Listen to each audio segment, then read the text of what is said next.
I'm gonna admit I completely forgot about the face cam, so it needs to be adjusted right now.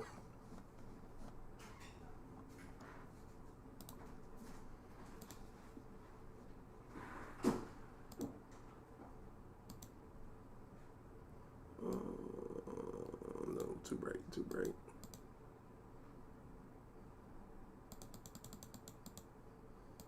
Man, whatever, I don't care. It's always bum mode. You know how it is with us. DA's not even here yet, so there he is. I don't think Chris is here. Yeah, and it's warm. Let me go through these in comments. I'm getting another shot at Fighting Tangent since he gave me an invitation. Am I ready, DA? That's from Triton. You know if you're ready better than he does. I'm not gonna say the joke I was thinking about. Depends on who he is. I don't know. Yo, bums. I haven't faced him in a while either. You getting ready for Drizzt bummery? Yo, Never am I that. late? Nope. Time to end the mess of a video. Hopefully. Oh, I hope so. How much do we have left? About an hour and a half. Yeah, that's good. That's completely doable. Yeah, completely. Plus, we got the pound part, which I'll probably mostly agree with, so won't be too much pausing there. Yeah, we got 126 left. Okay, I mean that's not bad. Yeah, that's doable. I mean, not easily, but it's doable. We're talking about another 5-6 hours, maybe. What's up, Triton, Dutch, Raul, Marlon, Naki, Hope. Are there two? Oh, okay, just making sure. Peon, JCJ, Hope, Blaze, DA. Piku. No, not DA. Ice. I can leave. Have you guys agreed with any of Drizzt's points? Drizzt is probably my favorite One Piece YouTuber. There were like 3 that we were like, yeah, no, okay. There's been some where it's like, yeah, and there's been others that's just like, yes, that is true. One of the more recent ones was it would have been good to have Nami talk about Lola to pudding. Chiffon Or pudding. or pudding. Yeah. And it's like, yeah, it would have. That is a missed opportunity that I completely agree with. That's not one of those, why didn't this happen? Like you see so much for the One Piece community these days. It was literally hey, it would have been better if she just talked to Lola. Just picture the thing. And then there was the Sabo stuff where it's like, yes, I agree. And then he just went, you're not making me agree with your overall points. The point of Sabo amnesia, absolutely, the is overall dumb. is it stinks. good. But what you're bringing to the table, no. So yeah. Overall, it has not been a good ratio to agree to disagree, I'll say. Let us know if the video is too low or too loud. What's up? The sun went, Oh yeah. and it just sort of messed up the lighting. We're even darker than normal. This looks like a horror movie. Look at my eyes. Hey, it does. That's cool. Hold on, let me open maybe open the blinds just a smidge, get a little bit of natural light or something, because oh yeah, that's way better. It's another cloudy in Detroit day. Can't stay, but Marcus started reviewing Bleach. Yeah, we saw it. Yep. We'll we won't probably do anything with that, but we'll probably just check out a couple minutes of it at most. But yeah, we'll see. Again, let us know if the audio is too loud or too low, because when we were doing the previous Mark video, it was really loud for us, but it might not be loud for y'all. And I could turn it up for us or y'all or both at the same time. It just literally depends. Also, if you did not see the Bakugo video that we put out yesterday, viewer request month is being pushed back to October. Yeah, there was too much stuff. We would have had to legitimately just scramble for viewer request month. It's just way too much. We missed the stream. The power went off. We missed a stream, and we would have missed a week of Doran Revisited. And then we had this Drizzt to finish up. So it's just, it would have been a lot easier. Blame the weather, really, because we probably could have done something if not for that. Absolutely. But then again, it's also, boy, just blame Jesus, because Jesus took our dad, then he took our power. It's like it was mostly around this video as well, because once we finished this video, it could all go through, but then we couldn't, so it didn't. So now it's like pushed back. So yeah, it's just getting pushed back a month to October. Yeah. And we'll do it then, and we'll make it work. Right. We always do. We always make it work, y'all, even though y'all bummed it up this week. Oh, actually, let me turn the brightness down now that we've got natural light. Y'all bummed it up this time. Bummed it up the hardest. Alright, let's get into this stupid video. Yeah, we're always good. Even when we're bad, we're good. I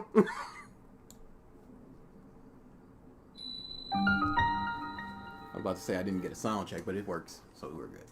Pedro and Carrot are the tag-alongs from Zoe to help out in this arc. Of the two, Pedro serves the grander purpose. He's the plot reason why the Strides end up getting the road poneglyph. And I have to say, hell no. Thanks for the super chat. I have to say, oh, no. About 95% of his screen time, Pedro is good. He's chill, he's competent, he doesn't have any over-the-top gags, he had an interesting history on the island, a raw scene where he rips out his own eye, he slapped up Tamago's bum ass. Dude's got a lot going for him. And obviously with all of that, Pedro is the more engaging character, although I would argue as of Whole Cake, that was all. Again, engaging character means nothing because it's engaging to you and not necessarily the individual in the audience, because I find Carrot more so. And you only told Pedro's engaging points and not Carrot's, and then you just labeled him as the more engaging one. It's not fair. You need to weigh and balance them if you're talking about which one is more engaging and which one isn't. By design. For the first half of the arc, Carrot mostly runs around helping out here and there where she can. She saves Nami from Rudolph, has a few moments where her inexperience shines through, and then she plays sidekick the Chopper. Not bad, not great, but not bad. Things get awkward when we get to the portion of the arc that we all associate with Pedro and Carrot, and that's Pedro's death and what happens after it. This will be yet another instance showing the importance of execution and how it's often more important than the idea of something. Let's go over Pedro's death. It all starts when the Straw Hats are running away from Big Mom and then some henchmen are released to intercept them. A random scarecrow pumpkin head looking guy interacts with Pedro as if he knows him. This is the video that never ends. It just goes on and on, my friend. These bums started singing it not knowing what it was, and they'll continue singing it forever just because. We're gonna do it today. We're gonna finish it. Shut the up. Jesus takes something else from us. The wheel. When this chapter came out, people wondered if the Scarecrow was Pedro's homie that Big Mom put his 50 years of life into. But as it turns out, this is just some dude. He has no relevance in the story. Why he specifically targeted Pedro and said this remains a mystery. I don't know if it's a drop plotline or just dialogue that the fandom read too much into. Could be both. Hey, the fandom reads too much into too many things. Sometimes it's just a thing. There was a recent one where this is spoilers for what happened in the most recent chapter of One Piece. Have you read the most recent? Absolutely. Why not? You never know. Because I haven't read the most recent chapter of My Hero Academia, so... Is it even out this year? No, it was a break. A week? Yeah, okay. Anyway, so... Alfonso Rodriguez says, y'all watching an Interstellar Rangers episode 2 after this. Depending on what time we finish. Is it out? Yes. Oh, no. And the B-lists are doing a watch-along after this. Oh, no. Yep. Oh, no. So... There was a bunch of people drawn as kids in the SBS. And then Boa Hancock comes up as a pacifista as a kid. And someone was like, now it all makes sense of why he drew these people, just saying that those are going to be the people that are going to be pacifistas. No. No, he did that with everybody of importance. Reading too much into it. Did that with the warlords. I think he did it with Garp and Sengoku. Did it with not the Yonko, but Kizaru, Akainu, the admirals. Did it with a bunch of people. That's what he do. He just do that. That's not anything. But yeah, this could be seen as a drop plot point. It's not really worth bringing up. It's 2 panels. Who cares? Maybe it is. Maybe it isn't. What's up, Anime Freak? The words Jin also, I think. As the Sunny comes into sight and Luffy is messing with Katakuri, Pedro starts talking to Carrot about how the Straw Hats are the people who will bring the dawn, and that one day, Carrot will come to understand the importance of keeping the Straw Hats alive. Nice. And then Pedro kills himself. Pedro sacrificing himself is meant to be a shock, a twist, and emotional. As it stands... Is it? Is this meant to be a shock, a twist, and emotional? Is it supposed to be a twist? We already know that he has such little life left. He said that he came here in this island expecting not to leave, so I don't see exactly how it's going to be a shock, a twist. A shock, sure, because the character just blows himself up. And what was the last thing that he said? Emotional. Emotional? Yeah. Pedro's death ends up being a hilarious suicide bombing rather than an emotional sacrifice. Don't be happy. And I'll tell you why. So the Straw Straw Hats are trying to get away with the coup de burst, but can't because Parasparrow's candy wave has trapped the ship. Pedro ambushes Parasparrow, is promptly thwarted and then thrown to the ground, which is when Pedro opens up his jacket to reveal his dynamite, and then he blows himself up, knocking the candy off the ship so the Straw Hats can get away. When I say it like that, without the details, Pedro's death seems pretty normal, right? But when you break it down, it's apparent that Oda didn't think through the whole thing. The situation that the Straw Hats are in no way justifies Pedro's actions of blowing himself up. Prior to Pedro ambush... How else are they going to get away, Drizzt? He's about to tell us. But maybe he's just about to say that he could have just put the bomb on the candy thing. But it also stalls and injures Parasparrow. Yeah. He expected to kill him, but he didn't. But it at least injures him. And even if he put it down, who'd say Parasparrow doesn't just candy up the bomb if it's just away from him? And who's to say that it doesn't, if they put it near the ship, it doesn't damage the ship as well? Parasparrow, Candy Naki Boy Hollis was says, "Sorry, I know we just started, but I forgot how annoying and condescending this asshat speaks." We never left. He's got a real know-it-all cadence. Parasparrow, Candy Boy was just sitting on top of a hill, laughing and monologuing as Big Mom approached the Straw Hats. He wasn't doing anything. Attacking him doesn't accomplish anything that helps the Straw Hats. It literally broke up the ship. But it did, though. It literally helped the Straw Hats escape. You How say can you even...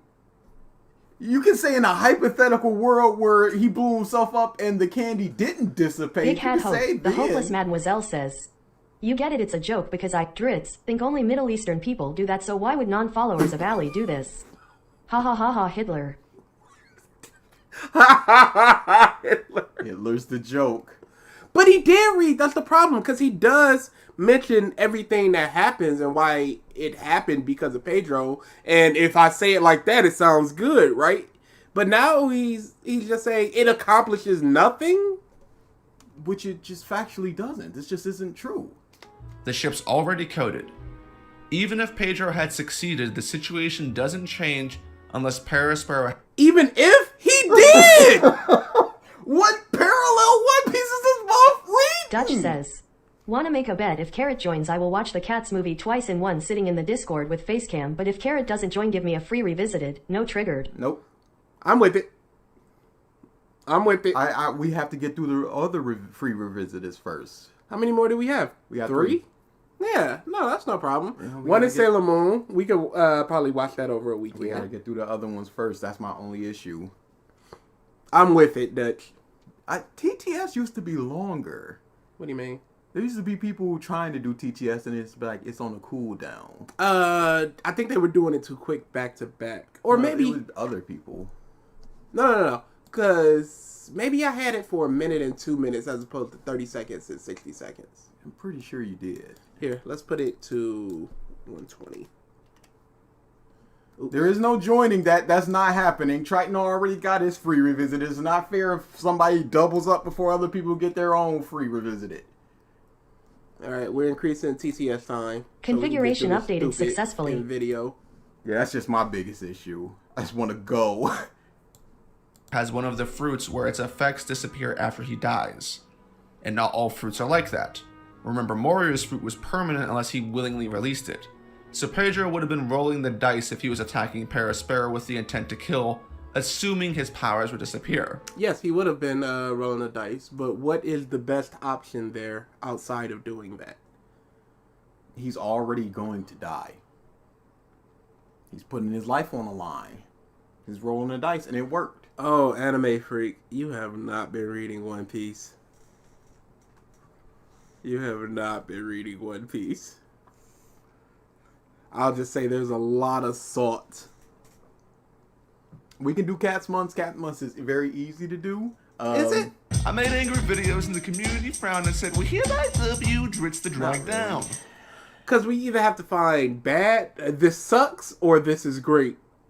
And if we did a month, it'd have to be 2 and 2. There is no this is great. Cats. All right then. So it's all none. There is I love this train wreck of a horrible movie, and then there's this is a train wreck of a horrible movie. Thanks for the super chat. Yeah, we can do Cat's Month maybe someday. Instead of running behind Paraspero, Pedro could have accomplished a lot more by throwing a stick or multiple sticks of dynamite in the air so the explosion would knock the ship free. No, that would break the ship! It's stuck in the candy! Knock the ship free without damaging the ship. It would send a shockwave, which is what you want, and it would damage the ship unless the candy is broken up, and then there's all the candy around it that's not broken up. And then there's Paraspero who could just go, oh, my candy dissipated. Boop. Because if that was the case, why wouldn't they just Kuda burst out of the candy?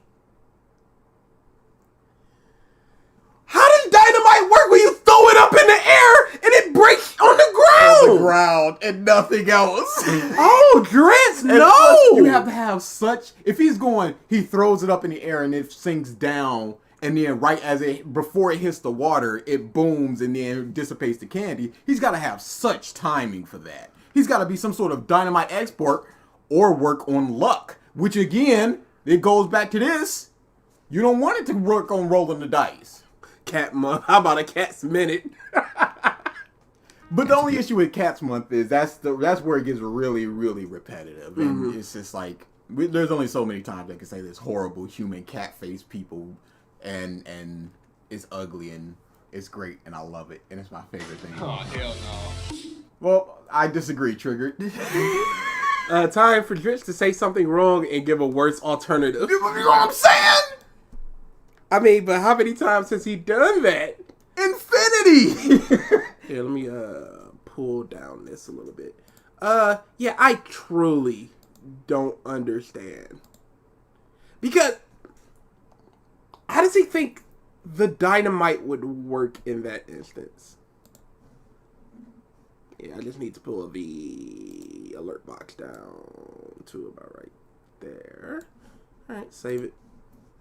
Alright, we're good. Actually, I'm gonna do an alert real quick just to see. I'll do a tip since...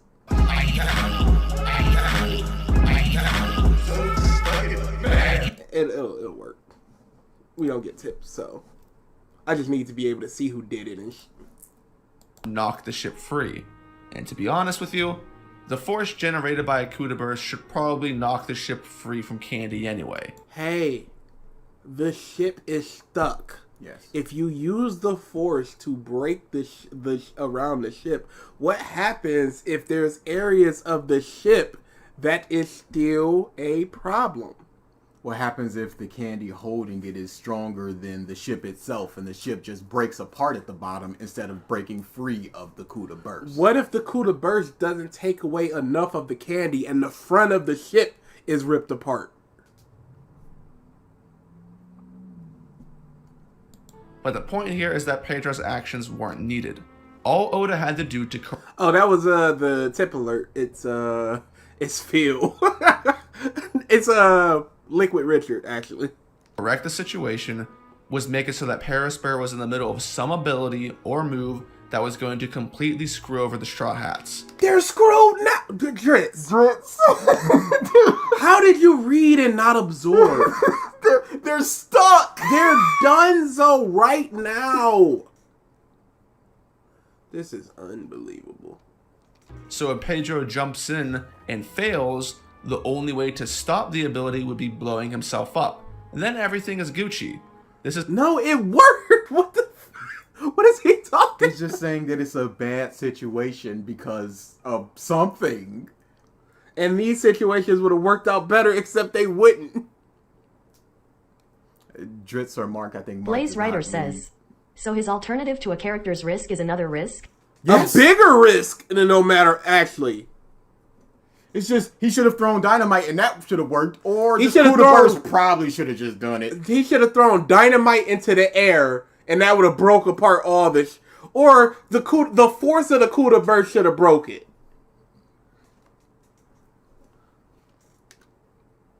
a simple justification, but it seems to have evaded Oda. And it's one of those things that ends up making a big difference. Death is a serious thing. When you don't write it properly or set the mood in the right way, it can sometimes have the reverse effect that you may want it to. And that ends up being the case with Pedro. Like I said, Pedro's cool. He was a well-liked character in this arc. But Pedro went from a well-liked character to a complete meme within the community when he died. Pause. Sparrow's correct. That's the moment where I'm like, I love Carrot. Don't get me wrong. She's legitimately one of my favorite characters. But Pedro Sparrow went, that dude rocked up to our territory, tried to steal from us. And then blew himself We up. defended ourselves, and he blew himself up. Where's the revenge here? He was in the wrong. It's like, yes, he was. But you can understand Carrot's just like, my mentor is dead because of you. Yes. Doesn't matter what the situation was. It's just, you, my mentor, dead, kill you. Your fault. But Sparrow's completely correct. And what would have changing those things, what would it have changed? Essentially nothing. This statement still would have gone through. He's gone through, went from a cool character to a meme. If all that had happened, if he was in the middle of an attack that only Sparrow could have stopped, and he stopped it, and he had to blow himself up like you had said, what would have changed? Absolutely nothing. Go ahead. Is it the killing himself that's the issue, or the manner of killing himself that's the issue when you're presenting something like this? I thought the meme involved mostly Carrot, not him. Yes, it was.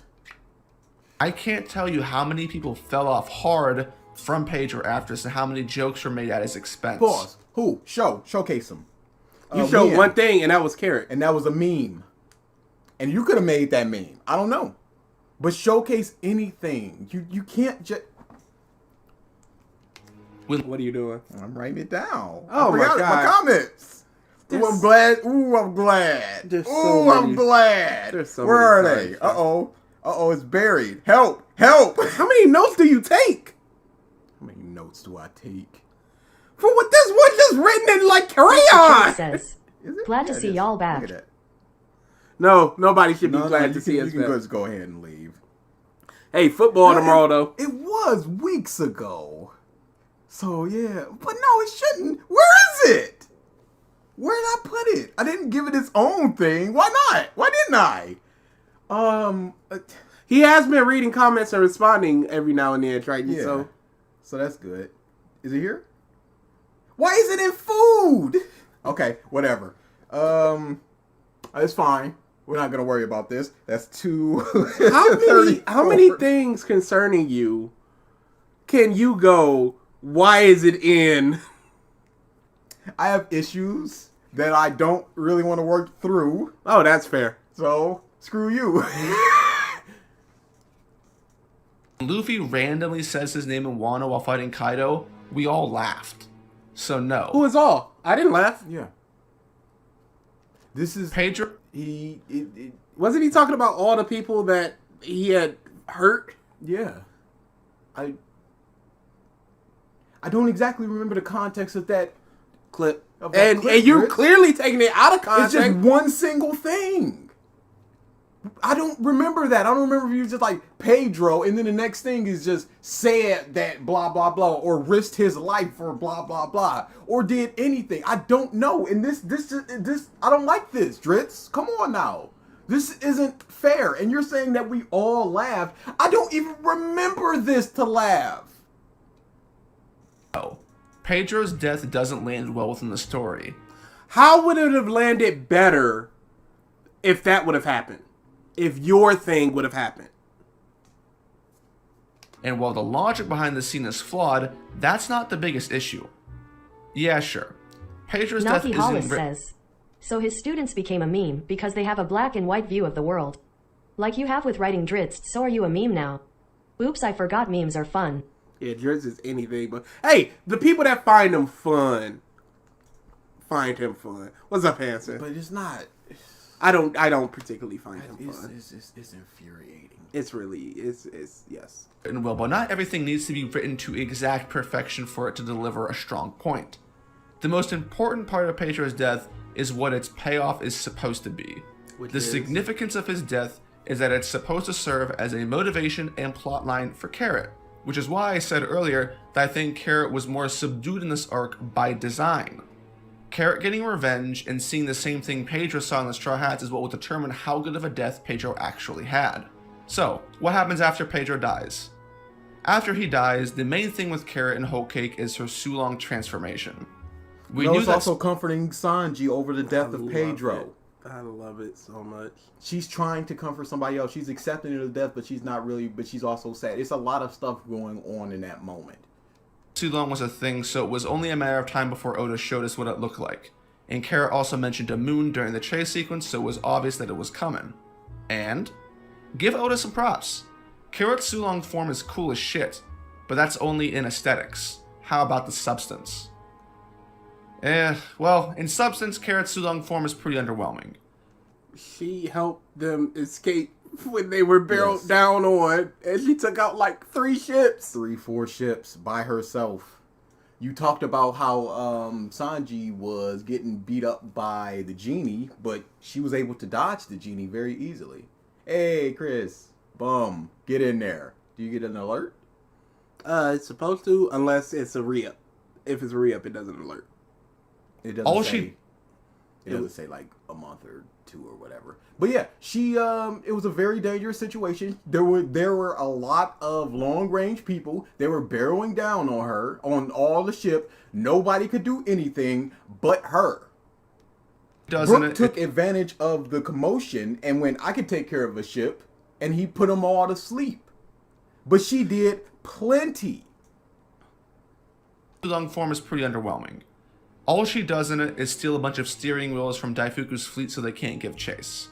Then all she does. Oh my goodness. So they can't give chase. So that's 5 or 6 less ships, including Daifuku, who's one of Big Mom's strongest people. He stopped from giving chase. Hey. And all of his army and a bunch of cannonballs. What happens if she doesn't do this? Oh, they all sink. I believe. Yeah, I'm going to go with they all sink and die. It's funny that Drizzt never goes. What would have happened if this character didn't do this thing I don't like? he collapses and is cave. Oh my god, the timestamps. No. Come on. This is ridiculous. It is goofy. Failed for the remainder of the arc. Not the best performance. But there is a saving grace to all of this. What we saw of Carrot was a showcase, and a limited one at that. We didn't get to see Carrot in a legit fight. All of this could have been a slow setup for when Carrot finally delivers. It could have been a lot of things, but this is what Oda wanted to do, and it's fine. She's not a strong person. She's not strong enough to take out commanders of a Yonko. Yes.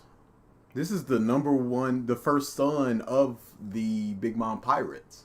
I think he got almost $1 billion berry bounty. Dude can make candy, arrows, knives, stick people up. A giant staircase. Big threat. Legitimately.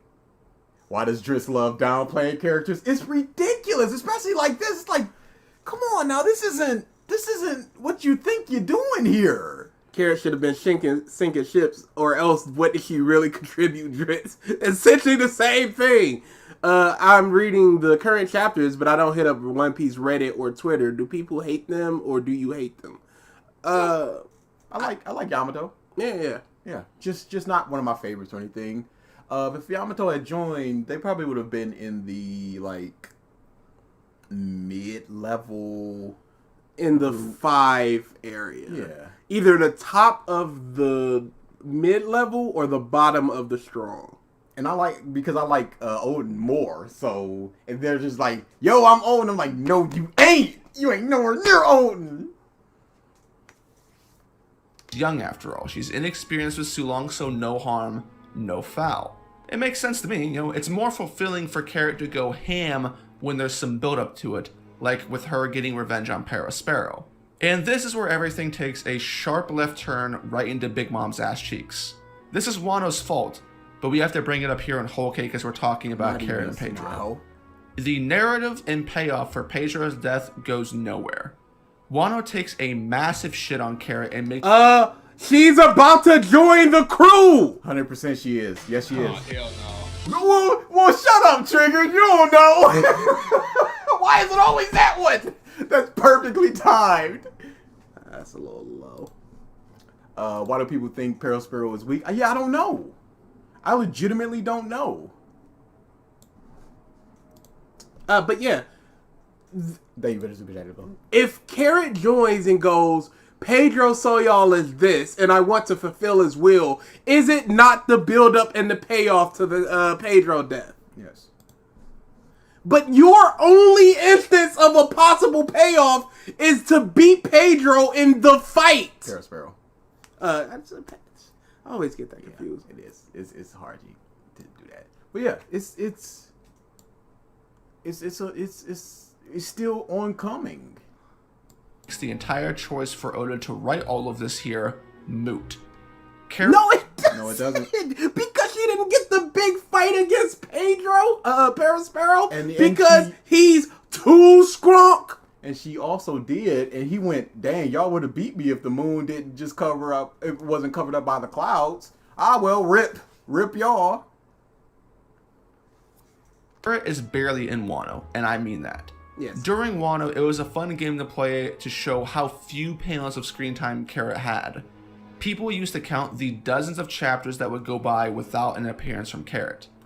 But People sure did, Drizzt. They sure did. Oh my god. I'm just sick of this. People did this without it showcasing anything. Because people who aren't thinking are just going, well, I guess they just did.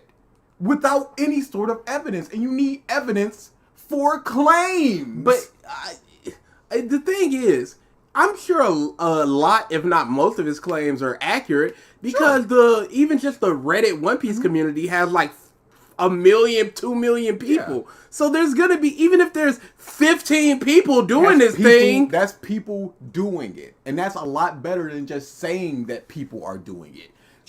Look at these 5 Reddit posts, and I'd be like, okay, I mean, you said people, and those are people. Once you get into everybody or most people or so many people, then you're like 5 people. I don't exactly know about that. But anything, let's start with anything first, and then start going into your words and how they correlate with what you're saying and how many people you're quoting and citing. why is the word milk photoshopped in? It's not photoshopped. It's just the way old milk cartons were. we do eventually get Carrot versus Sparrow like the story promised. But it's all off-screened, including Carrot's Sulong form and anything it could have been capable of. Carrot ends up getting shit on with Wanda in a 2v1 against Sparrow off-screen, leaving it to a real man. He said legitimately, you would have beaten me if the moon wasn't covered. Or I'd be in trouble. You probably didn't say you would have beaten me. He said, I'd be in trouble if the moon wasn't covered. So there is an argument there. Is it bad that it was off screen? Absolutely. Especially as a Carrot fan. Would have loved to see it. But the fact that they didn't win is not a negative for her character, nor her development, nor the Peril Sparrow moment. And to come and finish the job. Yes, women bad. But they're the strongest people on the... And he also took Sulong form in order to beat him. Maybe yeah, not they were getting beaten until Sulong came. So that just speaks to his strength. And this month, not 5 chapters ago, was up there with in them piecing up Kaido, or attempting to. They put a scar on him. They gave him a little bit of a owie. Carrot doesn't get a revenge. She is forgotten as a character, and she doesn't learn anything about the Straw Hats, the Dawn, or nothing. Pause. She doesn't get revenge. No, she doesn't. She's joining the crew, so it's. I need to shave. What's the second thing you said? She doesn't get revenge. Oh, there goes the sun. Bye. I'm just waiting on the alert. People do remember that Pedro is the second son of Big Mom. Peril Sparrow was the first son. Oh, hell no. Chris the Chilled says, Drizzt talking about events in Wano in a whole cake video. Yeah, if Wano wasn't done, how would this... And even if Wano is done, until we don't see her with the crew, you can't really speak on what the end of her journey with the Straw Hats and Pedro. Like... And thank you Is for the super chat as well. Forgotten as a character, and she doesn't learn anything about the Straw Hats. Forgotten as a character. She was underutilized in Wano. Yes. I don't think that she was forgotten. There's just not too much. Otherwise, the Peril Sparrow thing wouldn't have happened at all. If she was just completely forgotten. The Dawn, or nothing. Pedro's sacrifice meant zip. It helped the Straw Hats escape. Yes. And if Carrot joins, it gave her the motivation to join the crew. Yes. When Carrot joins. Second commander of Big Mom. Yeah, Second in command of the Big Mom Pirates. Yes, he is. Because he was the one just like, if Big Mom is dead, I guess it's the Peril Sparrow Pirates. Pieces. Gee, it's almost like making a downfall video before the series is over is a terrible idea. Yeah. Wano, after reading it, I understand why it's so controversial. I understand the controversy of Wano. I don't understand the bottom 2 arc. It's a 3 out of 10. Yeah. It's got a lot rhetoric. of problems. Yeah, tons of problems. I don't understand.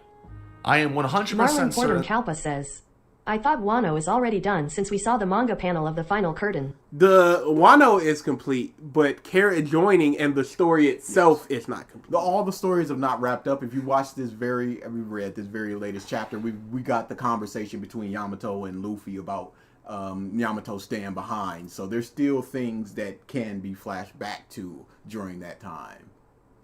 So it's not necessarily finished. And I don't believe that Carrot stayed on Wano for a half of a second. I forgot to just bring the Discord up. So we can... Yeah, no. Because the last time we see Carrot, they're like, you're strong enough to lead. And she's like, no, I'm not. And he's like, Pedro. And she goes, Pedro, ... And that is the last panel we ever see of Carrot. It's happening. Shut the up, everybody. And we've got 2 instances of both Nekomamushi and Ino Anarashi sneaking onto the ship with Odin on Whitebeard's and Gold Roger's ship. We have a precedent for Mink sneaking on the ships because Carrot did it before, and those 2 did it. So it's all there. It's all laid out. It's all for just Odin to just come out and just go, here you go. There was a barrel. Of course it's the purple lightning face with this one. Yeah, this just It's like too perfect. it's just like, here it is. Just 1 stick of dynamite, and that'll clear all the candy out.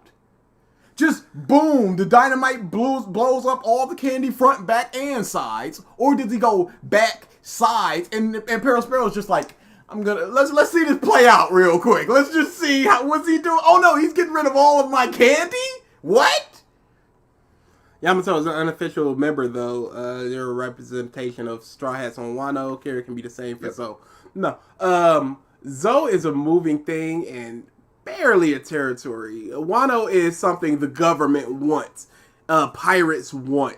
There's no need for a pirate to go to Zou in their eyes. There's no need for the Marines to go to Zou in their eyes. But if they do happen upon it, it's like we're under Luffy's protection and stuff.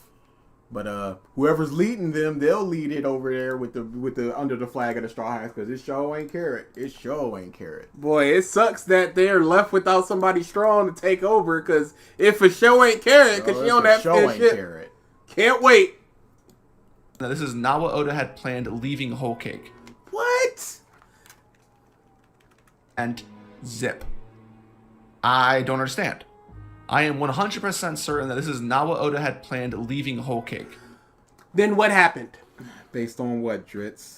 You can't just say that you're 100% certain based upon a plot line being dropped or not. It's as explored as you think that it should have been. Or completed in the way you think it should have been. Especially since it's not finished, because she's on that ship and she's going to see that dawn through to the end, because that's just the way it's going to go, because that's storytelling and that's the way. I don't make the rules. Yeah. She's on the ship. It's already been shown, as far as I'm concerned. I saw the barrel. She's in there.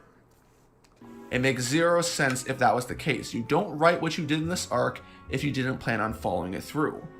Hey, this is a lot in a long section to be proven wrong when she's on that ship. Yes.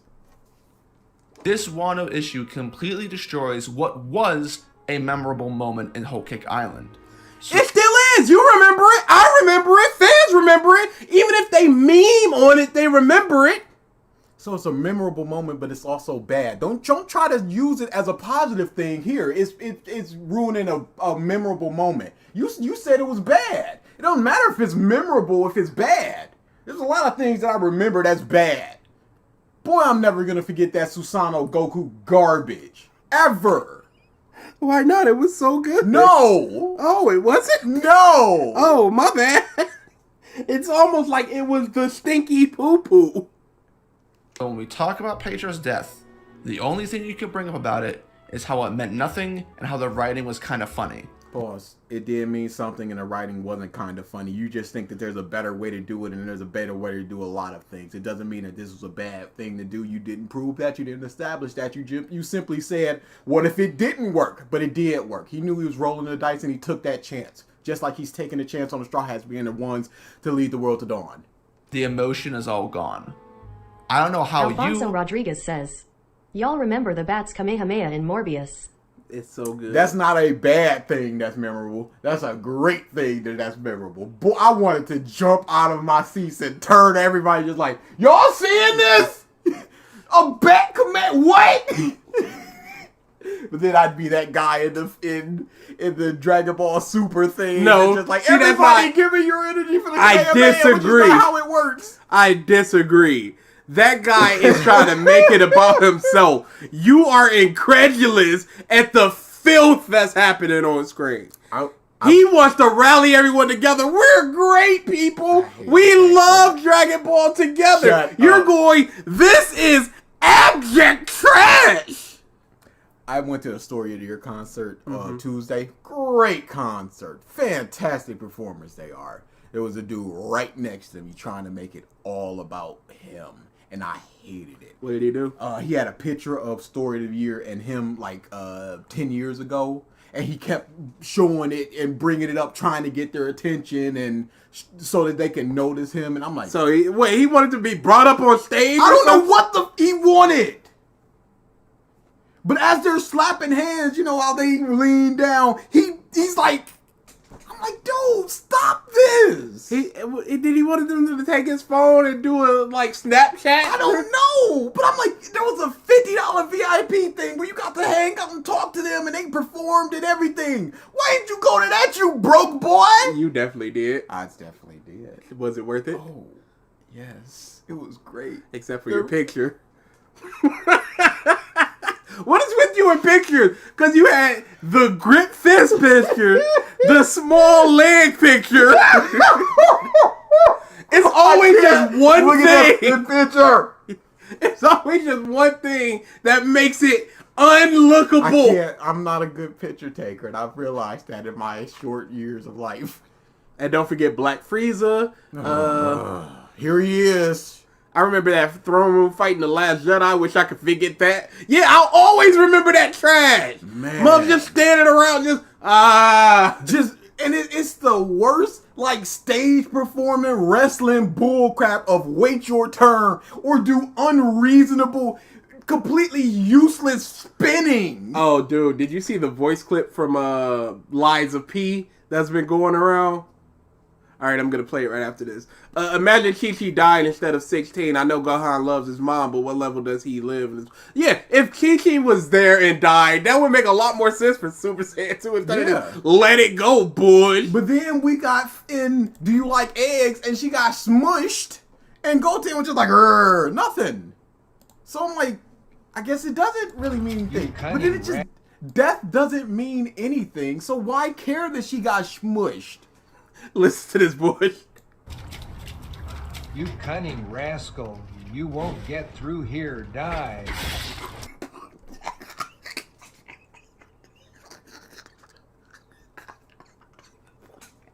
Now, but here's what happened.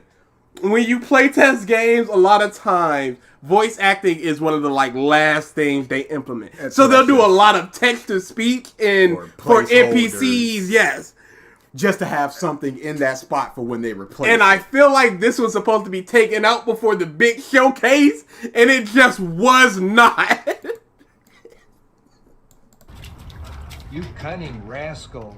You won't Rascal. get through here. Die. Rascal. You cunning rascal. You won't get through here, die.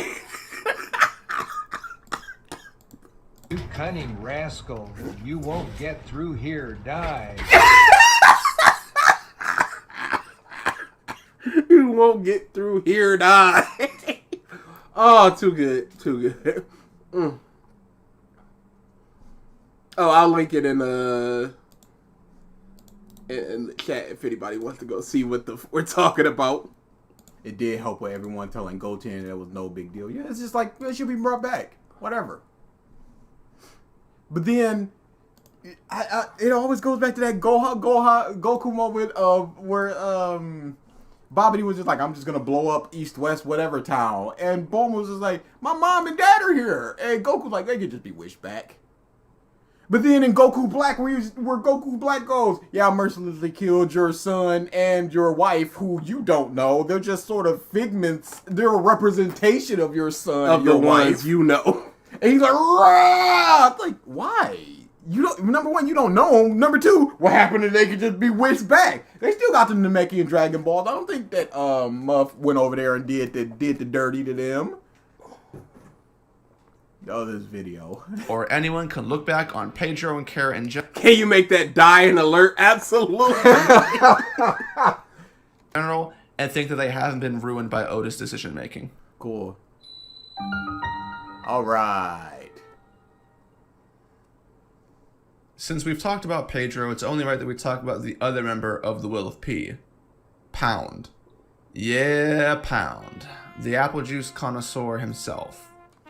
Pound has a pretty short sequence within this arc. Luffy and Nami meet him in the seducing woods, and Pound is introduced as a gag character that gives them expositional dialogue concerning Big Mom's abilities. He's hurt that Big Mom tossed him aside after milking him. But as it turns out, Pound is the father of Chiffon and Lola, and his main desire is to meet up with them one day. Chiffon and Lola grew up without knowing who their real dad is, so Pound wanting to meet them makes a little side plot that you may or may not care about.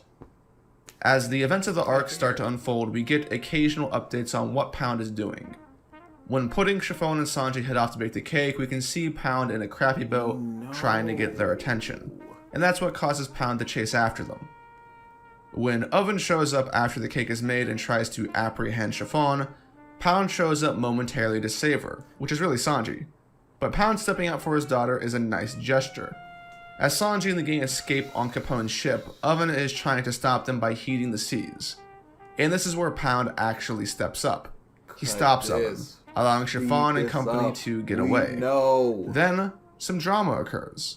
Pez, who is looking back at the harbor, sees Pound, and as they are sailing away, Pound waves by to Pez and gives a great farewell speech. He was never there for Lola and Chiffon while they were growing up, and he says he's sorry he wasn't able to help. This stuff. But he's glad that they're happy. Oven is seen in the background preparing to behead Pound.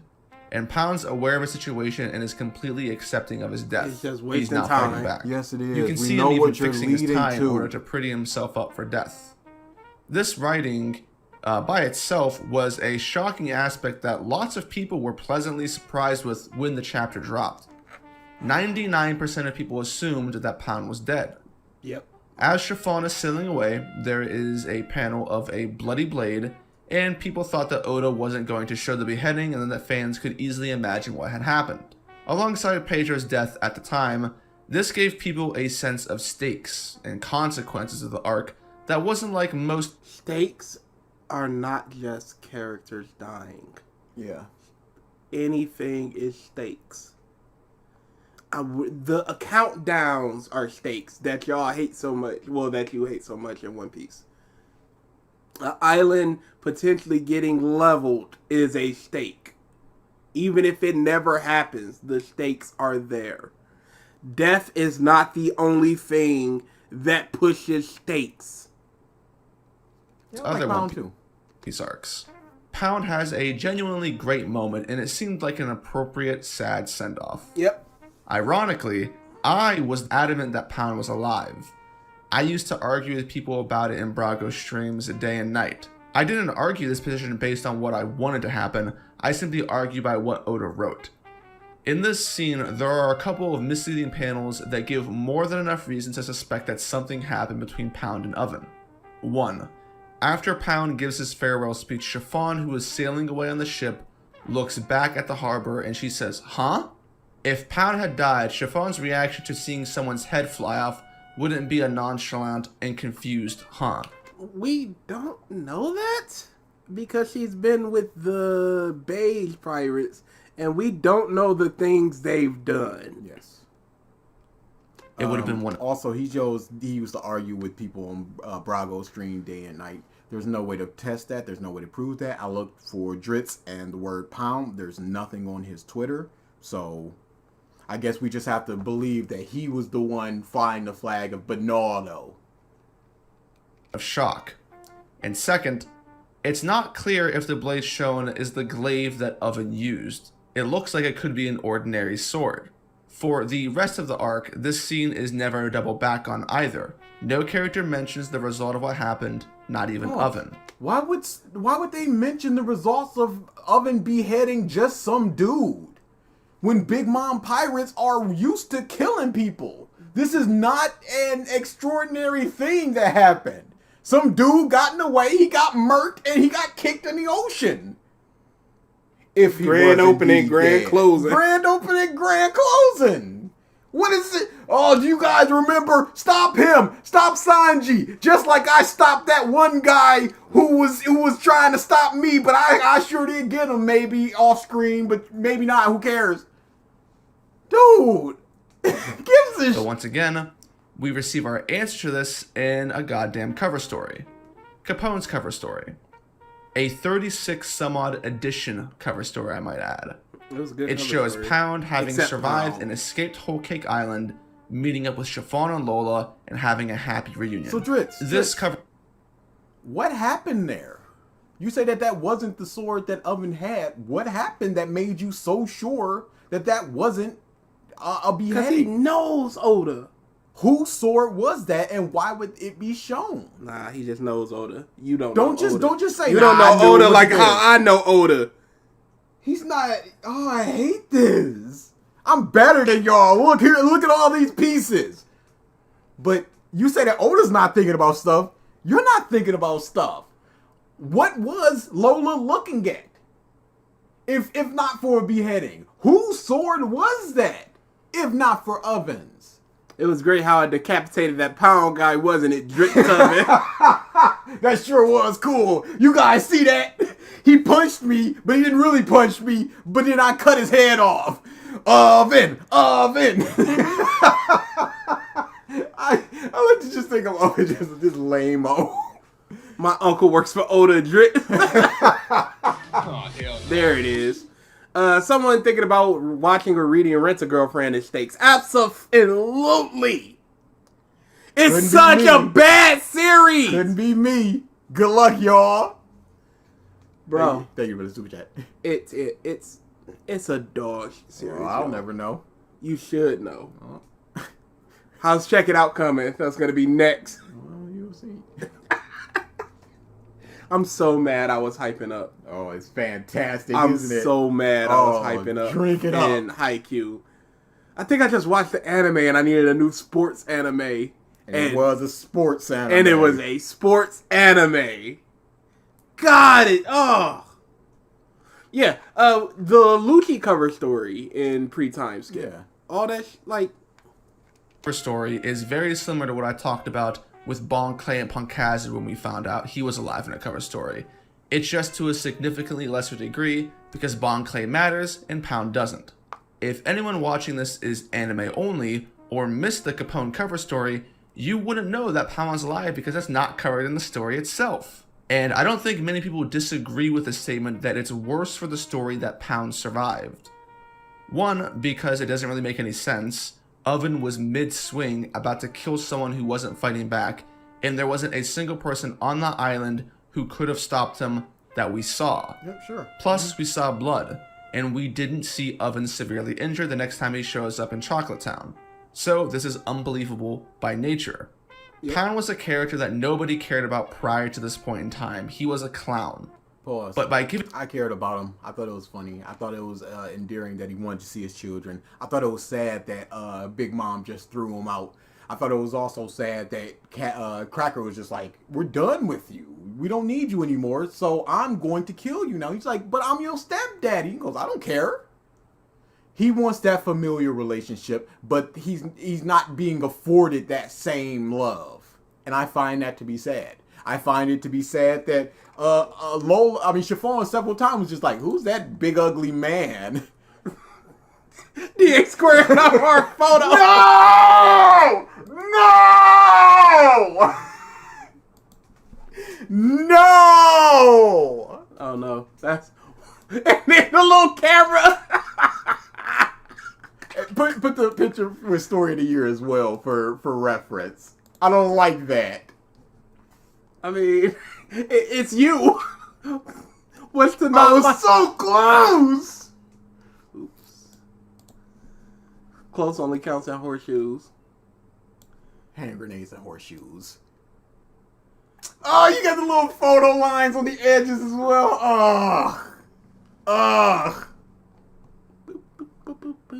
It's in real life. I thought, I'm looking for photos. Yeah, down. It's in real life.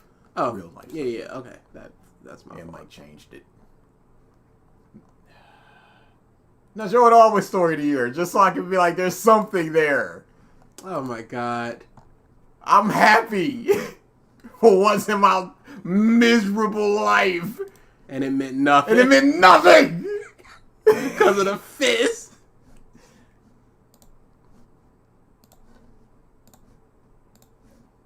I will say we're kind of speeding through this thing thanks to his Synopsis. yeah.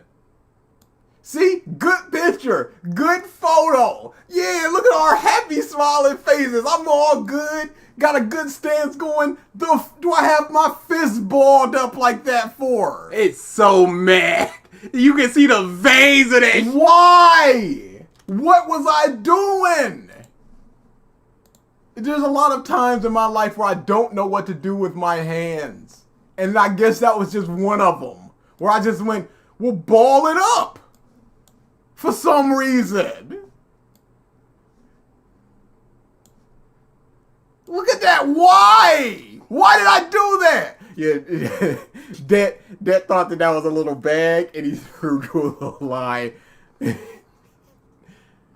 I hate it. It's so bald. I hate it so much. Why would you put your I arms don't around know. somebody? I don't know. And then go. I don't know. This is such a happy day. Furious. What was I doing? It ruins this picture. It ruins it for you because your eyes are just drawn to it. Yes. It's a fine picture. It's ruined. It's a good picture. I'll say this. Maybe this will help you. The guy on the far left also has his hair real balled up. No, he doesn't. It's real. It's No, balled up. Adam is. It's Adam more has his relaxed. hand casually. No, it's not casual. It looks It is wrong. casual. Me, it looks like I'm just like, get your hands off of me, rah! Yeah, like you said, you can see the veins. Yeah, you can see this the isn't veins. normal. It's like you just got done with a fight. I'm still amped up. Oh, this photo cool. What was I doing? Almost. Almost. You were 3 inches of tightness away from a great photo. Put your arm around the drummer. That's something. And Put your hand in your pocket. Or that. Why? How do you take a passive aggressive photo?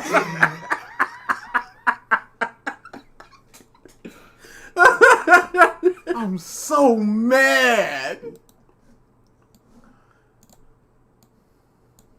Giving him a moment before using him for the greater good of the story, it allowed Pound to have a shining moment in the arc. In similar fashion to how Senior Pink had a shining moment with his flashback in Dressrosa, it's a memory that you can talk about looking back at the arc, where you are happy with how Oda made a seemingly pointless character good. Pound surviving takes away the tone. It takes away the surprise. You said he made a seemingly pointless character good, but you also said that nobody cared about Pound. But into that moment, and that moment made him good. Apparently, I don't. it's think always so. it's always sacrifices and big moments with these instead of character work. Yeah. All of the stuff beforehand led up to this moment. So surely you think that that's good. You would think that it was at least good groundwork or something. Yeah, Nami. Pound say Nami. Like he did a lot of. that Oda was going for with his death speech. Instead of people thinking back and remembering how much they liked this, He was getting a knife stabbed at him, but still wanted a good picture. So he just took it and did stuff. I'm pissed. It's bad. Just Photoshop it. That's what I'm gonna do. I literally said that in the Discord. I got to. I have to. Don't ask the internet. They're gonna make it 3 times bigger. Yeah. He's gonna look like the Hulk head. Why does every character need a shining moment? Because they don't matter unless they get a shining moment, apparently. Yeah. They can't just be a funny character, a good character, unless they get some big old, this is me moment to matter. If Pound never did anything, if he just met up with Chiffon and Lola, I would have been just as good as that death moment. Yeah, and like me put in the Discord, he saved Nami. That's something. I guess we don't care when he saves Nami. Yeah, he needs a knife just sticking out over his left shoulder now. All they think about is, dude, why is Pound alive? It's so pervasive that it trumps what the story was trying to convey. 100%. And this is where... That you working for the man now? Oh, he betrayed us. But if I remember the Pound and Chiffon thing, he had bandages around his midsection. So maybe he sliced them in the chest. And regardless, it's a bad thing. Yes, it is. Absolutely is. But, you can see how he would survive. Yeah, with those. But it is a bad moment. You could be happy he lived and still count it as a bad moment and a bad thing. Or Oda rubs salt in the wound. If Oda really desperately wanted to keep Pound alive, that's his choice. A horrible one, but that's his choice. Oda took the time to carve out a section of Whole Cake Island to include Pound. The least he could have done was resolve him being alive there as well. It wouldn't have been better than Pound being dead, but it would have been something. If Pound was supposed... How do you resolve him being alive in that moment? If we're supposed to believe that he's dead. Just like, nah, but nah, though. I don't understand. Maybe how you should would write do One that. Piece. That's brilliant. That's what Drizzt wants. What? There's no time to show him like getting away. Yeah. That doesn't take away from what's going on. I don't understand when this could have happened. I guess some or how panel. it could have happened.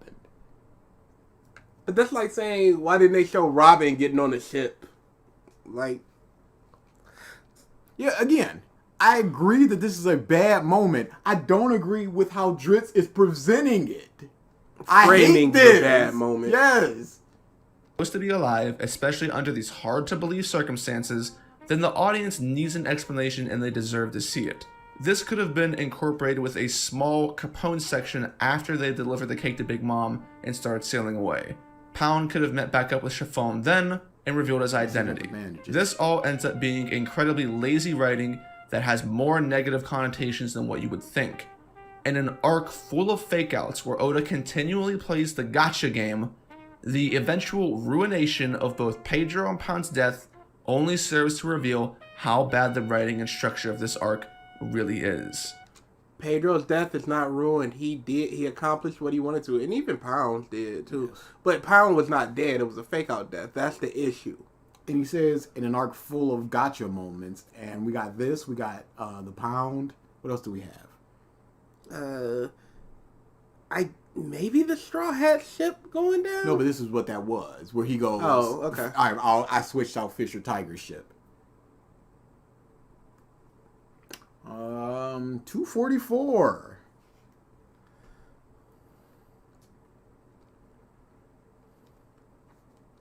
Pound being alive is flawed from numerous directions. Yep. No matter what the outcome would have been, other than death, Anything could this be was anything going to if turn out anything was bad. anything else. Just like how it didn't matter that Pell was alive in Alabasta, Absolutely. the nature of Pell being alive after the links Oda went through to make a sacrifice feel good Absolutely. completely ruined the moment. Hey, that No one Alabasta debates- was full of fake outs as well. Where's my examples? Well, this is the example. Your turn, Drizzt. Pell being alive being bad. And no one should debate Pound being alive being bad either. It's is pretty bad. straightforward.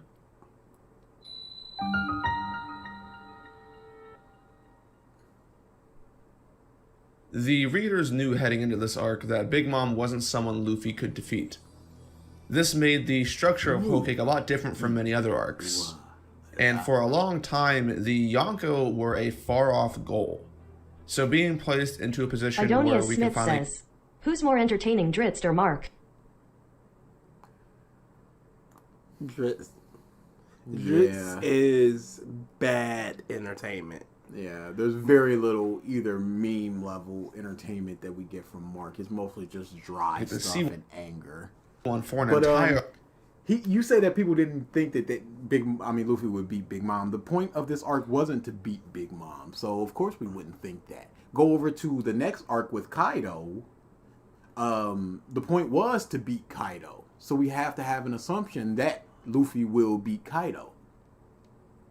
So being placed into a position where we can finally get to see one for an entire arc, no less, was an exciting prospect. It's not the same like how it was in Marineford where the Yonko was our ally. And the first half of Whole Cake is a good showing for Big Mom. She's strong, insane, and competent. Her intel network gives her a neat leg up on everyone. She's so Caesar gets good. cucked, she knows about Zeph, she knew the Straw Hats were around and set up traps for them. Big Mom comes off as invincible as she should. And we also get good characterization. We see how things unfolded with Lola, the whole Giants business, and the way she handles her children is pretty unique. All of that is followed up by a great flashback that says a lot about how Big Mom ended up the way she is.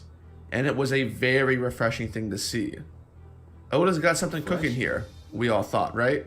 Yeah, we sure did. Refreshing. Unfortunately, this ends up being the Big Hat beginning Hope, of the the end. hopeless Mademoiselle says, I got 3 minutes into Mark's Bleach video and was like, stop talking 75% of your sentences or nothing. Read one manga that does not have Shonen Jump on the cover, you bum. Yeah, Mark talks a lot, but he don't say a lot. Oh, hell no. There it is. We all know Luffy would beat Big Mom, then holds it against him in the previous video. Seriously? Thanks for the super chat. He can't consistency. Hypocrisy is a big thing for me. It's at least with scripted. We're hypocrites. Yeah, absolutely, we have to be. And for Big Mom's character. Big Mom in the first half of Whole Cake is as good as she'll be till the end of Wano and probably till the end of the story. I love Big Mom. What is She's she? great. She's not intimidating. She's goofy. Her strength. He's probably gonna complain that we don't see Big Mom eat her foster mother and the other kids on screen. Oda puts on a clinic in how not to write a villain. It still amazes me to this day that throughout the years of writing Big Mom and all of the meetings Oda had with his editors, that not a single person put up enough counterpoints to Oda for him to think, yeah, maybe this isn't a good idea. Pause. No matter. You said that it was good in the first half, but then I wonder what floundered. I wonder what hurt. It's gotta be all the goofy shit surrounding her. But it's just him going. He put on a clinic on how to not to write a character. But are you disregarding what came before? Was it? It just has to be the whole wedding cake thing in the rampage. It can't be. I can't. What else could it be? She's a big, because that's what happened in Arrested Development monster baby. He said the first half was good, but the second half, that's essentially what it was in the second half. So it just has to be that. It was a story of the year. Story of the year, yep. Look at the t-shirt that says Story of the Year, and you'll figure out the band. It's a great band. They did a really good job. They got a new album coming out. Wolves is the best album. Wolves is a fantastic album. They apparently don't like that album very much. Really? I said, I love that album. It's one of my favorites. He said, well, you're one of the only ones. I'm like, what? Wolves is a great album, and I'm not even amazing. I'm not big on Story of the Year. I guess they wanted more of the Page Avenue sound. That's the only thing I can think of. But it's so hard with music because fans want you to do what you've always been doing, but also evolve your sound. It's like not video repetitive. games. Yeah. People are going, Splatoon 3 is just more of the same. You go, did you want a JRPG? I mean, you're going to get what you're getting from Splatoon, and here you go. Just bigger and better. Yeah. No matter what lens you look at things through, Oda does a bad job with Big Mom and in handling the primary issue when it comes to writing someone like Big Mom. And that issue is, how do you write an arc where the main villain is so strong that if she were to seriously be involved in the plot, your main characters would die? Oda already had a good idea in place by... He's done that before. He did that in Wano. Kaido could have just killed Luffy, but he didn't. He wanted him for the ship. Not for the ship, for his crew. He did that at, well, that was the entire arc singled around Aokiji. He did it with, Shabaoti. They couldn't beat him. They ran. And making this a rescue arc. The goal isn't to beat Big Mom, but to get away from her. So boom.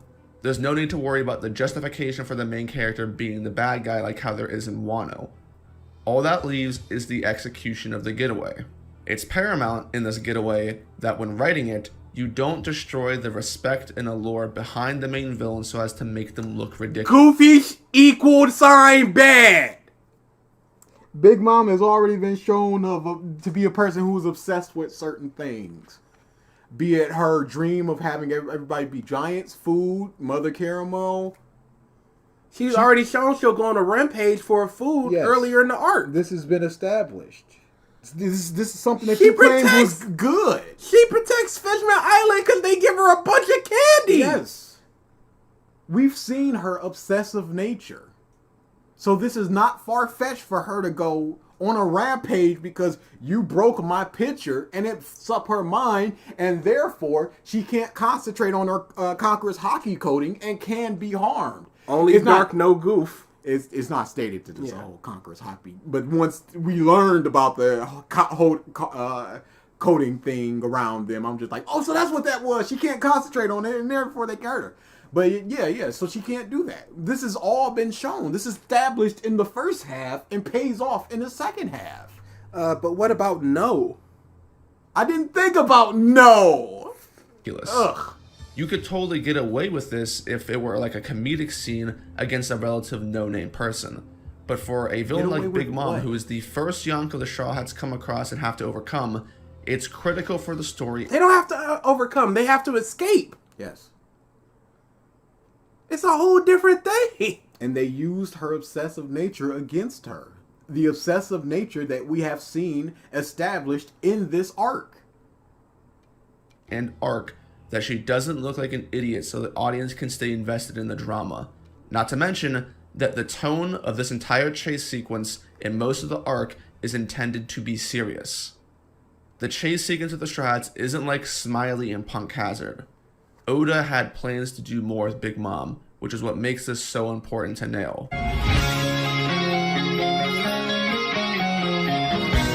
Oda said screw all that and did the Yeah, you don't deserve it.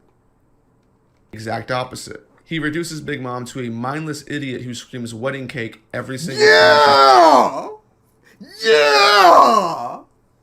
We've already seen this. He's already established this happens. In the first half, which you claimed was good. And that was a setup to a payoff.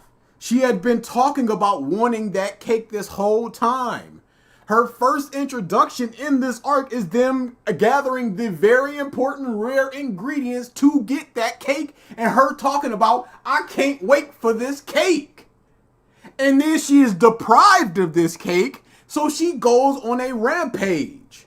And we then she gets the cake. And okay, here's the thing. You say you have to write it so this doesn't happen. How do you escape Big Mom with all her faculties?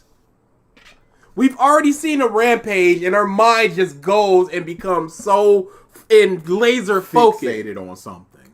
So how do you escape? How do the Straw Hats escape Big Mom with all her faculties? They don't.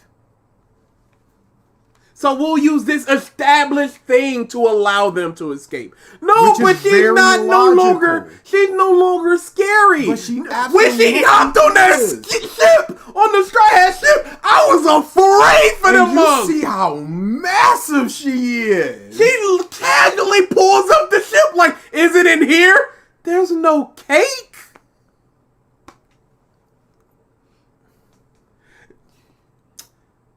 It's hard because Bricky is not an analyst. Yes. He just watched something and reviewed it. It's something he's already not a kind fan of of. forced to do. Yes. So he didn't have his heart in it. Drizzt seems malicious, and that's always what I will come back to. Maliciousness. He's arguing in bad faith. Yes. Bricky's just dumb. It's on screen, which isn't a joke. Could you go back to what he said, which isn't a joke? A joke. We gotta go further. Oda said screw all that and did the exact opposite. He reduces Big Mom to a mindless idiot who screams wedding cake every single time she's on screen, which isn't a joke. Pause. No, she doesn't. No, she doesn't. There's a moment where she goes, that wedding cake better be on that ship, Perisparrow, or I'm gonna kill you. Dutch says, so is the carrot bet on? I will suffer through cats twice on cam. There will be no suffering through Cats because Cats suffer. is a legitimately We only need one suffering. enjoyable movie. I'm not trying to kill nobody. I just need one view of Cats. That's just my biggest thing of we haven't fulfilled our promises yet, so I don't want to put more promises on that. That's my biggest issue. But I have no issue with that because initially we hadn't fulfilled our promises. We're now head first going, we're fulfilling our promises. But in the time that we've given out free revisiteds, it was 3-4 months differential between them. Raul was the first one, and then I just started because I was drunk that day. Again, it's several months between, I'd say, the first one and the last one. So Yeah, I have no issue with it, especially since, all right, how about this? How about we establish a threshold? How about we talk about this after the stream? Yeah, that makes a lot of sense. Hit us up in the Discord. But going back to this, yeah, Perisparrow was just like, crap. He was surprised that he was just like, dang, she still got that much faculties. Especially when he was just like, Pedro Sparrow was riding around just like, okay, hopefully she done forgot that the cake isn't on there, and I led her to this point. And then Big Mom was just like, once I'm finished with you, if I don't got my cake, I'm going back for my son. And he's just like, mother, she remembered? Now, she's talking about the cake in that moment, but she's not just screaming wedding cake. She's still very imposing in that point. Pedro Sparrow is afraid, and it's also slightly comedic. And I think she screamed for the trees to grab the Straw Hats or something. And she also was talking about Brooke. I remember when Brooke was about to attack, she was talking to him, completely absent of any wedding cake stuff. That's the problem with totality Yeah, absolutely. and hyperbolic statements. Now, she does do it a lot, and if that's your problem, that's going to be your problem. But, you know, don't say that that's all that she does. Oh, yes, we're absolutely skipping this part, Blaze. You don't even have to worry about it.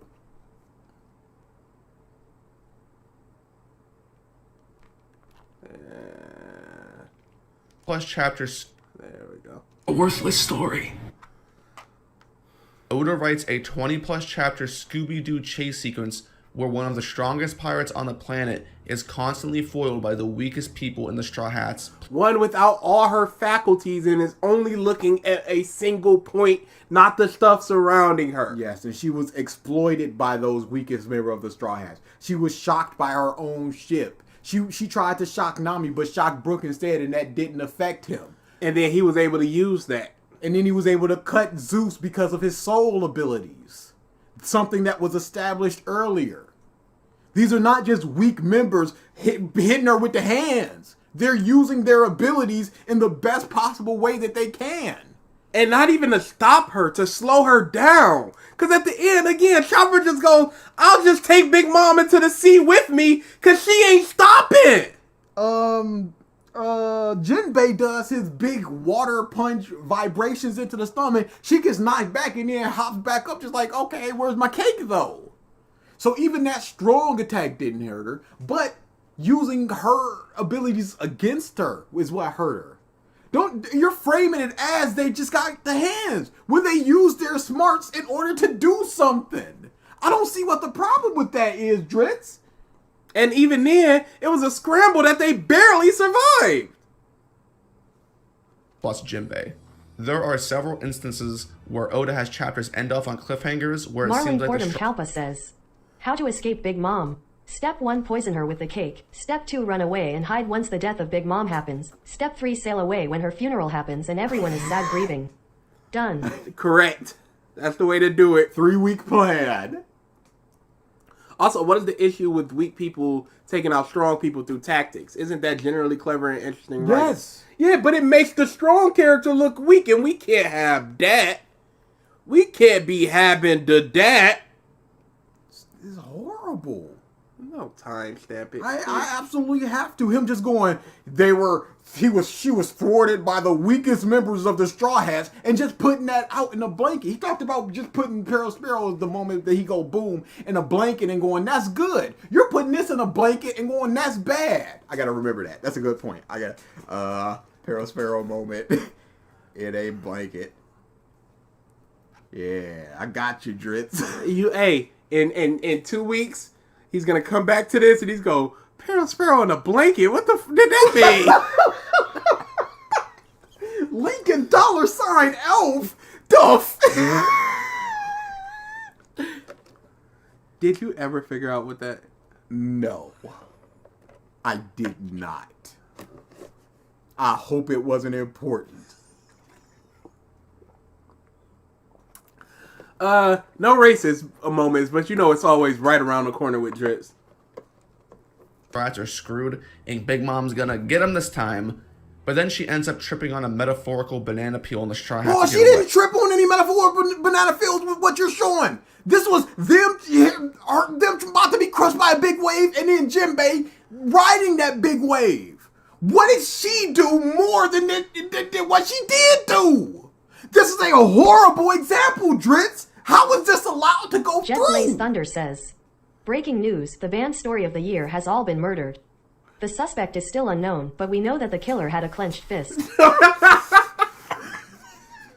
I'm gonna get y'all. For some reason, I'm taking a picture and smiling, but I'm gonna get you. Story of the year, my favorite. He couldn't hide all his hatred.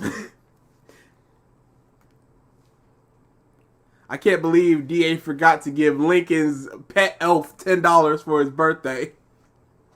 Man, What was it? What could that have possibly been?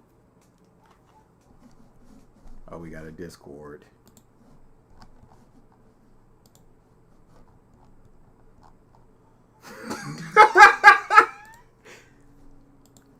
Yeah. And that's why Chiffon was just like, huh? What did he take? Did he take a butt cheek? Oh no. Or a nipple? A full breast? My work here is done, says Oven, the perpetual mark. He's swapping hands in Katakuri though. For some reason in the cover story. Oh yeah. I'm like, your hand's not taking off? What? Oh, All right. but it's an illusion, and Katakuri is not using any powers. That's the only thing. But I'm okay. He's got the Orange Cassidy thumb going. It's a jelly-filled donut, you fool. He did the old Usopp. I see. Good man. Smart man. And Oven, what is up with Oven's little tiny leg? But you got them little tiny legs though. God, it's warm. It's pretty warm.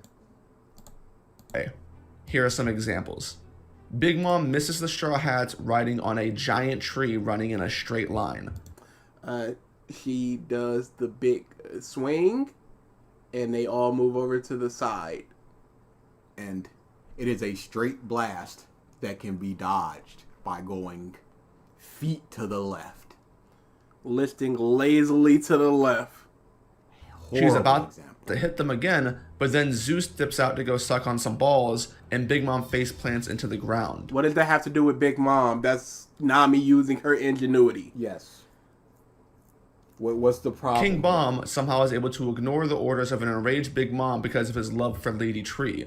Zeus and Prometheus get separated from Big Mom, so Big Mom can't catch the Straw Hats. Yes, they can disobey, just like Zeus disobeyed right then and there.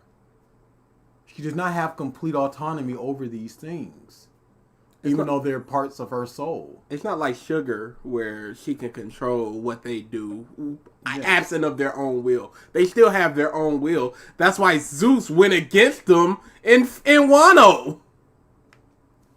And she with the most casual of hands. I'll pretend. Nope. Hey. What are you doing? Then, when Big Mom manages to chase the Straw Hats, she's constantly far enough away from them where they aren't in any danger, but she's supposed to be some sort of looming threat. That looks like she is barreling down on them. She doesn't have Zeus at this moment, so she can only move by the candy slug provided by Sparrow. What more could she do in this situation, Drizzt? If she were to jump far enough, do you think she could land on the ship here? We already know that she doesn't have her wits about her, so she can't create a whole nother cloud, homie. So, what more can she do in this situation? How is she being thwarted? Hell no. So, fun fact, the homies have the same loyalty to this Big M. Can you explain that to me? They have the same loyalties, which means that their flight of fancy, maybe Okay. food and things like that. Things that they find obsessions with, they will. Oh yeah, because they're certain homies have Big Mom soul, so they're just kind of doing the Big Mom things. Over the course of the chase, Big Mom loses several tons of weight, which is odd, but it's kind of made up by her Super Saiyan combination with Prometheus. Hey, cool, big, looming, scary thing. Yeah, this is horrifying. I love this battle. It's great. She looks very intimidating, and this seems like a very powerful form. When Super Saiyan Big Mom catches up I'm gonna let that go. to the ship and lands on it, Jinbei's all like, prepare to abandon the ship. And you're like, oh no, what's going to happen? And then Jinbei proceeds to vagabond drill Big Mom's fat ass off the ship. No, she rips the ship almost in half, and then she goes for the deck that Carrot is on, and then Jinbei does it. It wasn't an instant action like you're portraying. Even after that, she went, if I slice the ship in half, surely the cake will appear. Cake will appear. And again, she is not of her wits, and Jinbei does a big punch that exploits the water in her body. And it pushes her off, and then she comes right back, no harm. Somebody got behind her and they pushed, and you go, look at this weak motherfucker. No, there's no harm here. I'm sure if I hit Mike Tyson in the back of his knee, he might fall. I can't beat him. Yep. Then Brooke speed blitzes Big Mom, a Yonko who toyed with him the night prior, cutting. Her sword takes a big swing. He is a straightforward shot. And he goes, and she does not have her wits about her. What great speed feats has she shown up until this point? Drizzt. Again, ingenuity. He did not slice Big Mom because he probably couldn't. He sliced the thing she was riding on, which he can with his ability. What is the issue here? Something. Zeus in half so that the Strads could capture him right in front of her. Once again, nerfing Big Mom's mobility so she can't do anything, and it stays that way until she switches targets and goes after Capone's ship. So they stymied her mobility, but never stopped her. They essentially threw trash cans down as they ran away, and you're going, how are they beating her? How are they good? She's so stupid. She tripped over 2 trash cans that she threw down. And, what? Big Mom? The story and Oda do not respect Big Mom. You are A lot crazy. of what we are looking at here has to be placed into the context of the situation and whether or not it works, much like writing in general.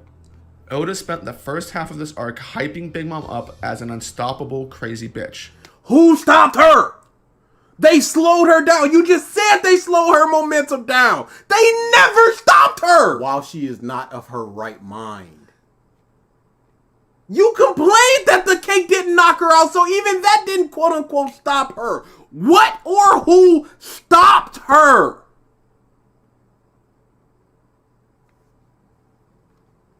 And by doing so, he effectively wrote himself into a corner. Big Mom is so strong, like we've gone over, that if she were sane, the story would be over because everyone would be dead. Pause. So Oda... The Brook moment. Are you trying to fight me, Soul King? Remember, your sword couldn't even put a scratch on me. Hey, is she screaming about a cake? She's not screaming about a cake. Oh, okay, cool.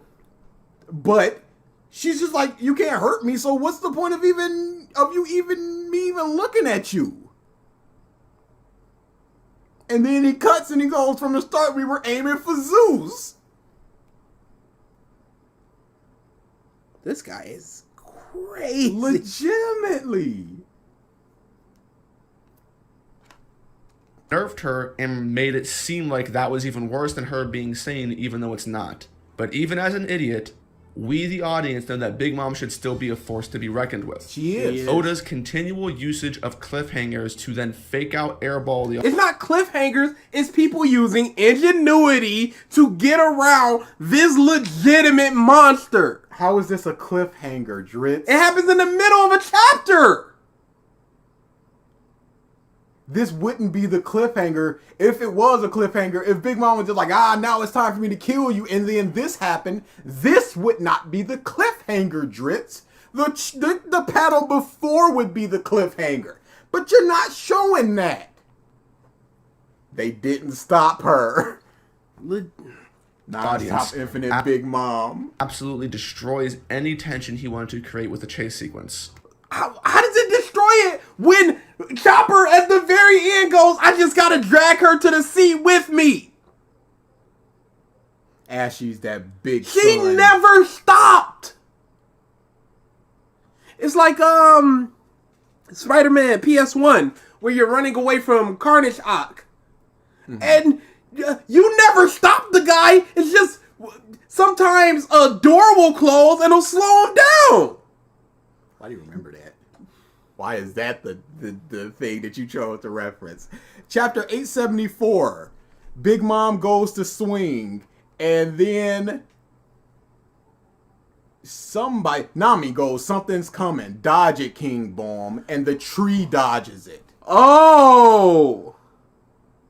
Even though it's a straight line.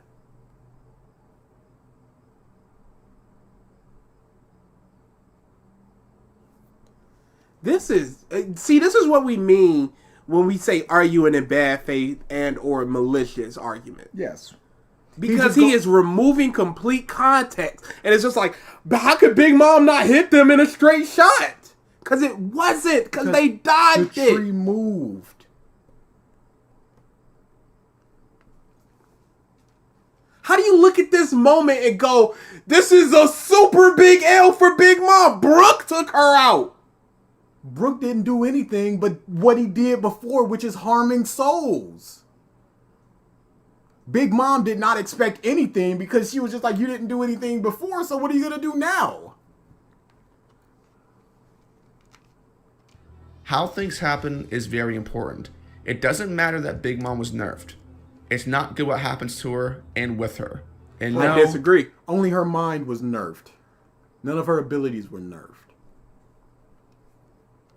No one wants the Strides to die or anything like that, so Big Mom can look good. If you need to make your villains look like Big Mom did here over an extended period of time, you're doing something wrong with your writing if you want people to take Big Mom seriously. And that's important to say. Why wouldn't you take her seriously? When she almost killed everybody on that ship, sank it and everything. She ripped it in half casually. If they had not used their smarts and ingenuity, she would have gotten them in the forest. She would have gotten them multiple times when she was on that ship. Clowning Big Mom once isn't a deal. One Piece is a silly manga. We all understand. How is that a clowning of Big Mom when they dodged an attack? How is it a clowning of Big Mom when they use the ingenuity to halt her? Not stop her, slow her down. Is all attacks from Big Mom supposed to hit and kill? And if they don't, you're being clowned? Do it constantly is an issue. How is this constant? What is that point? Marco the Phoenix. What is that point? You showed 3 instances, which was a dodge of an attack, Nami using ingenuity, and Brooke using ingenuity. Oh, and Jinbei weren't riding away. Someone says that it's a silly manga, but you don't say anything about the comedy and actually condemn the funny at points. Come on, please, I beg you to not. Drizzt got that big old steamy double standard. You love to see it. I don't. What was that? What was this point right before this? We all understand that, but to do it constantly is an issue. Oda that moment is not a good example of how she's being any sort of clowned or anything. It's a setup to what's gonna happen in the arc. Yes. And then it happens in the arc. Oda did a lot better. Phoenix. It even happens in Wano. Yep. It is a thing with Big Mom.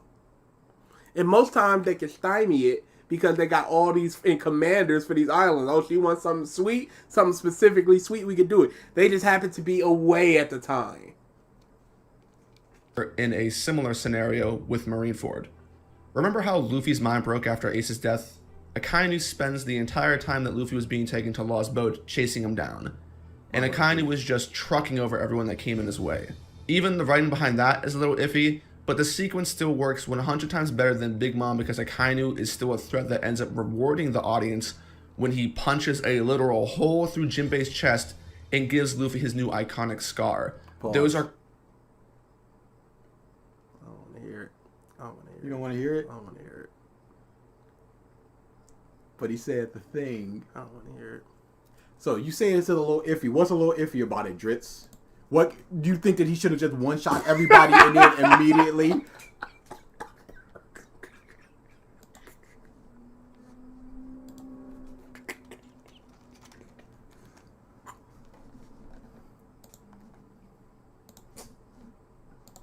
Oh, Drizzt. Hey, commissions open for in debt. None of that thinky stuff, the punchy stuff. And he goes simply by them stalling her, they big strong and they beat her. And she's Big Mom. What? No, that's not what happened, you dumb third panel pointing happy Drizzt. It's so amazing you know how happy he It's the is. expression with the eyes and they're upturned like that. You can just tell. Yeah, I hate this mindset. God, he sucks. Oh, he would hate JoJo. Oh, absolutely. But anyway, How here. much has he read or watched? I know Berserk and Naruto. He likes Naruto. He likes it more than likes One Piece. enough, yeah. He's putting it get above One Piece these days. I would love to hear him talk about Naruto. Love to. But he puts a hole through Jinbei with a magma punch. Doesn't expel the magma. Just like this magma punch is enough to just do what I need to do. And now I shall retract my fist. He doesn't do anything more than that. He doesn't just make himself a pile of magma and fall on top of them. No, nothing. That's a complaint that could be had here. You just going, it's a bit iffy. That's you excusing pre-time skip stuff on post-time skip stuff. He likes Spy Family. How can he? There's literally no plot. Well, mostly no plot. They're plotting it up in the manga right now. Consequent. How much longer do we have? An hour? How? That's something to look forward to when it comes to the accomplishments of Akainu as a character. Go back. Everything Get that full set. that ends up rewarding the audience when he punches a literal hole through Jinbei's chest and gives Luffy his new iconic scar. Those are consequences. That's something to look forward to when it comes to the... What was the consequences there? Luffy has a scar and Jinbei was completely fine. What's the consequences? Luffy has a reminder of Marineford on his chest. That's the consequence. Did he kill any of the Whitebeard pirates? What was the consequence? Just a scar is not a consequence. It's not consequence enough for what Akainu is. So if Brook had gotten a new crack on his skull, would that have been enough? Or if we see the Sunny again and it's just got a big crack in the hull. You go, that's from Big Mom. We couldn't fully patch it up without Frankie. Akainu charges through the commanders of Whitebeard who had just seen this dude essentially kill their captain and father figure. He runs through all of them and puts a little owie on Luffy, essentially. And that's a consequence enough. He doesn't explode his hand and explode Jinbei from the inside out. He doesn't retract it and do it again. He doesn't put a pile of magma on the floor and then like pull it up. I don't know if he can do that, but nothing. Shang Tsung in it. He just punches through him, gives Luffy a scar, and that's enough of a consequence to you. After running through multiple commanders of Whitebeard. And now Luffy has a scar. He doesn't have any pains. When was the last time he talked about Akainu? What? Where? Jinbei. When was the last time Jinbei doesn't have a scar. And he got a hole through him. He might have a scar. I don't think we've seen his chest. Yeah. The accomplishments of Akainu as a character. Everything Oda does with Big Mom and Whole Cake post Chateau collapse devalues her standing in the world. Jinbei alone deserves praise, but the Straw Hats, as a group, didn't live because they pushed themselves to the limit against impossible odds. They survived because of plot armor. No, they exploited weaknesses in Big Mom's either mentality or her abilities. I don't think anybody else could have cut that cloud the way that Brooke could have. Couldn't have. Nobody Needed to cut else the has soul of it. Nobody else has the ability to shock Big Mom in the way that Nami did. And no one then- could have taken away Zeus. and then taken away her main means of transport, what they believed to be. Even when they were on King Bomb, who would have taken away Zeus there? Luffy was there. This is horrible. Jinbei absolutely should have more damage on him. He got 2 holes straight through him. Hey, there's maybe another reason we don't like Jinbei. Jinbei is the big stink. This panel of Chopper standing on top of the Sunny and Monster Point with his arms open trying to absorb fire and tell me that the intellect of the Straw Hats and their resourcefulness was really tested. And this is where He's not trying to absorb fire. He's trying to do whatever he can. Do your worst, Big Mom. I can at least drag you down into the sea. What do you, He's a little 15-year-old kid doing what he can to protect his ship and his crew. where do you get trying to absorb Cyberman fire Morph from? says, plot armor would be Nami tanking Big Mom's strongest attack and standing. Yeah, that's the plot armor, but them exploiting weaknesses is somehow plot armor. My goodness. Hey, she's not mentioning a cake here. Yes, she is. Look at her. Mentioning the cake.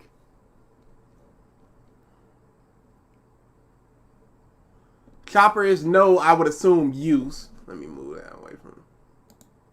It's no use, but I've got to do it anyway. Do your worst. I can drag you into the sea with me. They know it's worthless, and Chopper's like, I'll just drag her down. I'll take it and drag her down. Probably wouldn't work. Yes, But you're talking about the intelligence of the Straw Hats are tested when they've done nothing but intelligent things against Big Mom that you were mad about. And now it's like, oh my God, they're just trying to face tank it. It's bad. It's bad when they use their smarts. It's bad when they use their strength and abilities. It's just always bad. It's not good. It's never good. Never. Gotta hit this. 7 Deadly Sins fights are the definition of Big Punch. Comment? Have you seen it? Yes, it's not a very good series. I see. and this is where things really break down. Chris the This Chill wasn't says, meant to get Drizzt would hate the Persona games via attacking weaknesses. Absolutely. Yeah. Why is it just all punches happening? Why isn't my lightning working?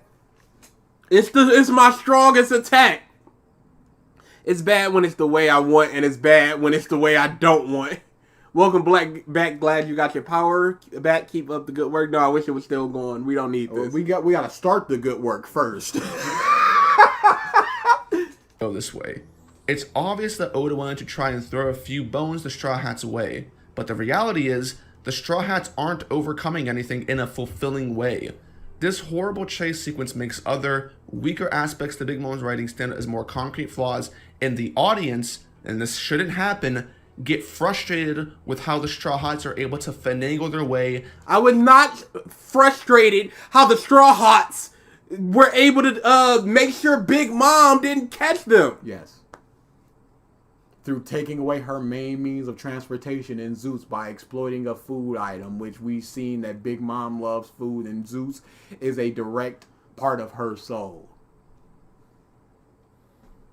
Out of disaster after disaster after disaster. It's not cool. And one big example of how other aspects of Big Mom's writing stand out that really reveals how Oda couldn't properly set up the plot lines of this arc is the justification for all of this drama to begin with. The only reason anything in the arc truly goes downhill is because Big Mom wants to assassinate the Vinsmokes. But here's the thing. There's no in-story reason for this plan. Pause. What? Who is Big Mom partnering with? Do you not think that once Caesar gives her what she wants, she's just gonna let him go? No. On top of that, she might, because Caesar has the knowledge and Germa has the technology. So all she really needs is the technology. She doesn't need like the. once the people are murdered, and once Sanji and Pudding are married, and all of them are murdered, who do the Germa turn to? The person that's technically family now. With the resources. What are they going to do? Run? Why would you assassinate a group of genius scientists when you don't know how their science works? Because you've got a genius scientist in your back pocket. Yes. The Big Mom Pirates don't have any scientists capable of doing anything like this.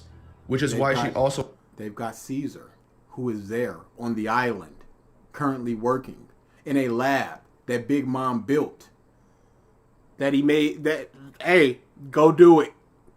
The Germa weren't the Germa also in league with Vegapunk?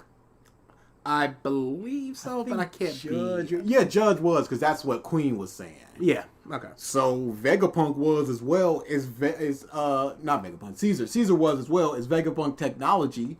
He can figure it out. had Caesar working for her on the side. Oh, And speaking of Caesar, Caesar was going to die because he couldn't complete the gigantification. But killing Caesar makes a bit more sense because he couldn't provide Big Mom with what she wanted. The Vinsmokes could. Killing Super Scientist Judge and his super soldier kids, who could be of use as a military force in an alliance, is... How are they going to keep them under tow? Because that was Judge's folly. He thought he could just keep Big Mom underfoot. Yeah. How do you keep the Germa underfoot with Judge and those kids? Once they got their land and stuff, what do you have to offer them? You can only threaten them, because what they want is their North Blue land. Once they have that, unless they want to branch out more, which they can essentially on their own, you have nothing more to offer them. It's like, why? And then if you threaten them, we got your kid here. Even if she makes a short-sighted decision, it fits well within her character. Yes. Hey, did you not say Judge wanted to kidnap Pudding Drizzt? He spent all the research money on blackjack and hookers. Which he did, actually. Which he actually did. stupid. The only reason Big Mom has a plan to kill the Vinsmokes is to cause the drama of the arc and to give it a plot to move forward. It's baffling because Oda didn't really have to do much to justify... And we don't need them anymore. It's that simple. Leo Lester the says, technology. Vegapunk, Caesar, Queen, and Judge are a part of Mads, an underground group of scientists. It was said in Wano, and Drizzt seems okay with getting info from Wano. Everything. There you go. He just chose not to include He just chose not to remember that. We're going to use Drizzt's words right here. any logical writing. All Oda had to do was include a very basic motivation for Big Mom to kill the Vinsmokes, and we'd all be good. If Big Mom... Who does she have an alliance with? Caesar Clown, because he can directly offer something to him. The Fishman Island, because they can directly offer something to them. You have the thing. I can just take the thing. What do I need you for? She's not a person to join an alliance. Kaido, she joined that alliance essentially because they're old friends. They proved their strength. Like, we can use each other to become the Pirate King, and then we'll figure out who's the number one, whatever. But they fought to a standstill, essentially, for days. Funny how he ignores the scientists Big Mom has in the cover stories when the Vinsmokes were captured. Hey, we're not talking about that. We need them in story. That doesn't matter. They also didn't. It should be in it. regularly betrayed people and killed them in this manner, then that'd also be fine. But that doesn't seem to be the case. Pause. She marries her... Didn't she say that Caesar, do this or you will be killed? They are willing to kill people who work for them if you do not provide what you are supposed to provide. If you're willing to kill them for that, you're willing to kill them from essentially anything. Caesar can do this thing. He's not doing this thing. Kill him. Even though he still can do it. daughters off to all sorts of people to create alliances. That's like the entire point of her family. The Sun Pirates marry into the family, and Big Mom... Hey, Where are all the fathers? She doesn't care about the fathers and stuff like that. She just wants the alliance because it's a new force that she has. Where are all the step siblings of Big Mom? Where's anybody coming up to Big Mom on an equal level?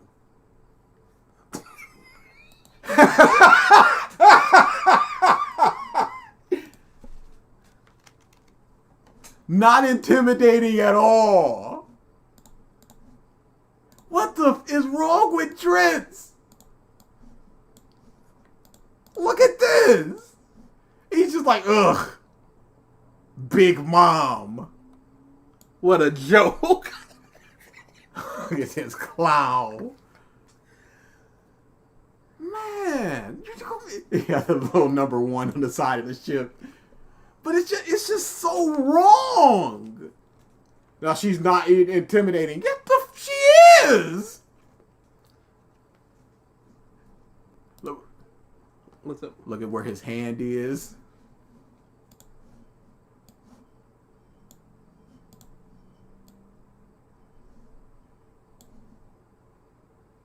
Oh, Aladdin. The fish man behind there. Oh, okay. Well, he's getting a handful.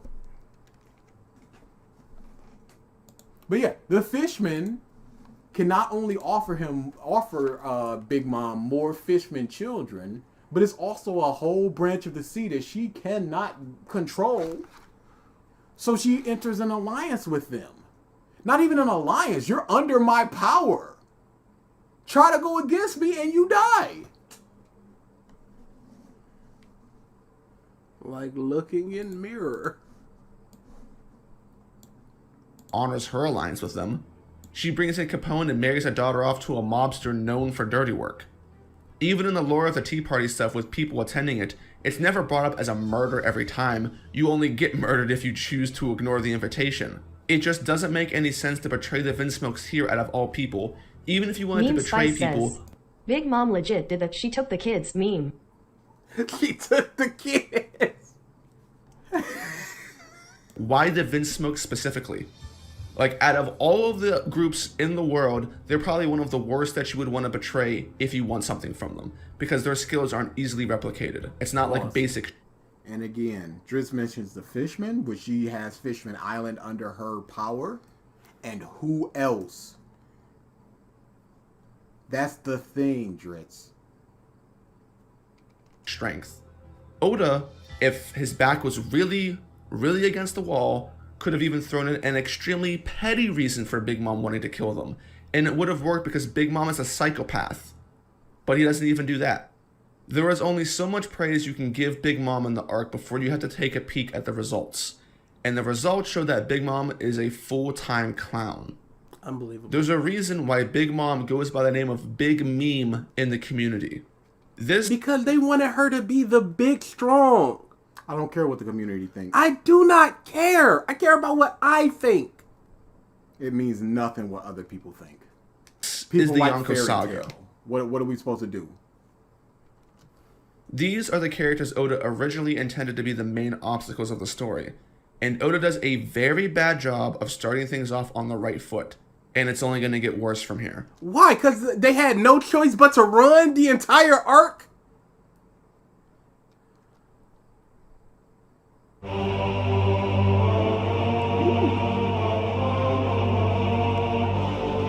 I've never heard Big Meme before.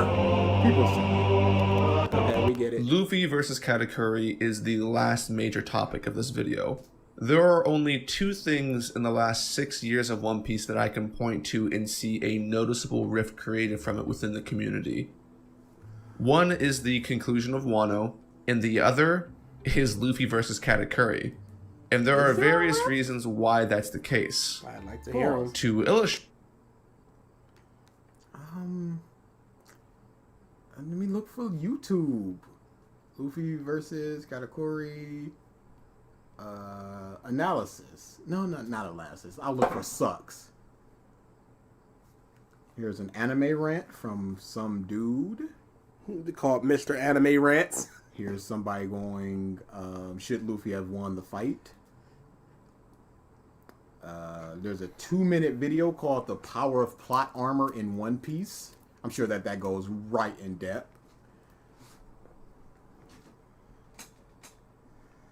Okay. It's derisive because if people say it on Reddit, and I'm not going to show anything that says that. Straight them. We're going to go Big Meme is the evolved of meme spice. through this fight chronologically and see how it played out. Pause. The beginning of Someone titled the Reddit thing "Unpopular Opinion: Luffy versus Katakuri." Okay, I just looked up Luffy versus Katakuri sucks Reddit, and here's somebody going Luffy versus Katakuri is the definition of plot armor taken to the worst writing. How do you guys feel How about so? it? Misunderstood. Oh, let's take a look.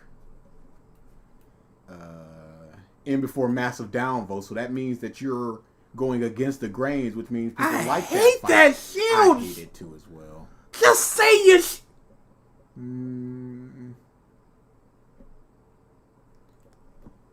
How little damage Katakuri took is what his issue is, because that's in bold, and there's no other points.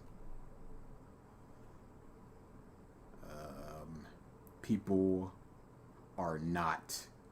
Oh yeah. People are disagreeing with this one particular Reddit thread. Trident by Amora citing says, sources. DA, assuming Drizzt responds to you and you get to talk to him, do you think anything at all will ever come of it? The point of things when talking to people isn't for it to come. It's not for things to come of it. It's not for me to be like, no, you're wrong about this, Drizzt, because Drizzt is a person that's not going to change his mind. We saw that last time we did it, where she's laying down. Look at the panel, and that was his point. No, I don't think so, because somebody had laid it off. I think that he's somebody so set in his mind. It would be better to show that, look at how set in his ways that this guy is as I'm actively presenting evidence and stuff. Just like with the Bleach dudes. Just like with the Catalyst Man. Oh boy, Bleach Dudes was Just like the with Big Ugly. Triggered. So yeah, I haven't looked at what Trigger's doing in a minute. it's fine. He's probably doing his thing. Who cares? We haven't gotten any screenshots of him talking about us, so I don't care. Of Luffy versus Cat is pretty good. It comes off of the back of one of the few times that Luffy takes charge as captain of his crew. He drags Cat into the mirror world and then smacks the mirror to lock himself in there with him. Boom, baby. And Things then are all reassures the crew, like, y'all better hurry up, 'cause I'm gonna beat this dude and I'm gonna be bored waiting for you. Reassures the crew in that moment, knowing that he's got such a hard fight up against him, and he doesn't want Already them getting to pieced worry. up. It's so good. It's such a small little moment that is almost insignificant, but it says so much. I still can't believe people think the 1,000-Year Blood War is the best Bleach arc. It does the most things. Yes, it's a big fight. Happy. Oh my goodness, everybody's fighting. Everybody's doing things. Big double bankais. Please clap. God sword. Yay. already getting pretty serious. Cat's intro into the story hyped him up to a high degree. The second man with a billion-berry bounty. The dude who could see into the future. The buddy Capone said was the most dangerous at the tea party. We had just seen Luffy struggle against Cracker, so there's a question in the back of your mind wondering, is he ready for Katakuri? The fight begins and Luffy starts getting overwhelmed immediately. He uses hot Gatling, but Katakuri's Gatling is better. Luffy tries the Jet Stomp, but Cat is faster. Luffy uses Gear Second to try and get away, but Cat is faster still. Like, that big punch, is this right? And he just does a bigger punch. Was like, is that about right? Was that it? There it is. Is that how you do that? Is that the thing that you just did, but way better? Yes? Okay, cool. It's next month for Bleach. Oh yeah, next October is also Chainsaw Man and something else. I mean, let me go ahead and mute DBZ MRAM right now on Twitter. Because the jizz will be ever flowing. I don't want to see that man just going, Oh boy, peak imagine anime, look at this screenshot. Like, can you imagine if people start praising Bleach and it had like a second resurgence? Off the back of the 1,000-year blood war? It's a lot of big fights. If the animation is pretty, people are going to slurp it up. And you know for a fact this will happen. Mob Psycho 3 is another one. Maybe that's what it was. I know there People were are two hyped air about dates Mob Psycho. that were back to back. It was Blank and Chainsaw Man the next day. And people were hype about it. I'm already sick of Chainsaw Man. Oh, they doing it to you, huh? I'm already sick of it. I had to mute Spy Family for the first week because I'm like, I'm sick of this. I'm glad that's died down. But people are just like, oh, it's gonna break the internet. You're just making a self-fulfilling prophecy because you're hyping it up so much that you have no choice but to be hype about the thing. And now the next person has to be hype about the thing.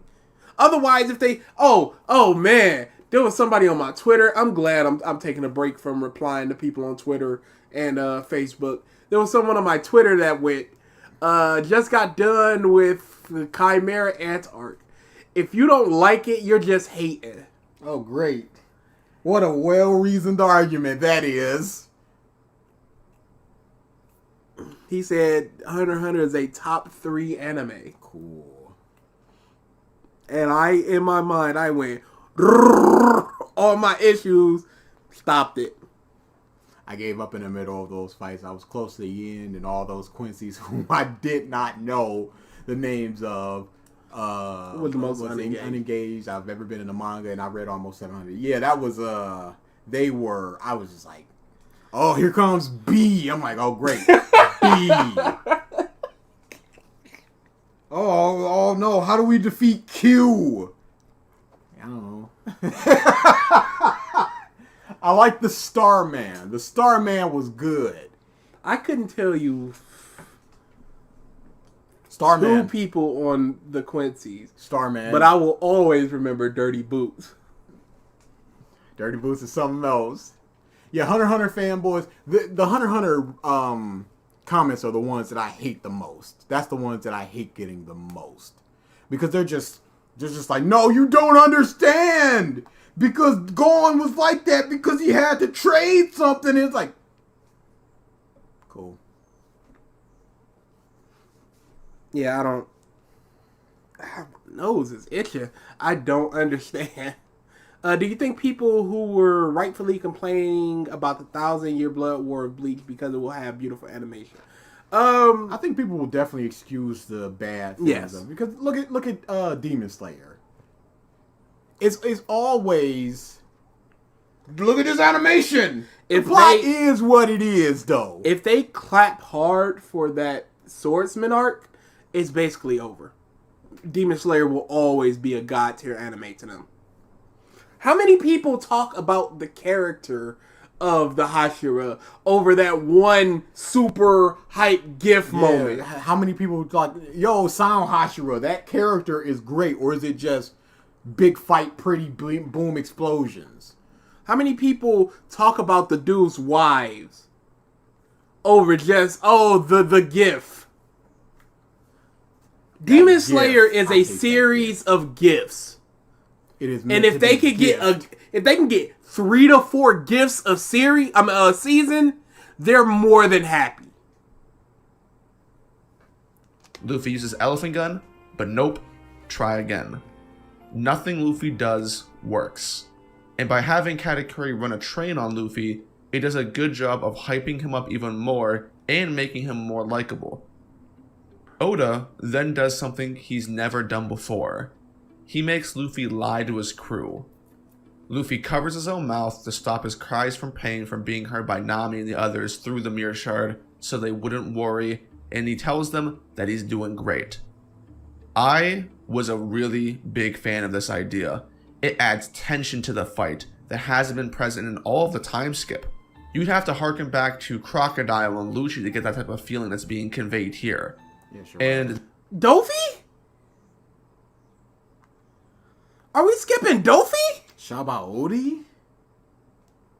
Big tension there. They lost hard. Bad. The fight doesn't continue for long before Luffy is already priming himself for Gear 4th, Luffy's trump card. And the only reason it's being forced out so soon is because he can't do anything. But Katakuri even stops Luffy from entering Gear 4th, saying that he refuses to... Why would I sit there and let you do that? I mean, it sounds interesting, but no. Ample down with Magellan. Man was poisoned. No, but you see, he can just say, we haven't felt like this since Lucci and Crocodile, and not explain anything. And that's his point. Is this the first time he lied? No. This is the first time he's lied. This may be the first time he's lied seriously. Because there's been times where Sanji's like, who's eating it? And he was like, no, I didn't do it. You know, that look away. Not me. That type of thing. I can't think of any significant lies that he's told to the crew. And even this wasn't a lie. It was reassuring. Because he just says, come back soon. I'm going to get bored waiting for you after I beat this guy. They got Big Mom barreling down on them. They ain't got time to worry about Luffy. So he's like, all right, this is going to be easy. Y'all worried about y'all thing. Underestimate him. Which sounds sick, since underestimating is basically what every villain does in every story all the time. Pause. But then Cat every villain does in every story all the time. I just hate totalities like that. I just do. Don't say that. Use your words better. Unless it is, because one villain breaks that to an extreme degree. Somebody linked one of the Mark things where he said, sometimes I don't know how to express myself eloquently for how much I like a series, and it was just a tear down by us. You didn't see that clip? No. Oh, dude, hold on.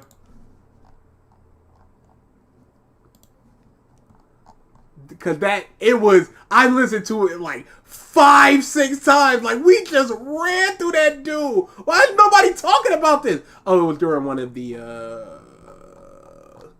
Mark just called himself a bum. Where is it? Sorry, y'all, I know. There it is.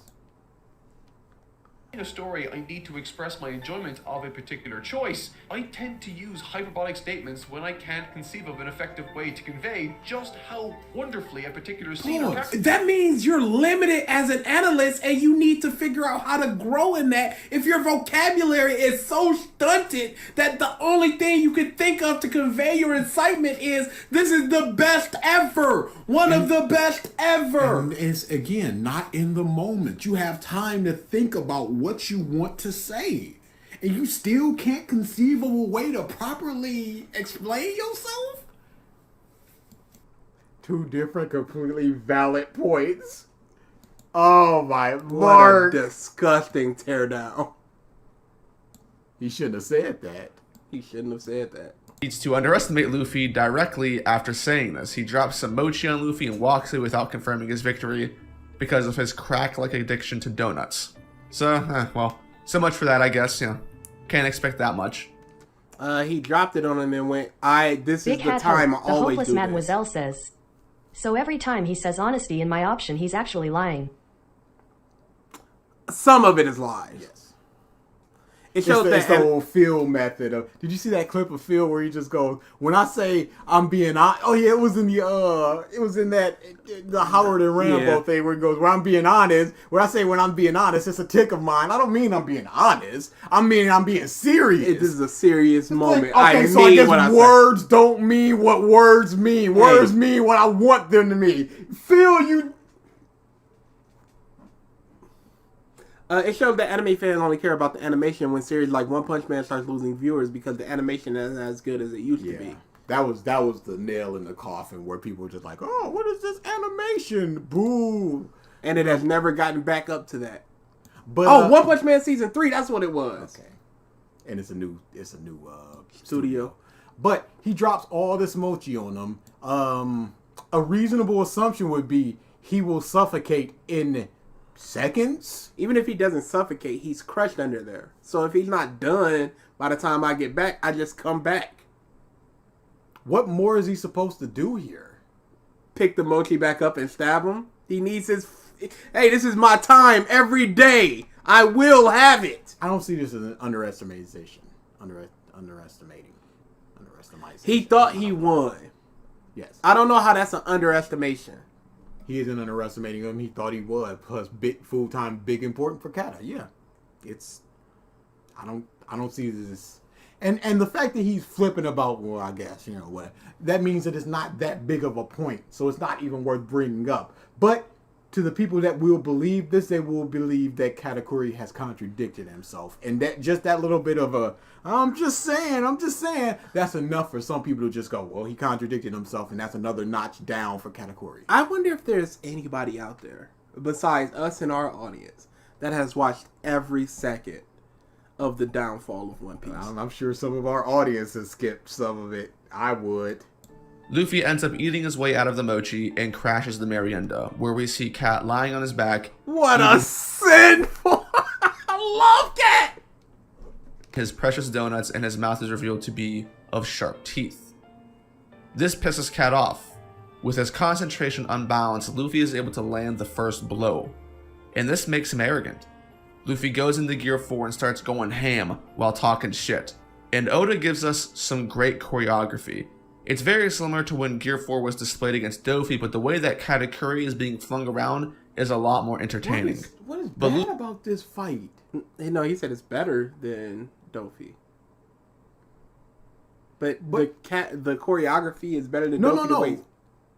Why does this have a section? But Luffy's time in the sun is very short. Things turn to normal pretty soon. Yeah. After Cat regains his composure, Gear 4 is immediately outmatched and put on the defensive.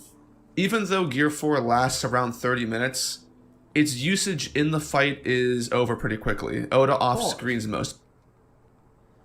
I don't think it's ever been stated that Gear 4 lasts 30 minutes. I also don't think that it lasts 30 minutes. That Dofi Luffy fight was not 30 minutes of Gear 4's.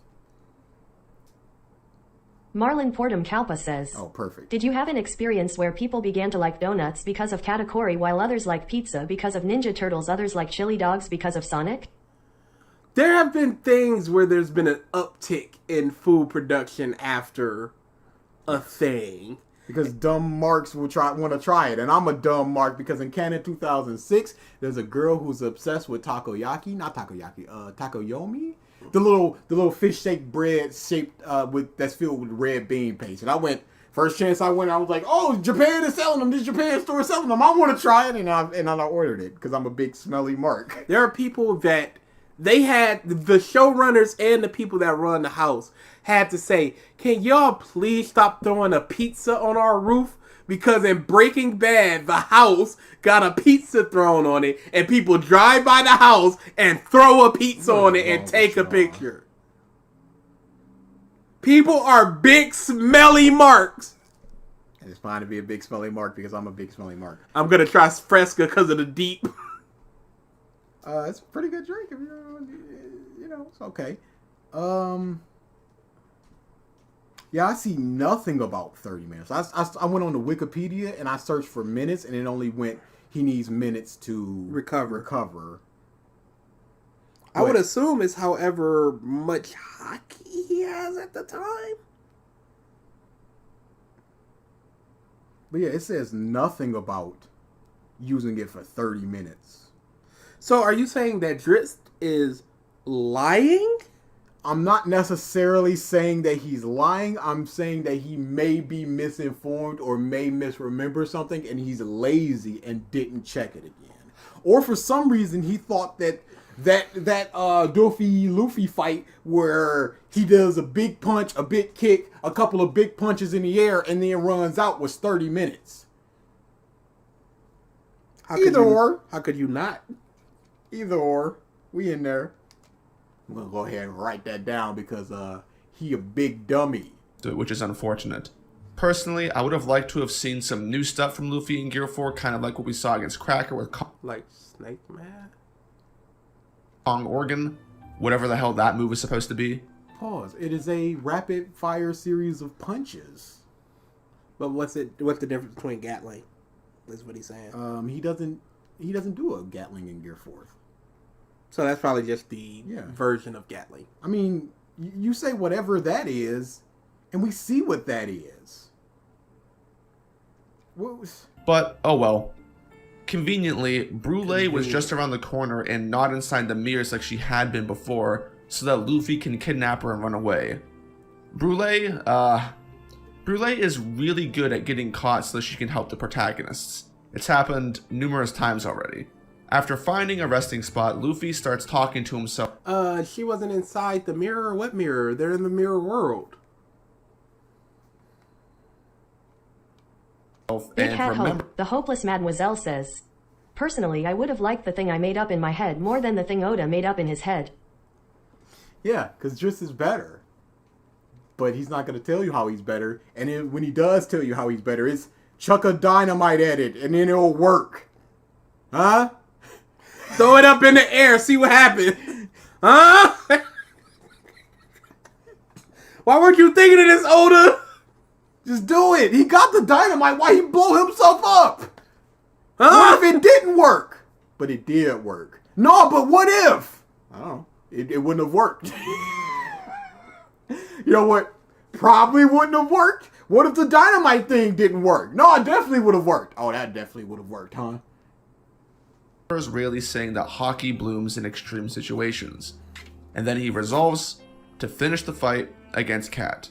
There probably should have been a scene inserted here of Luffy fully acknowledging his arrogance and overestimation of his own abilities, which would fully connect to his statements in Dressrosa about never running away again, which Luffy does here against Cat. He runs away.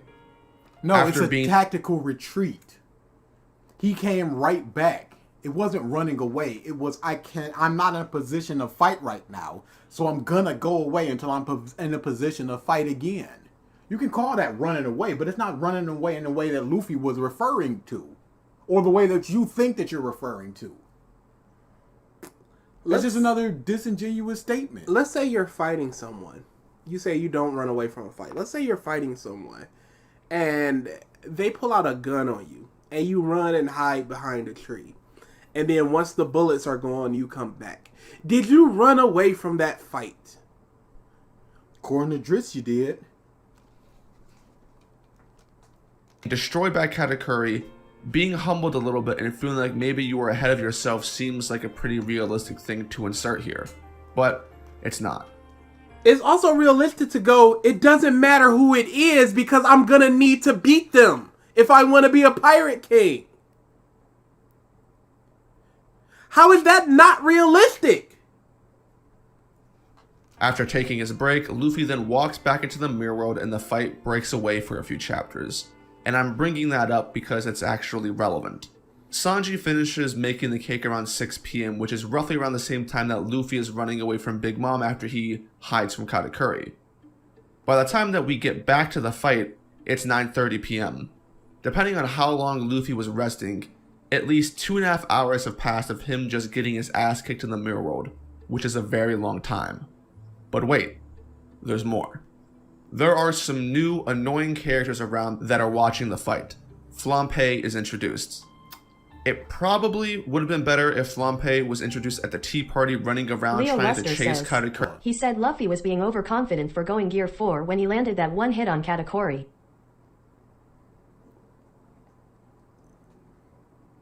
Hey,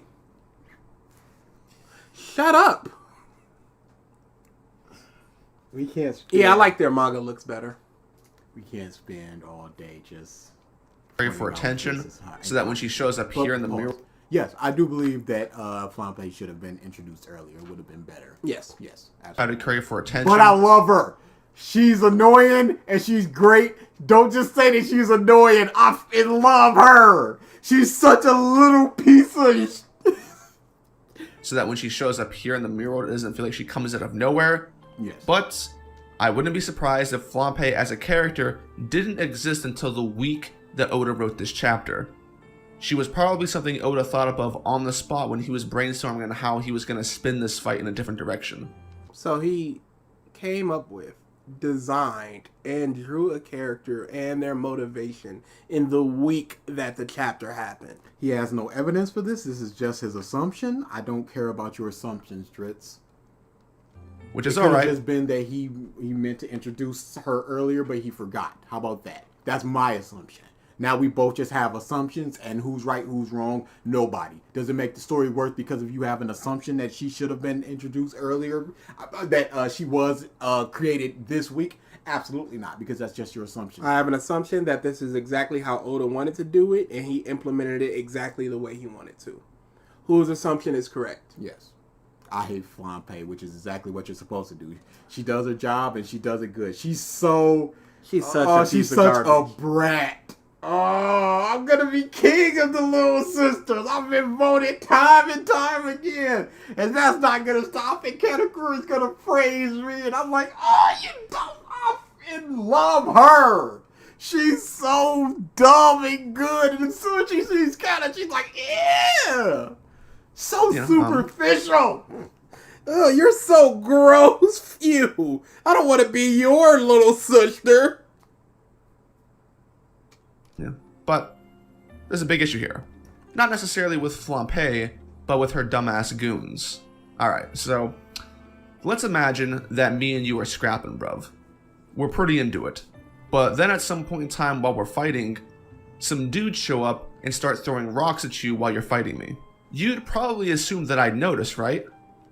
Well, if you're Katakuri, the answer's no. Flampe's goons are It depends on the action that's being taken at the time and when the rock is thrown and the size of the rock. What you're doing, what your opponent is doing, how fast is the rock, how big is the rock. If you're focused on your opponent, you might not get the rock. Because if you're both moving so fast and a rock just whizzes by, you think that, oh, maybe somebody kicked it up or something. He's so fast, I can't. If you're moving at that speed, rocks are probably flying anyway. But so when a little needle goes and your attention is drawn not to where Luffy was, but where he currently is, you're not going to see that needle, are you, Drizzt? Because Luffy has moved from that position. So why would Katakuri still be looking at that position if he's fast enough to track Luffy? And thus his head would be turned and no needle. Arrow after arrow at Luffy with their crossbow snipers, and Luffy is dodging them as he's fighting. But somehow, Katakuri doesn't notice the entire time. Part of the intent of Flampe third-partying Luffy versus Katakuri is that their interference leads to an unjust injury for Luffy, and that's what officially turns the tide of the fight. That's kind of important. Oda should not have included these fodder guys shooting crossbows. It's so beyond the realm of believability that the observation god, Katakuri, doesn't notice what's going on. He can only use one form of hockey at a time, so unless he's standing still and seeing the future, he is not going to notice. Is he supposed to notice everything around him and never be surprised or shocked by anything ever? I don't believe that's how observation hockey works. Otherwise, why is someone like Sanji getting hit? Why doesn't he just observe the danger coming towards him and move away from it? Why is Kata getting hit? Flampe, I can give a pass because when she hits Luffy, it's the first time she's done it. But these fodder guys are just shooting for an extended period of time, accomplishing nothing. Oda, as an author, is... An extended period of time. How extended period of a time is that? How many shots have they shot? You don't know that. I'm saying 3. We have no evidence of that. This is not an he says it's an extended period of time. When this is not an extended period of time. Don't just say that it is. We don't know how long they've been shooting. You say, I've been trying to hit him. We see 4 shots on screen. 3. The first shot, pew, pew, pew. Oh, yeah, I didn't see that one. Yeah. It's fine. You got your timestamp yet? You don't need to stop at my timestamp. I can... It's probably among the worst in the entire business when it comes to having really bad fodder characters. I think that Oda should probably win a prize for how bad his fodder characters are. And normally when it comes to fodder characters, you can ignore them. But this type of stuff just takes you out of the moment. It's dumb. Pause. What other bad fodder characters are there? How are these even bad? Oda should win an award for it. What other bad ones can you point to? Don't just say that there's other bad ones. Who are the other bad ones? Why are they bad? Are they in the post or pre-time skip?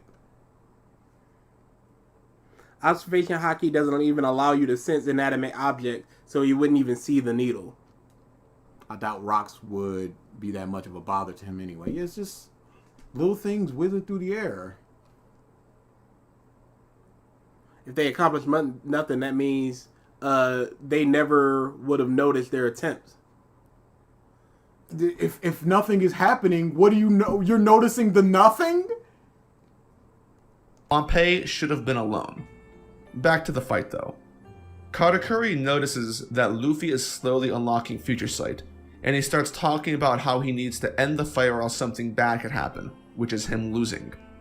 Then we have the quote-unquote turning point. Luffy is hit by Flampé's Silent Needle, which makes him stumble and unable to avoid Katakuri's thrust. And unlike every other time, this time it connects and literally takes off part of Luffy's chest and abdomen. This completely changed the tone of the fight, which had been stagnating prior to this injury. After being brutally injured, Katakuri angrily puts on a clinic and gets a ton of free damage in on Luffy. We can see that Kat is frustrated that he was able to hit Luffy, and then he has a complete 180 in temperament. He hears Flampé's bum ass laughing in the corner and finally puts things together. He walks over to her, and that's when we get the whole self-injury and yelling at her thing. Kat walks back to Luffy, apologizes, and acknowledges him as an equal. Sorry about this. I was sloppy. I failed to notice that tiny needle. But why didn't he notice it? No, but why not? Acknowledges him as an equal. The fight continues for a few more hours. He said he didn't like Marine fodder and Marine Ford. I mean, I agree, but how? It's fine to not like them. Why are they bad? It sounds like he's conflating the two. But he needs to explain himself either way. Acknowledges him as an equal. The fight continues for a few more hours after this. Luffy continues to fight Katakuri in base without being taken down, and then Katakuri allows Luffy to go into Snake Man. The design of which is pretty cool. There wasn't any attempt here to make this goofy like with Bound Man or Gear 5. It's all designed to be raw, which is a rarity in One Piece when it comes to Luffy, and I think this is cool, so it is cool. What's raw about it, Drizzt? You're simply saying that it is. What about the design is appealing? Is it the slimness of it? Is it the spiky hair? Is it the no hockey on the chest? What is it about this that makes that? It's the easiest thing to praise a character's design. What makes it appealing to you? It's just a slimmer Bound Man. Holy, he can't even do that. Amande has a great design. Do I ever just say that? Or do I go, look at that big hat. I love her 3 heart tattoos on her neck. The big neck is great. Says, Big Punch Monkey, yeah, Drizzt. That's Oh yeah, that's what this is. Big Punch Monkey, cool. It's not as lame as those other ones as well. But Amande, she got big lips. She's smoking. She's some kind of snake lady. I love her dress. It's just a whole... Amande has a great character design. Should stop. most characters in general. Out of every form Luffy's ever used, I think this is the coolest design. Gear Second is the absolute best of everything. Design. While in Snake Man, Luffy's attack speed is very fast. We don't really know anything about Snake Man other than this though. Oda ends up doing, in my opinion, a very bad job of showing Snake Man's movements outside of Luffy's arms, which, when it comes to the arms, Oda does do a good job of showing. It's hard to tell as a reader if Snake Man can run, fly, or move fast similar to Bound Man. Oda doesn't touch on it during the...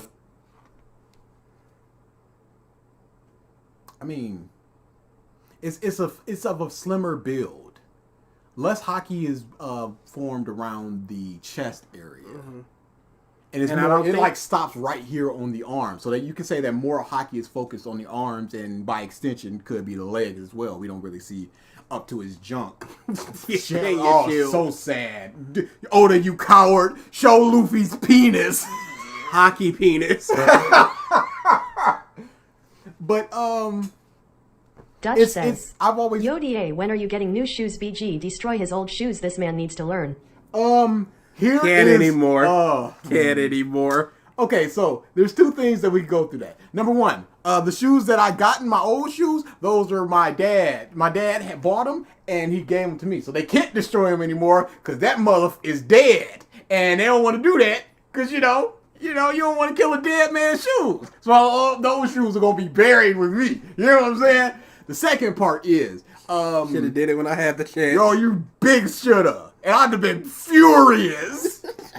But the second part is, I kind of took it upon myself to clean out his room when he passed, because I just need something to do, just something to keep my mind off of it, just something to just move, go. Really, go, that's how you go. Yeah. I just wallow. No, it was like it's also sort of like a closer thing of just like this. We don't need to see this room in the same way that it was. It's done. So and he had shoes. And I took the shoes, all right? I got a new pair of shoes, which were his old shoes. So I took my dad's shoes, and I'm wearing them, and they're nice shoes. So I have 3 shoes now. 2 of them are his. Can't douche. Never getting rid of them shoes. And you can't. You can't. This is hurt. This is pain. Gotta see them flip-flopping around. Yeah, boy. Keep my mind off him. Let me dig through his stuff. Also a sense of closure. Also a sense of nope. Thank you. I was should I even say the lame joke? You're fine. Cool. You're cool. fine. Cool. Fight. It's not something Katakuri comments on, and it's not brought up as a weakness of the form. So it gives the impression that Snake Man is essentially just an immobile punching turret. When Luffy jumps in this... not immobile. The arms are even more mobile, so his body doesn't need to be as mobile. They showcase that his arms have a lot more flexibility in the turning thing as well. And a lot more speed. So... Meme Spice says, go back to him saying, in my opinion. Why? No, thank you. But if you can't go through my arms, you can't hit my body, so it doesn't really matter at that point. The whole Bound Man stuff is... Bound Man and Take Man it's super stretchy, but it's also kind of hard, so Luffy doesn't really take damage because of that. With less hockey coating, and it's more in his arms, so he can have better control, it could be said that the defense is less. We're going to be out of here about 8 o'clock. Girl! Snake Man, similar to Bound Man, Katakuri is surprised. But he figures out the form after only a few encounters and proceeds to fuck Luffy up while consistently defending himself. Makes you wonder, once again, why Cat didn't just end the fight sooner if he was always capable of this level of combat prior to becoming a Luffy fanboy. He's figuring out the movements of the new thing. Yes. And he's the same capabilities. He's just figured out his opponent's movements with the new form. And where has Katakuri been taking it easy on Luffy, where you can just go, why hasn't he been doing this before? Before? He has been doo-dooing on Luffy before. That's all he's been doing. Where can you say? Because you just said that it was when he got his hockey was down a little bit when he got his first strike. But all before that, Luffy was getting doo-dooed on. After that moment, Luffy was getting doo-dooed on. Katakuri is not punching Luffy and he's staying down and you just going, why didn't he do that before? He's doing the same stuff that he has been doing. He's hitting Luffy and Luffy's just not staying down. Oh, boy. 306. Oda then draws probably one of the coolest panels in the entire series with Katakuri. It's a shame that Oda doesn't believe in drawing full spreads anymore. Pause. Cool. He's so big. Cool. Oh, man. He draws one of the coolest things. Look at Look at these 2 timestamps. 305, cool. 306, cool. Cool. Went through a I lot of understand that this is cool, but talk about the shading. Talk about the white eyes. Don't just say cool and have that be your point. in order to nail this pose, and I think it was deserving of a bigger picture. The fight continues until Luffy and Cat exchange final blows. Luffy falls into a hole and is knocked out. Cat is still standing but falls forward and they're... He's not knocked out. Katakuri I guess was he on the ground and then he got up. He wasn't my still bad. standing. Drizzt, you are lying again. both incapacitated. Several minutes later, Luffy wakes up. He begins to climb out of the hole. As he is climbing out of the hole, there is no one around him, and then Cat teleports in front of him and is now standing above him. Luffy is completely spent and surprised. Wait a second. Is that what happened? I don't believe that's what... It might have been what happened. Joe but is going very badly. I don't believe Drizzt. It's hard to believe anything Drizzt ever says. Chapter 895 is Snakeman. Snakeman! Because here, you should edit that in and showcase that instead of just showing... Or, I cannot do that. What? I suppose that is a thing that you could not do. Here's Katakuri on his back. He did not stand up after that. Well, he stood up and then he fell down. Did he fall down, stand up, and then... Doesn't matter. That's not what we're looking for. Somebody doesn't know what Katakuri did. No. He is correct. Cool. Yep. There's a Peon pretty says, big wide shot. Drizzt be like, it's cool because it's raw, which makes it epic. And epic things are cool. Oh, Is it not and that's raw? his point, and Is I it hate not that. Epic? All right, there. But yes, there's a pretty big shot of Luffy in front of him, and Catty's not there, and then he is there. Yep. And Okay. here is Cat just on the ground, several feet, I'd say, in front of him. Yep. Or yards, or whatever you Yanks use. Oh, wait, we're the Yanks. I tried to insult you, but I am you.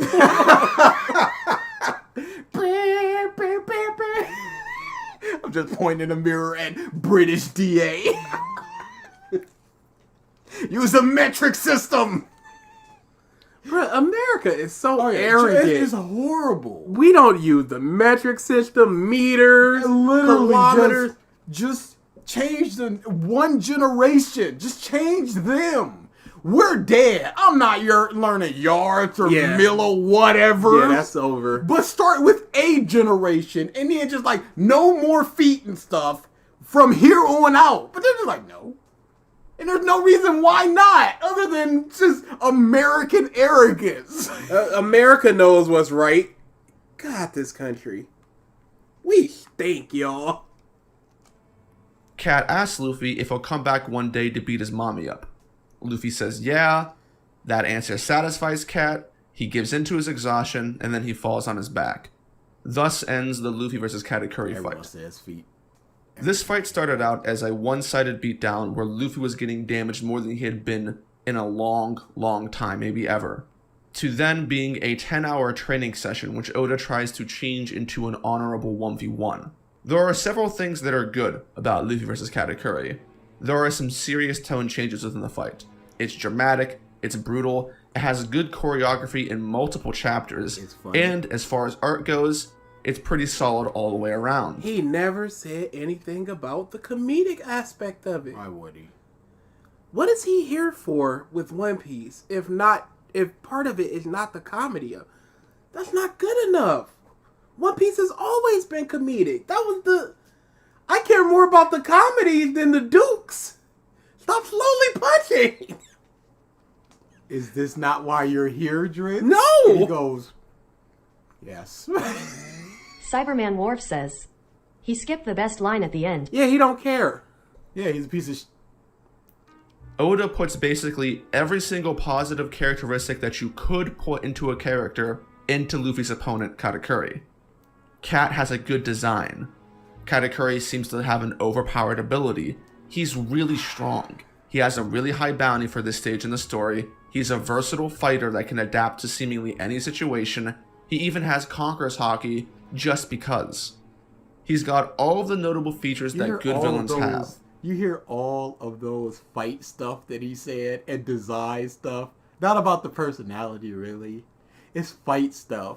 It's a bit of this, if you catch my drift. And it seems like a giant recipe for success, right? And on the surface, yeah, you're right. But that's only on the surface. The deeper you dig into this fight, the worse it gets. Cool. Let's go. We'll start first with Luffy. Excellent.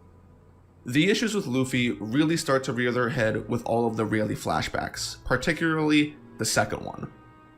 In this flashback, Rayleigh tells Luffy that future sight is a thing. Rayleigh says that 2 years of dedicated training won't be able to get Luffy to the level of future sight, even though all it took was 10 hours of Haki blooming against Katakuri. After he Haki learned bloom. the basics. Haki blooms in battle. That's what he said. This is the toughest, longest battle that Luffy has been in. With a dude who can do the thing that Luffy wants to do. You see the implementation, and it blooms in battle. Holy crap, that is this. I hate this dude. Yeah, that line was fire from Cat. You're looking pretty far into the future. And then he puts his hat over his f***ing mouth. Luffy, get in there.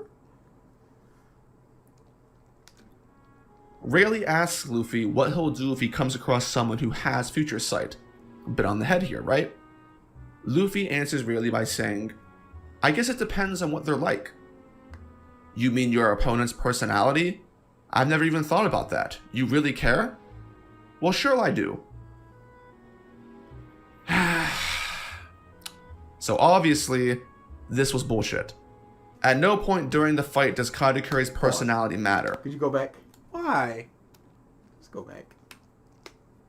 Look at the screen.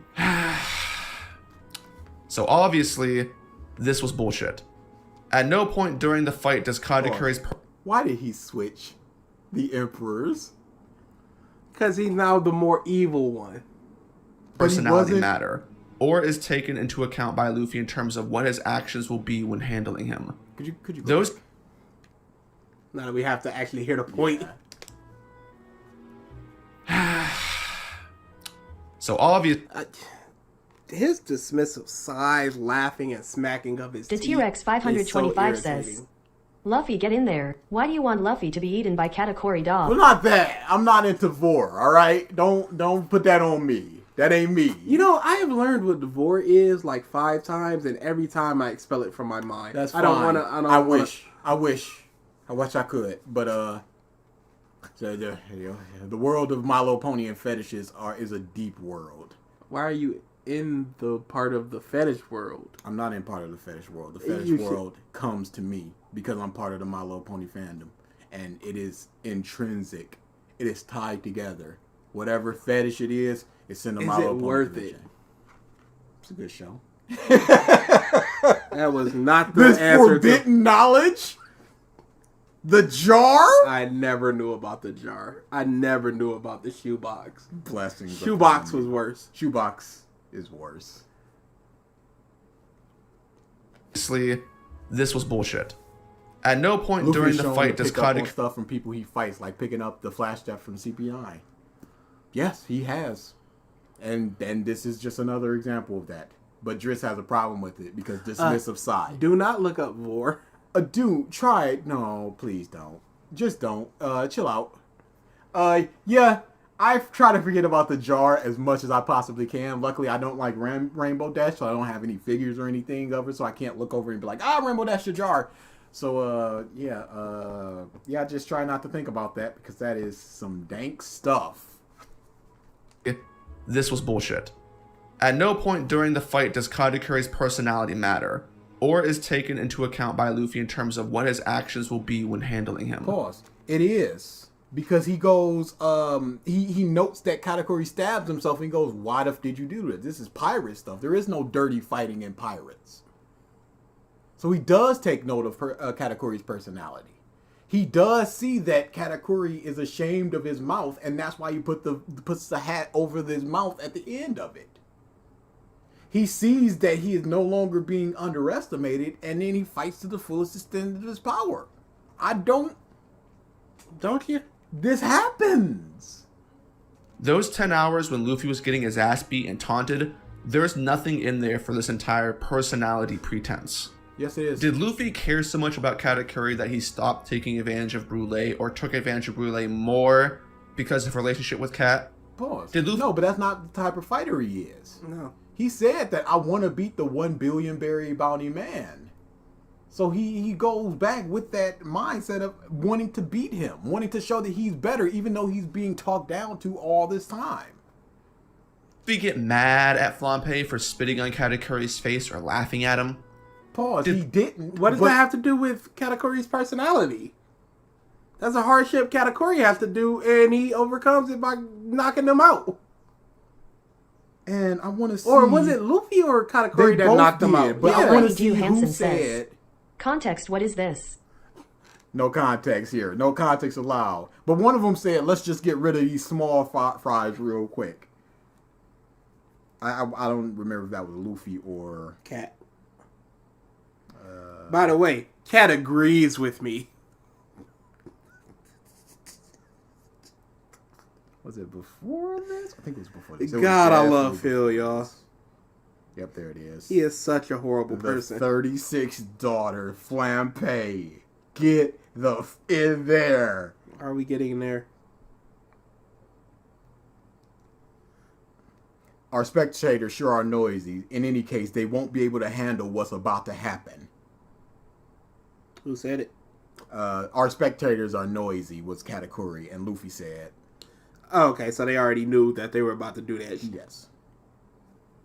So he did get rid of them. Maybe not for Katakuri, maybe it's just for the fight, or so they won't get involved again. But he put the hat over the mouth, and that says a lot. No words exchanged, just a single panel of him doing it and moving the on. Galia, if I'm pronouncing that right, it might You're be not. Jalia. You're not. I don't. You've offended them. You do not need to know about DA's affection for My Little Pony. It's a good show and I like it. End of story. How many pony cons have you gone to? 6 or 7? Sounds about right. Yeah, 6 or 7. How many out of town? Exclusively. How many non-Michigan or Ohio anime cons have you been to? The one. No. I went to Chicago. I went to Minnesota. No, that was a PonyCon. I went to Chicago. And you went to Dallas? Yes. Or Texas? Yeah, the Texas one was what I was counting off the top of my head. Okay. And So it's just Chicago and Texas. 2. Yes. 2. Where were the pony cons? Minnesota, Ohio, Chicago, one in Kansas. You went to motherfucking Chill Kansas? says, Cat didn't destroy the Sunny. Speaks volumes for his character. Absolutely. Yep. Kansas. Discord. Yeah. And then I went to a couple of them a couple of times. The pick's not coming up. Pick's not coming up. I went yet. to a couple. Yeah! There it is. You know, the monocle was in the eye that I can see out of. Just mirror it. You'll be good. I like the pinky up though. Yeah, that's a mother that uses Miller whatevers. That's a dude that says indubitably. I wish I could just slip that in. Oh, dude. Top of the morning. And British people were getting clowned yesterday. Oh yeah, it was relentless. Dudes was coming out with both fists. I'm like, calm down, y'all. My goodness. But then again, I always say, older person, she was 96. She reached the finish line. It's a sad thing, but it's like, it's not a tragedy. It was coming. Yeah. Princess Di is a tragedy. Yes. But this is expected. It's been a long time. I say. I wish I could be acting. He's so. I kind of don't like him.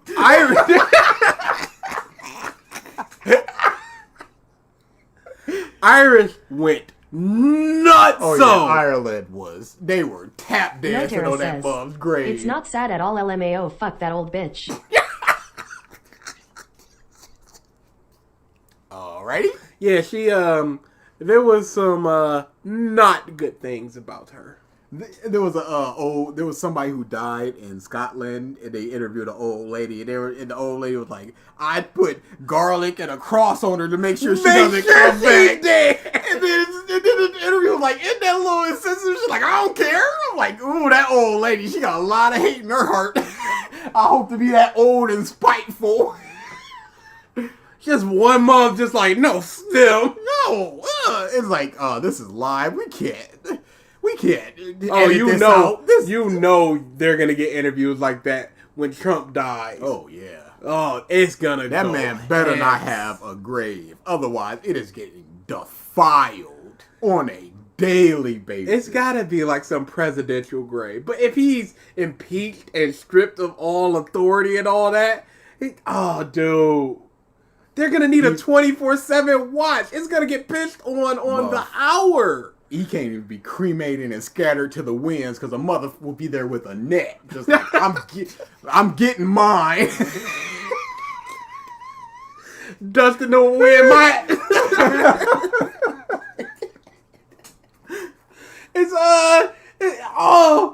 what was that jar that sucks people up and things up? I can't remember, but that's exactly what it is. It should be the dust flying into the jar.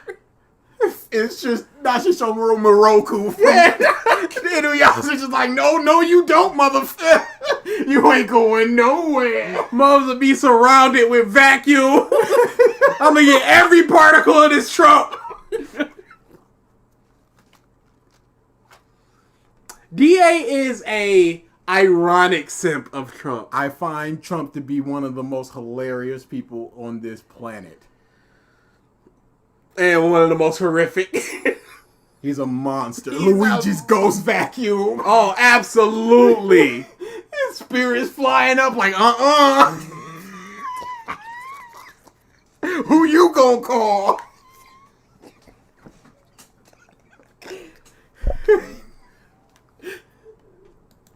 Luffy do anything to make the fight more fair, like how Katakuri did when he injured himself? Pause. What could he do to make the fight more fair? They're on even grounds. He is the most injured person. It's not like he stabbed his eye out and went, dang, I just gotta stab my eye out now. What could he do to make the fight more even, Drizzt? Yeah, it wasn't like some third party did something to Katakuri and Luffy was like, well, that's just you. And even still, Luffy was like, this pirate Chris the stuff, Chilled there's no says, fair fights Who's more here. racist, Trump or DSP? Trump has hate in his heart. Yeah. I think Phil is just, he says stuff and he's like, what's the problem? I think Phil has fear in his heart. Trump has hate. He just says stuff and he's like, what's the problem? What did I say wrong? No, all those, every time a black person is on screen, he chews his fingernails. That's something. That's fear. Somebody needs to study this man because that is like, and you don't even realize that you're doing it. It's a tick, and it's so constant. How much has personality mattered in a fight with Luffy? Did it matter against Croc? Why are you saying personality as opposed to How much is what kind of person they are? Yes. And this is That could be a good or a bad person. And this is in relation to the question, what would you do about the future sight stuff? And didn't he vow revenge on Doflamingo for all the bullshit that he's done? His personality of being cruel weighs into him being, I'm gonna kick this out of you. Personality mattered in a fight with Luffy. Did it matter against Crocodile? No. It's about the future sight. He literally said this. What would you do if you ran across someone? I guess I'd take into account what type of person they are. I never even thought about that. You are taking too much out of this throwaway line that he does actually take account into. What do you think about the Lucci? queen reincarnated as Trisha Paytas' daughter? Yeah, that whole, the daughters were born 3 minutes after the queen's death. It's like, ooh, that's something. I saw a lot of pictures, and they were quite funny. What is this horrible full-body hockey? What is this? Who This is the is progenitor bad. of this thing? That looks bad. Where are they fighting? What is Lucci's perspective? He looks to be 12 feet tall here. This is bad. When somebody is in the foreground, they should not be the same size as the person in the background. No. That is not the color of the stripe on Luffy's hat. What the is this? Did they really just Photoshop his hat into? Because the hat does just look kind of plopped onto him.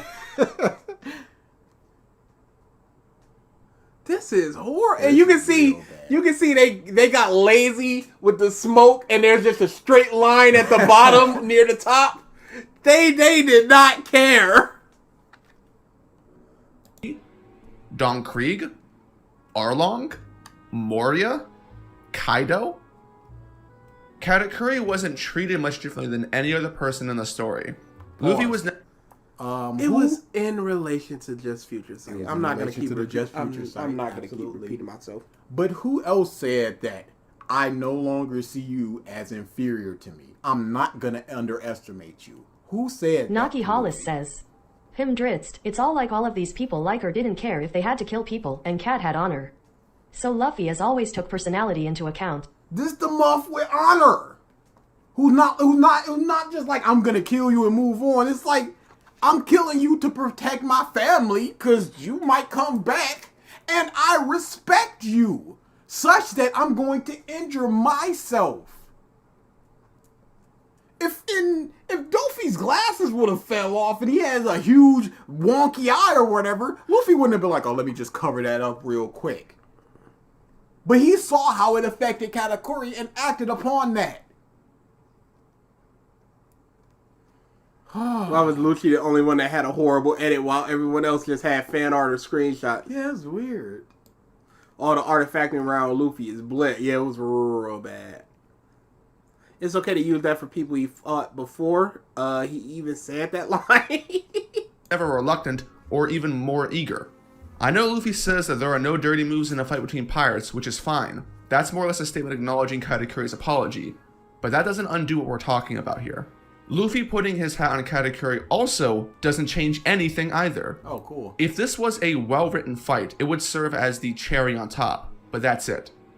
Just because Luffy doesn't hate Katakuri and there's respect between them doesn't mean it It doesn't change anything. How does it not change anything? He sees that his mouth being seen affects him and he covers his mouth. That doesn't affect anything. Just because he doesn't hate him and they respect each other doesn't mean he took into account who he is as a person.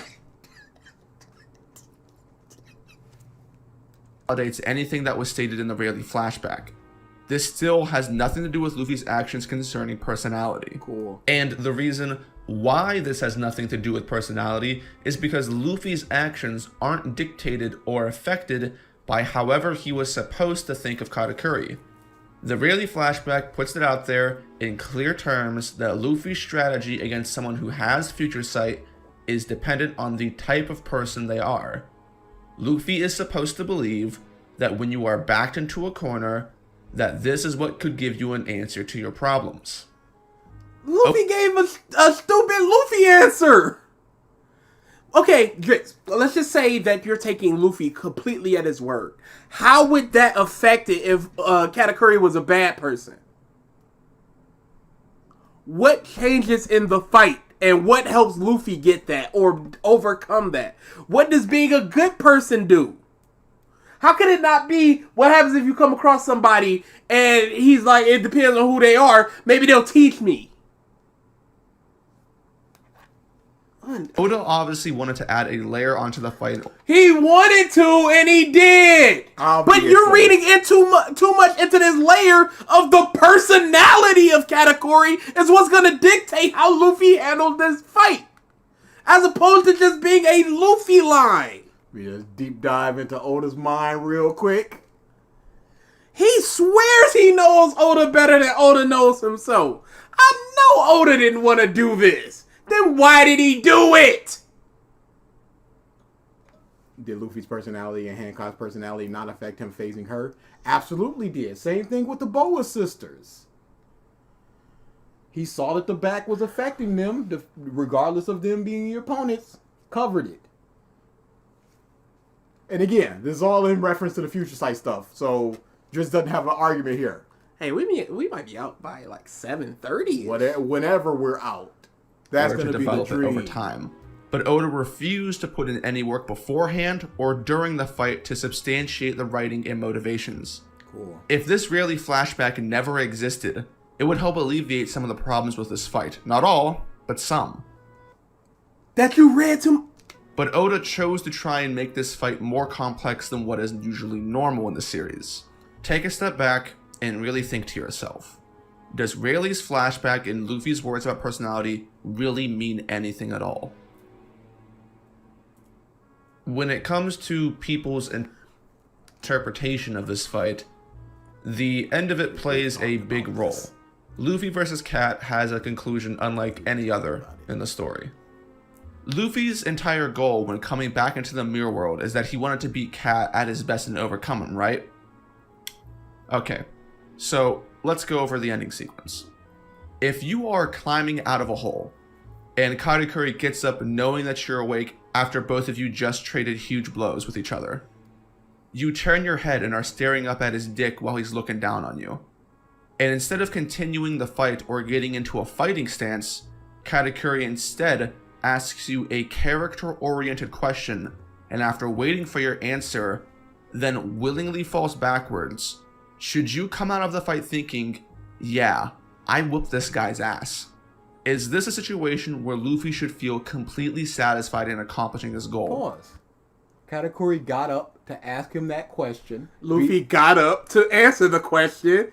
Being completely spent, like you said earlier, he fell from exhaustion. Big Hat Hope, the hopeless mademoiselle says, "Joke's on you. I've been staring at his dick the whole time." Correct. Magnetized. But yeah, if Cat is down and can't get back up or is even knocked out, why wouldn't Luffy go, yeah, I won, when they were both completely knocked down or knocked out for several minutes? Luffy got up, Cat got up, Luffy got up, Cat fell, Luffy fell. Luffy fell and he had to be dragged out by Peckham's and then Sanji. Luffy isn't cartwheeling around. The fight took their toll on both of them. Luffy is down, but Katakuri is knocked out. Just like with Lucci. They're both down, but Lucci's knocked out. The main issue with all of this Hansen is that goes, Luffy... yes, he did win because he learned future sight. It's not like Katakuri could do anything and Luffy just stood up. He just stood up. He wobbled, as you showed in the panel, because he was weakened. And then he fell out from exhaustion. Character does not engage in the greater meaning of what Oda was trying to go for in this fight. which No, your assumption of what he was going for, the intent you believe Oda was going for. Sick of this. Everything, there's so much headcanon and assumptions on your part of why it's not good. And it's bad. Oda meant to do this thing, and because he didn't do this thing, it's bad. Oda didn't do this thing, so it's bad. Oda should have done this thing, so it's bad. makes the resolution very unfulfilling. Even though Kat is saying stuff like, I thought you were worthy, you're worthy now, and can you beat up my mom? Luffy, the guy that rarely says specializes in emotional observation, right? The same guy who could tell what Sanji's real emotions were by getting hit by him. You called that a negative! How are you both saying that's bad and not good and a negative, and then going and prove that Luffy can do this thing? You can't speak ill on something you use as evidence as a positive later. Drizzt can. Does everything just matter in the moment? Luffy couldn't deduce what the supposed greater motivation for Katakuri was, and he treats Kat like any other dude, an obstacle. What is up with Sanji and Luffy being so brain dead in this arc? We got Sanji ghosting Pudding first, and now we have Drizzt. Luffy ghost. What was he supposed to do? He still needs to defeat him no matter what. His motivation is, I gotta protect my family, which is what he said. And how did he not treat him like any other dude when he showed him respect? He didn't show Caesar respect. He didn't show Dofi respect. Lucci respect. He showed Cat respect. So how did he treat him like any other dude? God, 41 minutes. In Katakuri. I don't get it. You Once don't. Again, this is a simple concept that can be very effective if pulled off. It's not that hard to show Luffy caring. I don't understand. Like putting the hat over his mouth after he's knocked out. How is this man? I cannot believe this. No, I literally cannot believe this. he said that that's not good enough. I don't know what he wants.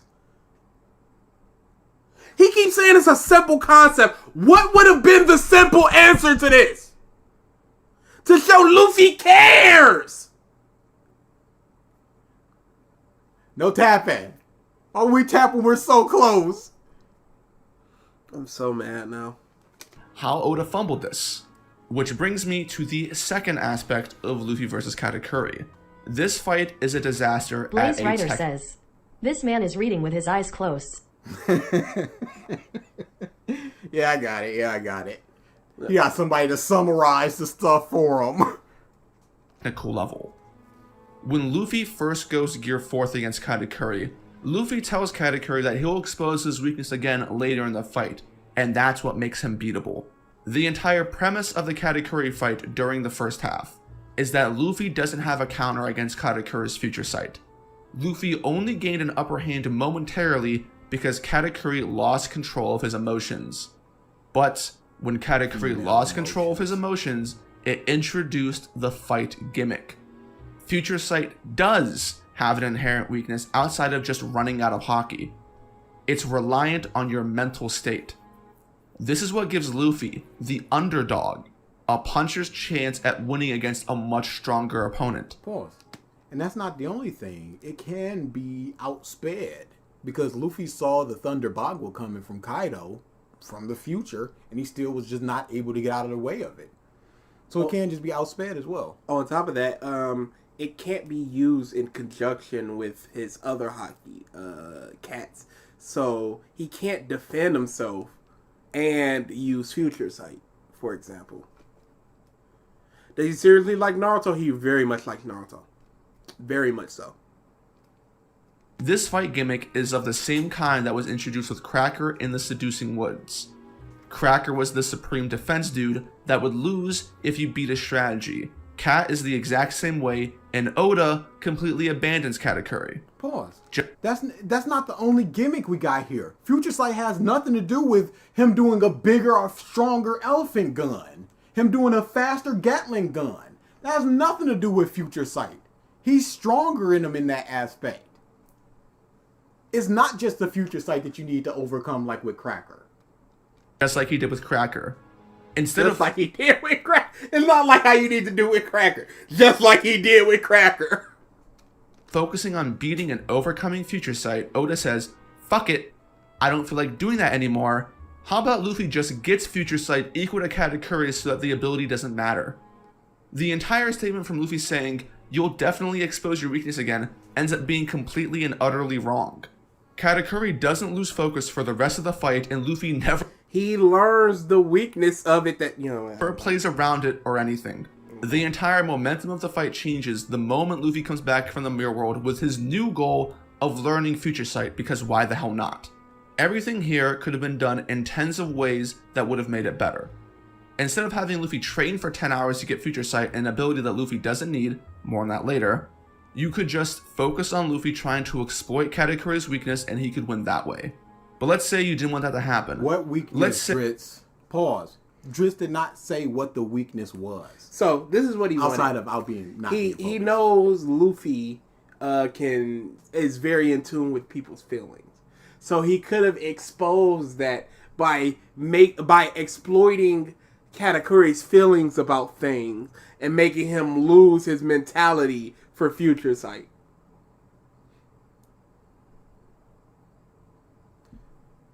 Luffy's not that kind of a fighter. He's not that kind of a fighter.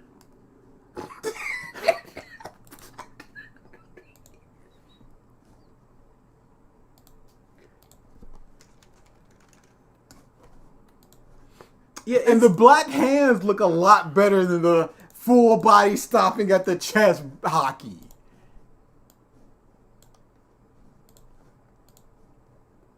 Yeah, that perspective was pissed. It was so bad. I mean, I'm not going back to it, but it was real bad. It's lost and gone forever. Lost and gone forever. Is that Jern or Master Plan? Yeah. I was wondering if it was them or 3 Days Grace. I couldn't remember at the time. Say Oda didn't want Katakuri to expose his weakness again for the rest of the fight and lose that way. Luffy failing to get Katakuri to break form again could have served as a roadblock that made Luffy shift goals Nati to then Hollis says, so are you telling me this man thinks like this Kishimoto, Oda? Fucking really? I believe he likes Naruto more than One Piece these days. But I can't say for certain. Focus on Snake Man. But the weakness is Katakuri doesn't like to have his face exposed. Mm-hmm. Would that also hold to Luffy seeing his face, even though he's already seen it? Would it rattle him that much? I mean, clearly not, because he rips it off after Flampe, and he just keeps it exposed after that. What's the weakness? Bringing people into the mirror world to see his face? So then you gotta go out of the mirror world, go back into it, have people there, and then somehow rip the scarf thing off of his mouth. What could shake him mentally? What? Beating up Brule? Again, Luffy's not that type of fighter. The former of these suggestions also plays into the entire personality thing that I went over. Or Oda could have just written Luffy to care about Katakuri. Both Hat over mouth. are equally relevant. As of right now, Luffy leaving and then coming back with the motivation to learn Future Sight really does come out of nowhere and doesn't make any sense. There's nothing backing up. Learning Future Sight and beating Katakuri. He says, I wonder if I can do that. He remembers said something, but that's not good enough beforehand. So he said something, but that's not good enough. And it's also him remembering that Rayleigh said that it blooms in a heat of battle. I need to see what Luffy says. Get ready for the next battle. I remember Amande. Of course you do. Amande was there and she tried to cut Luffy. And she's the man was there. What? Of course she is. Hey, maybe don't search Luffy and Amande, because people ship them, apparently. I don't know what the... Somebody got a hard on. People. I don't appreciate the implication. And I don't like it. Whatever you're doing, I don't like it. So I got roughly the chapter. Luffy sympathized with Katakuri and understood him. No, he didn't. Drizzt said it. Dutch says, Clyde will always be worse than Drizzt, even with this video and DA stop with all the cats love. Why do you love that bullshit? When I mentioned cats one time outside of somebody else bringing up cats? All right? Yeah, but stop with the bush. No. Why do you love that bush? It's great. It's not. Haki gets used up. If this fight drags on long enough, his observation Haki will definitely start to get weaker. I guess you're not as stupid as you think, as I thought when it comes to fighting, Boulay says. But that won't do. It's not good enough. He says his observation will get weaker, but then he goes, nah. I could keep running away tactfully until it weakens and then beat him that way, but that's not good enough.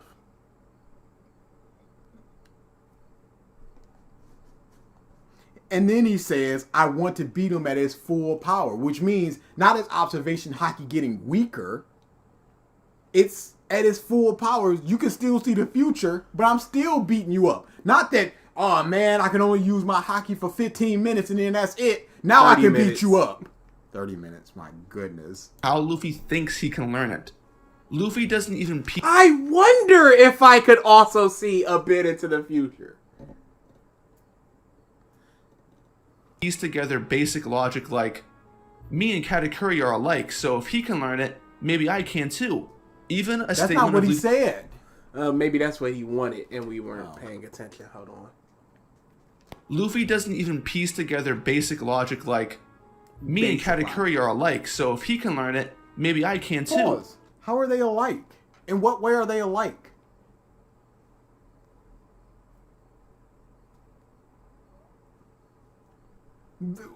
Their fighting styles isn't alike because Katakuri was just using the things that Luffy was using to mock him. He's a lot more into gooping them up and trapping them and then just wham wham. The Batman method. Yeah, of course. Even a statement of Luffy saying that his counter to Future Sight is getting Future Sight would have been better than nothing. That's a quirky, funny answer that you'd believe if it came out of Luffy's mouth. But nope, that doesn't happen. And that leads me into He said a bit of a counter to Future Sight is him going, I can get Future Sight. That's what he said. What is No. He said if Luffy had said it outright. So if Luffy had said a good counter for Future Sight would be me getting it. You could believe that because that's instead of an introspective moment of, I wonder if I can do that. Instead of waiting for his Haki to run Because out? he didn't overcome Future Sight correctly. That's what it is. a divergence. Because I want to bring something up that I think should have been answered within the fight. How does Future Sight even work against another person that has Future Sight? I don't know. I couldn't tell you. Luffy ends up getting it, and he fights Katakuri, but Oda doesn't tell us how these abilities work together. In my mind... doesn't Katakuri say you're seeing the same future I am? The future can also be changed. Jet Black J says, Takeo-chan Bukairoku cute as Hex Obama tip off. Also cute snuggle interesting comic book Hayaku Shite Futari very cute next door Kuroki-san is dangerous but she drinks cute also Drizzt bum. Also Drizzt bum. What did he just say? Because I had something there. Oh, Future Sight. Future being Kane. Oda. Oh, I can't remember if it was Oda or the fans where Luffy was about to grab for Mihawk and he saw his arms getting cut off and then he didn't do the thing, so that Future didn't come to pass. It seems like Future Sight is roughly the possibilities that the most main possibility possible. Yes. And something like Katakuri shooting the jelly bean at Sanji. He goes, he's gonna dodge, but he does it anyway. So actions, once you see the actions, it may, let's say that it can't be changed. So Luffy sees himself getting hit, so he goes, I'm gonna get hit, but I can punch Katakuri knowing where he's gonna hit me. Future Sight lets you see what your opponent wants to do.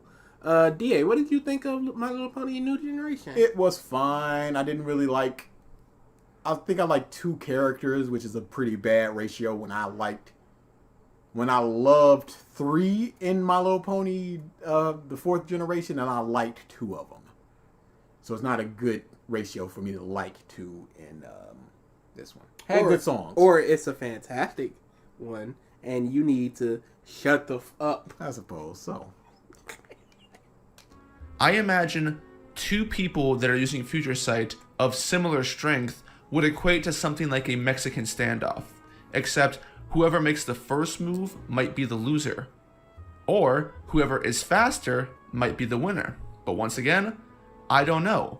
Oda doesn't go into details, which is a shame. Okay, you don't know, but you assume it's this, but you don't want to make the assumption, but you do with other things.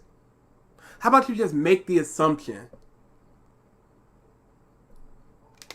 One Piece power scaling is more nuanced than the casual fan base likes to give it credit, but the nuance of hockey is its greatest weakness as a power system, and it's one of the reasons why hockey is not good. As it stands, Luffy's answer to the disparity in strength Wow, he didn't even explain why hockey wasn't good. Because it is. Because Drizzt said so.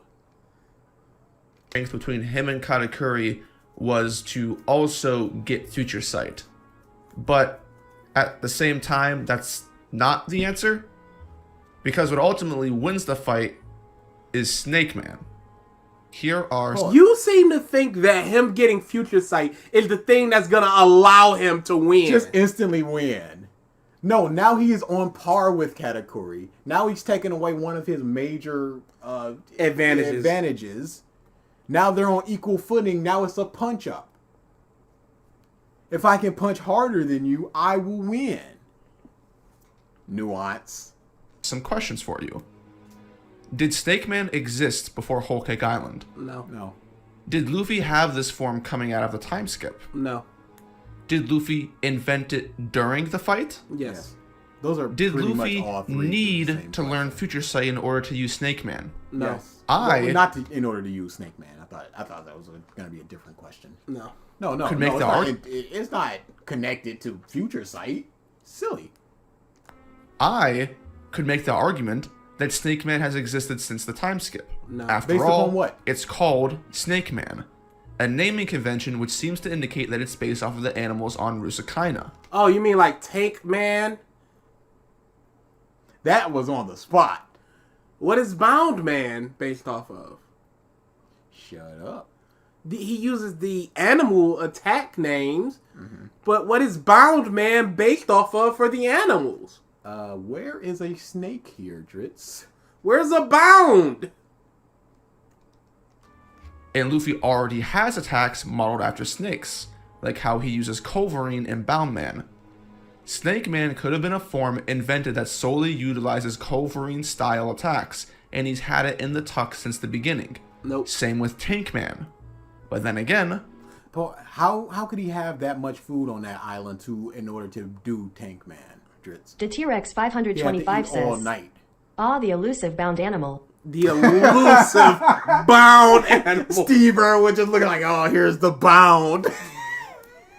Look, we've got bound societies. You think we believe in bounds? So why would they believe in demons? You see, because I replaced Bigfoot with Bound. maybe you'd say, well, If Snake Man already existed, No, why didn't Luffy try using it on Cat before? it didn't. And my answer to that would be, I don't know. Neither exist. of us know because we have no frame of reference for what Snake Man was like prior to its use in the fight. He didn't have We it. don't know what it was capable of or if it even existed. It didn't It did. exist. We don't know if it would have worked against Katakuri before any of this or what. It didn't which is an exist. issue. It's not If an issue. you don't give the audience a frame of reference for why something is needed, then the power-up is pretty pointless outside of base level height. Hey, I need this to punch faster. And then Katakuri could see the punches, but could not react in time to the punches until he got Luffy's movements down. Again, we saw that Future Sight can be Speed Blitz with the Thunder Bagua. That's what happened here. You can see it, but you can't react to it. It's that fast. This is what happened, Drizzt. If Snake Man this entire time It was wasn't. the key to the fight, then make the fight all around Luffy eventually using Snake Man and the logic around why he needed to get to that point in time. Here's an idea. Maybe Hey, here's an idea. Good. Is it going to be a good idea? No! Oh. Oda could have had the attacks Luffy used against Katakuri and Boundman serve as the foundation for Luffy coming up with Snake Man. What if Luffy used Culverin in Gear 4, realized it seemed extra useful against Katakuri's Future Sight, and then planned out Snake Man from that point in time? Pause.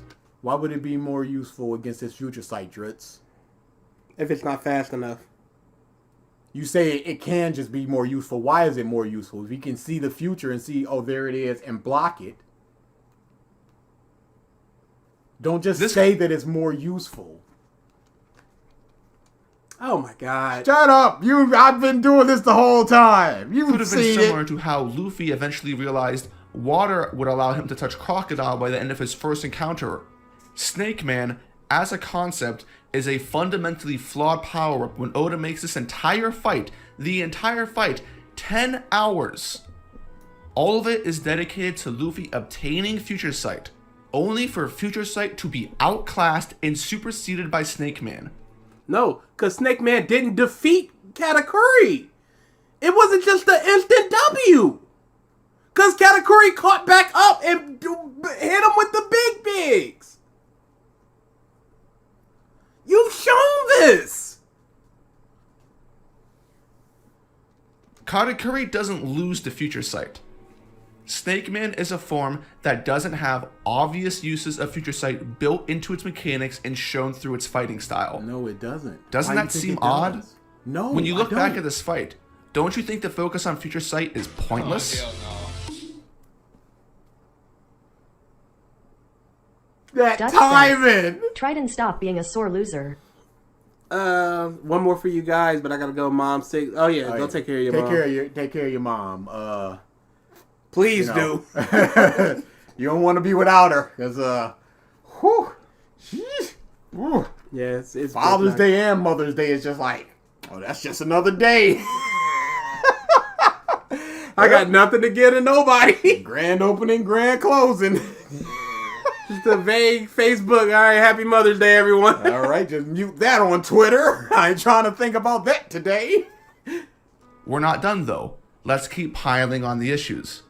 One of the biggest differences between Katakuri and Luffy's fruit disappears for large portions of the fight and only makes a reappearance when Oda remembers it. Katakuri...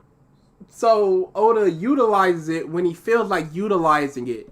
Otherwise, it's just Katakuri toying with Luffy by using his same He has similar to utilize it every single second of the fight in order for it to be memorized by Oda. That's what happened. as you know, has the mochi fruit, and he was introduced at the tea party for his fruit to have the added effect that not only can it stretch in similar and arguably better ways than Luffy's, but mochi is also sticky and will suck you in with no escape unless you use liquid to get rid of how sticky Katakuri's mochi is. There's an entire portion of the tea party where Katakuri is mad at Jinbei for explaining to Luffy how his fruit works. Back when the community was talking about this matchup, everyone in the fandom knew that Katakuri's mochi was sticky, and a lot of people assumed that Luffy would need to find a way to counter it. And if he couldn't, he might need help. It might be a 2v1. It was that big of an advantage conceptually. But in the fight, Peon says, Drizzt and missing HT point. Name a more iconic duo. What a bum. King Bum. So basically, fans theory crafted. The theory craft was not what they thought, and now they're mad about it. Happens a lot. This seems a lot like so much of the One Piece community. We thought this thing was going to happen. We were hyped for that thing to happen. And then something that we didn't think was going to happen happened instead. And now we're mad about it. Because the thing we thought was going to happen didn't happen. Please listen to us, Oda. Hey, Dutch, you're good. Yeah, don't stay up for this. Don't stay nothing for this. Don't cancel any plans. Don't make plans around this. Nothing. Shove off. Shove off, did it? Katakuri's mochi is conveniently not sticky for a vast majority of the fight with no explanation. But here's the thing. The mochi that he uses has armament hockey around it. When he goops somebody, he goops them and then armaments it. But the ones where he makes it hard so it punch. It's randomly used a few times. And in every scenario that Katakuri uses it, Luffy has no counter and is completely helpless.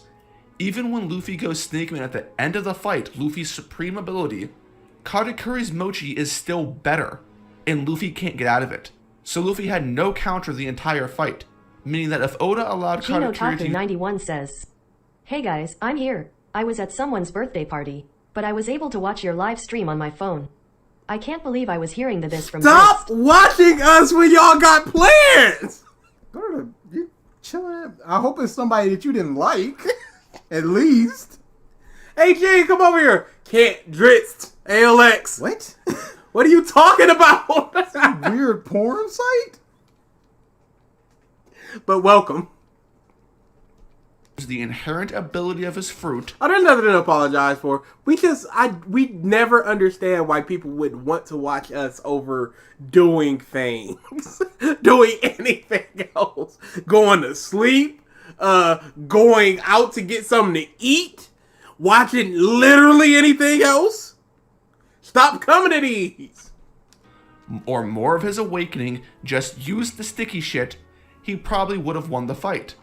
You can't say that. When? How? Where? Is a major plot hole. Cool. Okay, he uses the sticky thing and then he slammed Luffy into things. How's that gonna hurt Luffy if he's rubber? Why did Oda introduce abilities and choose not to write around them after giving explanations about them and then building them up at the tea party? How did he build it up? He mentioned it. This is a way to beat him. But it's not the only way to beat him. Where is the liquid in the mirror world? Like what?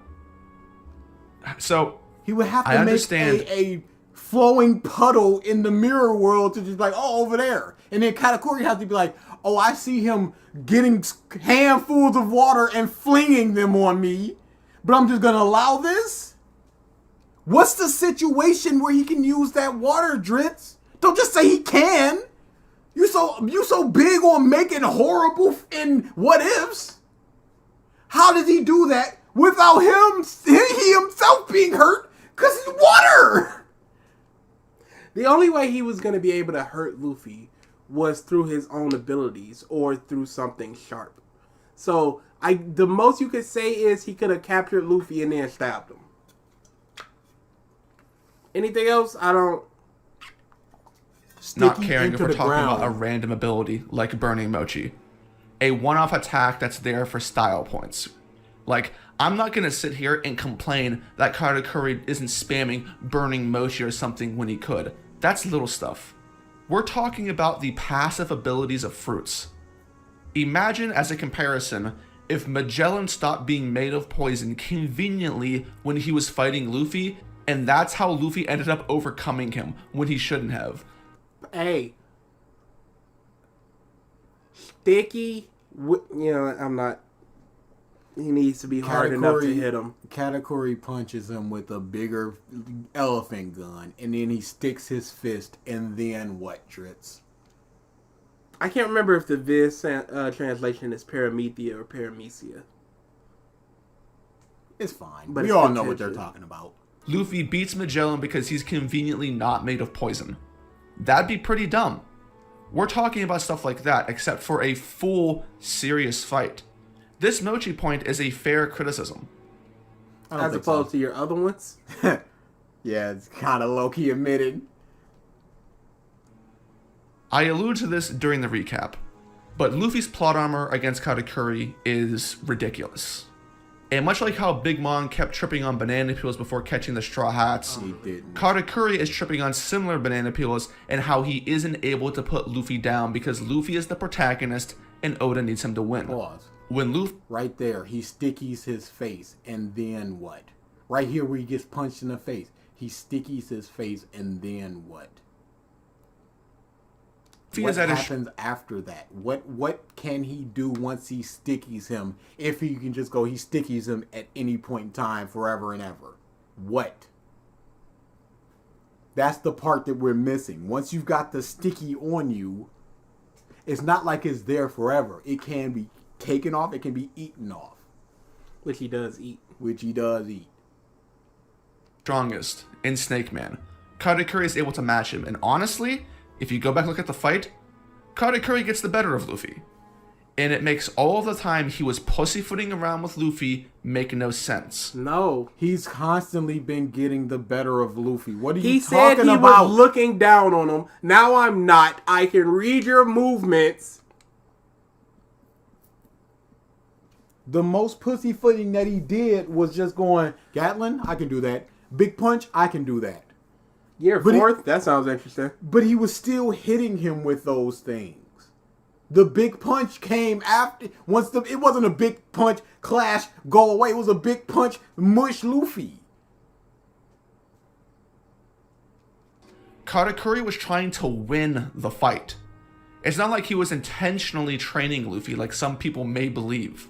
No. Katakuri wanted Luffy to earn his victory if Luffy was going to win. And it may not seem like that if you just look at Oda's writing, but that's how it was supposed to be. So, people assume this, but that's not the case. But it's actually this, which is just my assumption. Your assumptions are always correct. Other people's, if you would disagree with them, are always wrong. You can't always be right, Drizzt. You don't know everything going through Oda's mind. Oh my god. Luffy's Always role in right. all of this becomes more egregious when you realize how much of it comes at the cost of the antagonist. The circumstances are unbelievable. Katakuri, while not underestimating Luffy, supposedly, can't put him down when Luffy is in base after 10 hours? The length here matters. I would bet money that Oda's internal logic dictated that the fight needed to be long for a few reasons. Oda realized that if the fight were shorter, Luffy learning Future Sight in that time period would come off even worse than how it already does. So he extended the fight as a justification for Luffy getting it. Oda's compulsive nature demanded that he make the fight long in order to create a time constraint similar to all of the time bombs he inserts in every arc. The events of Whole Cake needed to last as long as Luffy's fight to make it seem dramatic whenever he does the countdown for Luffy. I really don't care about his assumption-based things that going into Oda's mind and going, here's the reason why he may have done this. And this re-recorded audio is so he is clearly reading and so much poorly as well. I don't know why. What happened to his reading quality? It's third grade. And then George Washington was born in the... It's like he's reading something that somebody else wrote. The snake was really, really, really fast. I don't know if he had the snake before, but it's really fast. I don't know if that should work that way, but it's really fast. Luffy's appearance. But this whole thing of just, here's a list of assumptions. We can only just go, maybe, No. maybe, no. Yes, no, maybe. Hey, maybe. Out of the mirror in Chocolate Town, which is a reason why the Big Mom chase sequence ends up becoming even worse than it already was. Oda needed to somehow extend the plot so that it all coincided Pizza together. Steak says, And drinking game. Every time Drizzt makes an assumption, take a shot. No, we're not gonna die. so that Don't it die, all people. coincided together. And to Oh, I'm sorry. Did the author create a lot of plot points that somehow they were able to work all revolving around each other and concluding at the same time? Goodness.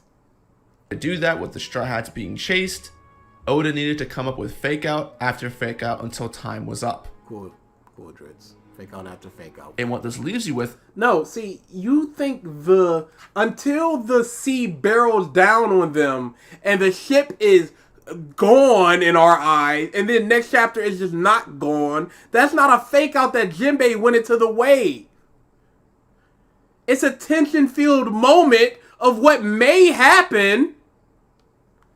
God, I don't know.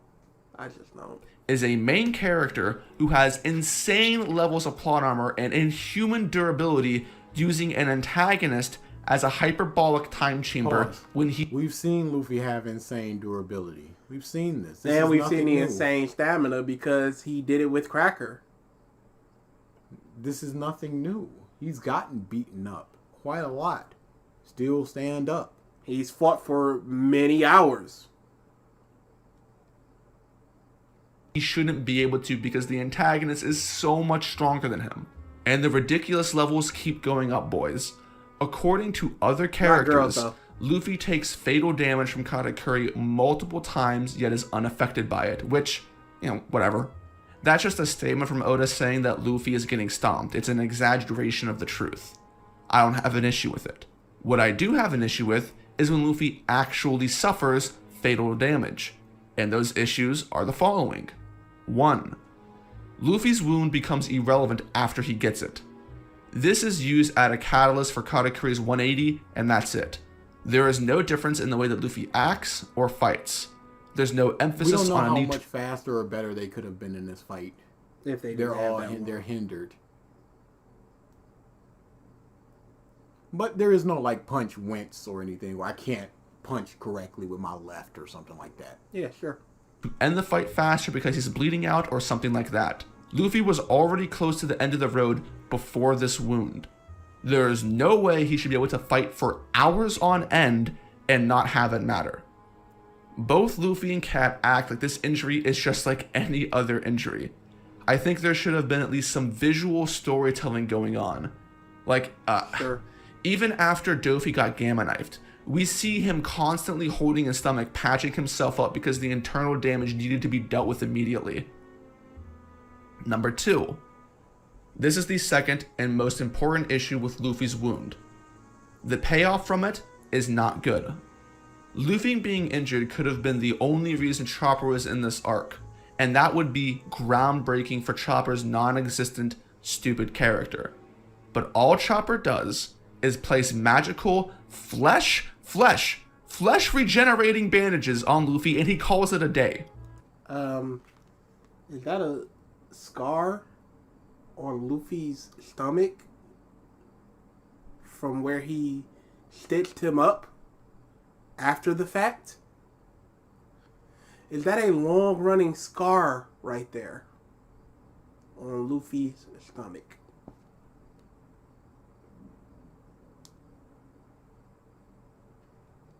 Chopper, at the end of the day, Jesus Christ, Chopper fails to cure Luffy from a fish.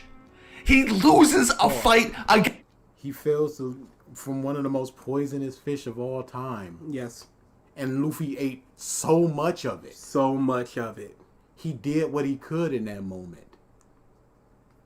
I think I remember him saying that he took away a good amount of the poison.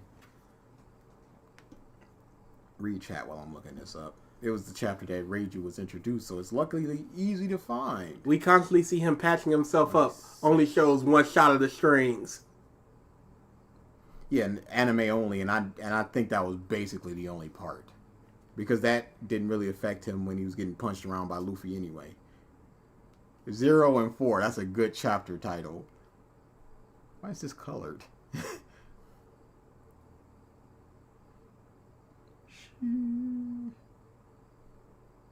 Oh, dang it, it's the chapter before this. Whoops.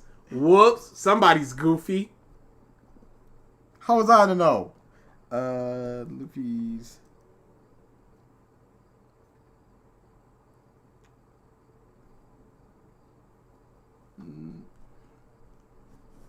Leo Luster says, "This guy is getting petty female emotional? A little surprising for how little he emotes."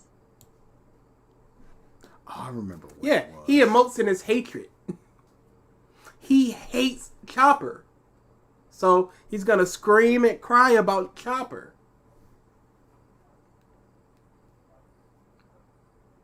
So, Chopper said that they use all their Venom.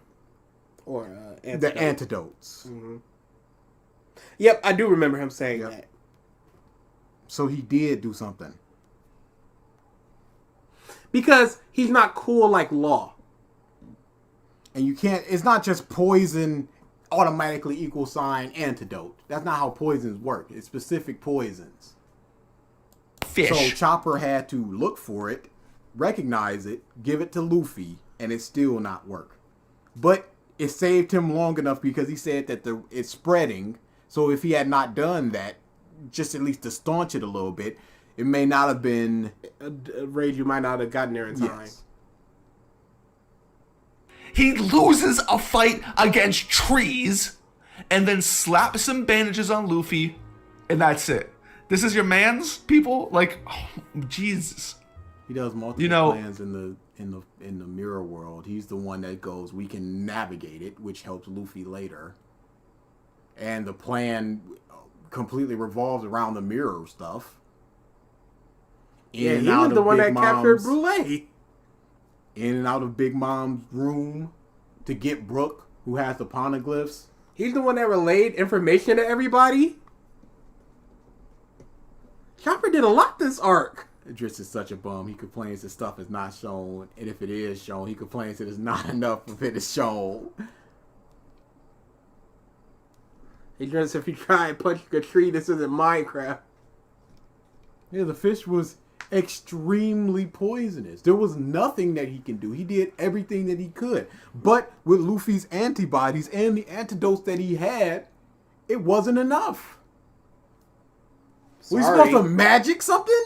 And then he just goes, oh, he magicked this incredibly poisonous fish.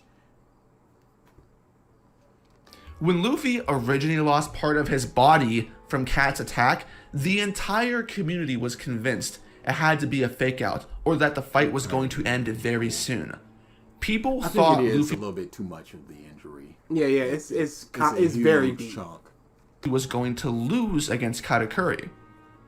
There's a huge suspension of disbelief in Luffy being able to function for long periods of time with missing parts of his body, let alone fight for numerous hours and get stronger over time. Not physically stronger, but mentally stronger. Had Luffy already been on par with Katakuri once he was injured, then he could have won and collapsed and it would have been fine. But that's not what happened. Luffy keeps trucking for hours after enduring everything. And this is one of the bad things about this fight. Oda uses every trick in the book in order to try and get the audience to buy in and like Katakuri, and it works. But there's a reason why the biggest controversy coming out of the Luffy versus Katakuri fight is the fact that people didn't like that Luffy won. Lots of fans were actually furious that the main character... I don't give a shit about the fans. I really don't care about these nebulous people out there just saying stuff, and you're not saying what they're saying. You're not saying what their problem is. You're not saying why they think Luffy should have won. You're just saying they had a problem with it. I don't care. That means nothing to me. These people saying these things are not going to sway what I think about this fight. won. And if that happens, then something is probably wrong with the execution of your character's victory. Big Hat Hope, Instead- the hopeless mademoiselle says, We continue to prove that the community is the worst part of any series and you should not interact with any of them. None of them. Here's the thing. A lot of the community was mad, but a lot of the community was happy. Why is the community being mad? Why is that Why is correct? that the one that you're pointing to? Why is that allowed, but the ones that are happy are just like, you're not paying attention? Instead of feeling like Luffy overcame Katakuri, it feels like Katakuri was completely robbed and Luffy only won because of bullshit. When Luffy is able They can feel that all they want. I don't give a to have Luffy infinite getting durability penetrated with and no Whitebeard consequences. losing a part of his head is fine, but the part of the side of the torso is dumb. Yeah, that's why I always just go, what did you think about what do you think is dumb pre-time skip? Because Whitebeard losing just all these, that's fine. He still fought for quite some time, which you're not doing. Luffy getting stabbed in the chest against Croc. What is okay and not okay in the world of One Piece? Consequences, and you don't write around injuries being dramatic or something that you should care about, then it makes any fight that includes Luffy seem ridiculous because it becomes harder and harder to separate the unsatisfying feeling that it doesn't matter what happens to Luffy. Nothing That anyone did does. matter what happened to Luffy. He was knocked out and taken prisoner. That absolutely mattered. This is a whole nother thing that we could talk about, but that's not a whole he's ignoring injuries. That was the awakening thing. But the first Thunderbog one, that's not a good example. Be enough. And when the audience can sense all too clearly that Oda is holding the strings attached to these puppets we call characters, that ruins the immersion of the story. All authors are holding the puppet strings of the characters. I should have took his head. Oh, dang, they're just gonna keep believing. I had too much fun. If you're gonna have Luffy lose a part of his body, the least you can do is write some serious drama with the crew being worried or shocked or something. Why does that need to be? When he lost a tooth and he drank some milk and gained it back. When are we allowed to be serious and jokey? When are we supposed to be too serious and not serious enough? Something like that. It's not like it's every day the Strats see Big spoilers to Wano. Oh yeah, big old spoilers. Luffy missing parts of his body. And I can already hear someone somewhere saying, but Whitebeard was walking around with half his head missing, so L. That's Yeah, you. Whitebeard was. That was somebody in the comments. But Whitebeard also died, which makes the injury he sustained a legacy for his final moments. That was no, He didn't die from that. he didn't die from that. You're just going, he died. That's not, no, Drizzt. Jinbei didn't die. Go back, he said that's a legacy for... someone somewhere saying, but Whitebeard was walking around with half his head missing, Pause. so L. You hear that? Funny voice means you're wrong. Correct, always. Whitebeard one. You gotta tuck your chin back for that. The almighty Dew Hansen says, I am dying here. Also, why should people care about Luffy injury with Katakuri when he fucking won and they escaped from Big Mom? Because there should be more drama because there's a big old chunk of them missing. Yeah, Whitebeard was. But Whitebeard also died, which makes the injury he sustained a legacy for his final moments. That was cool. It led somewhere. That was cool, is his point. He died, so if Whitebeard would have survived, it would have been bad, I guess. That was cool. Marineford would be looked at a lot. What? Oh man. When Triton deleted it, did Triton make a mistake and hit mute instead of just delete?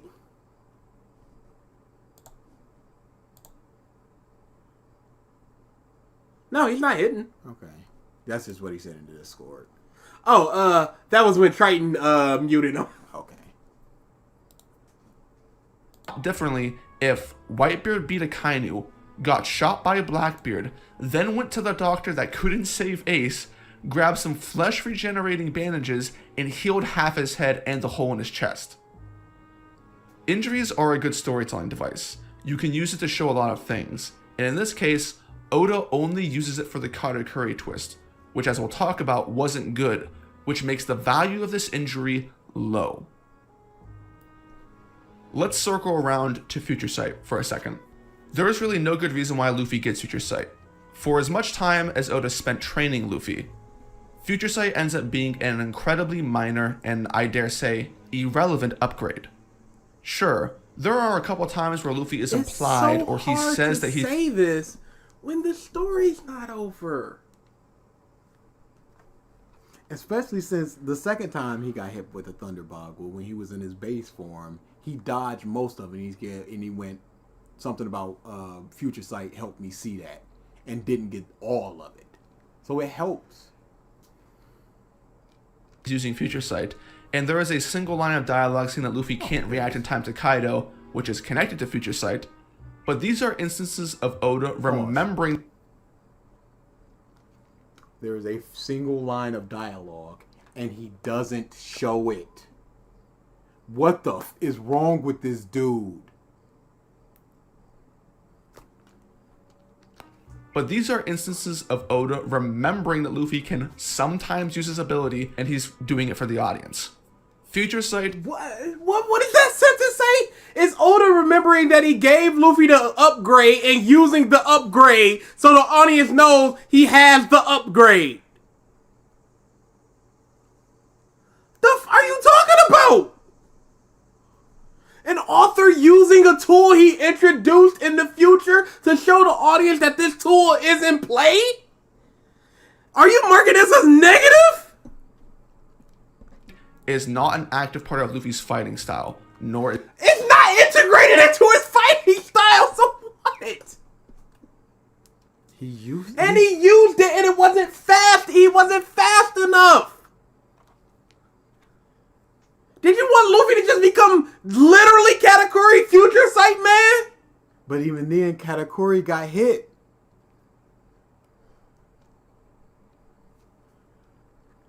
is it a necessary part of it. Luffy doesn't become a mini Katakuri after Whole Cake, even though he probably should have, because Katakuri said that Luffy was approaching and then got on his level with Future Sight. Pause. And if Katakuri could see the future, but he was still hit because he couldn't react. So there are times where even though you can see the future, you can still be hit because you cannot react. Do we need to see every time Luffy dodges that it's the Future Sight? Bwah!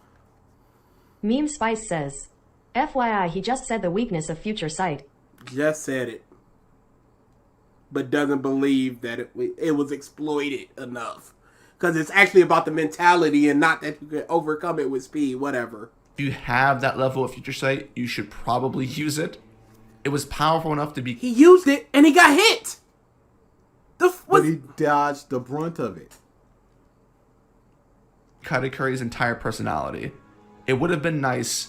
I hope you're not the only one who can see the future. I hope you don't think you're the only one that can see the future. What do you mean? What do you mean by that?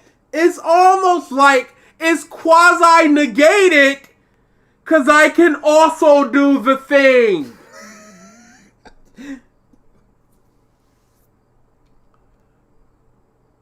As a reader, to see something from Katakuri stick to Luffy to show that both fighters gain something from each other.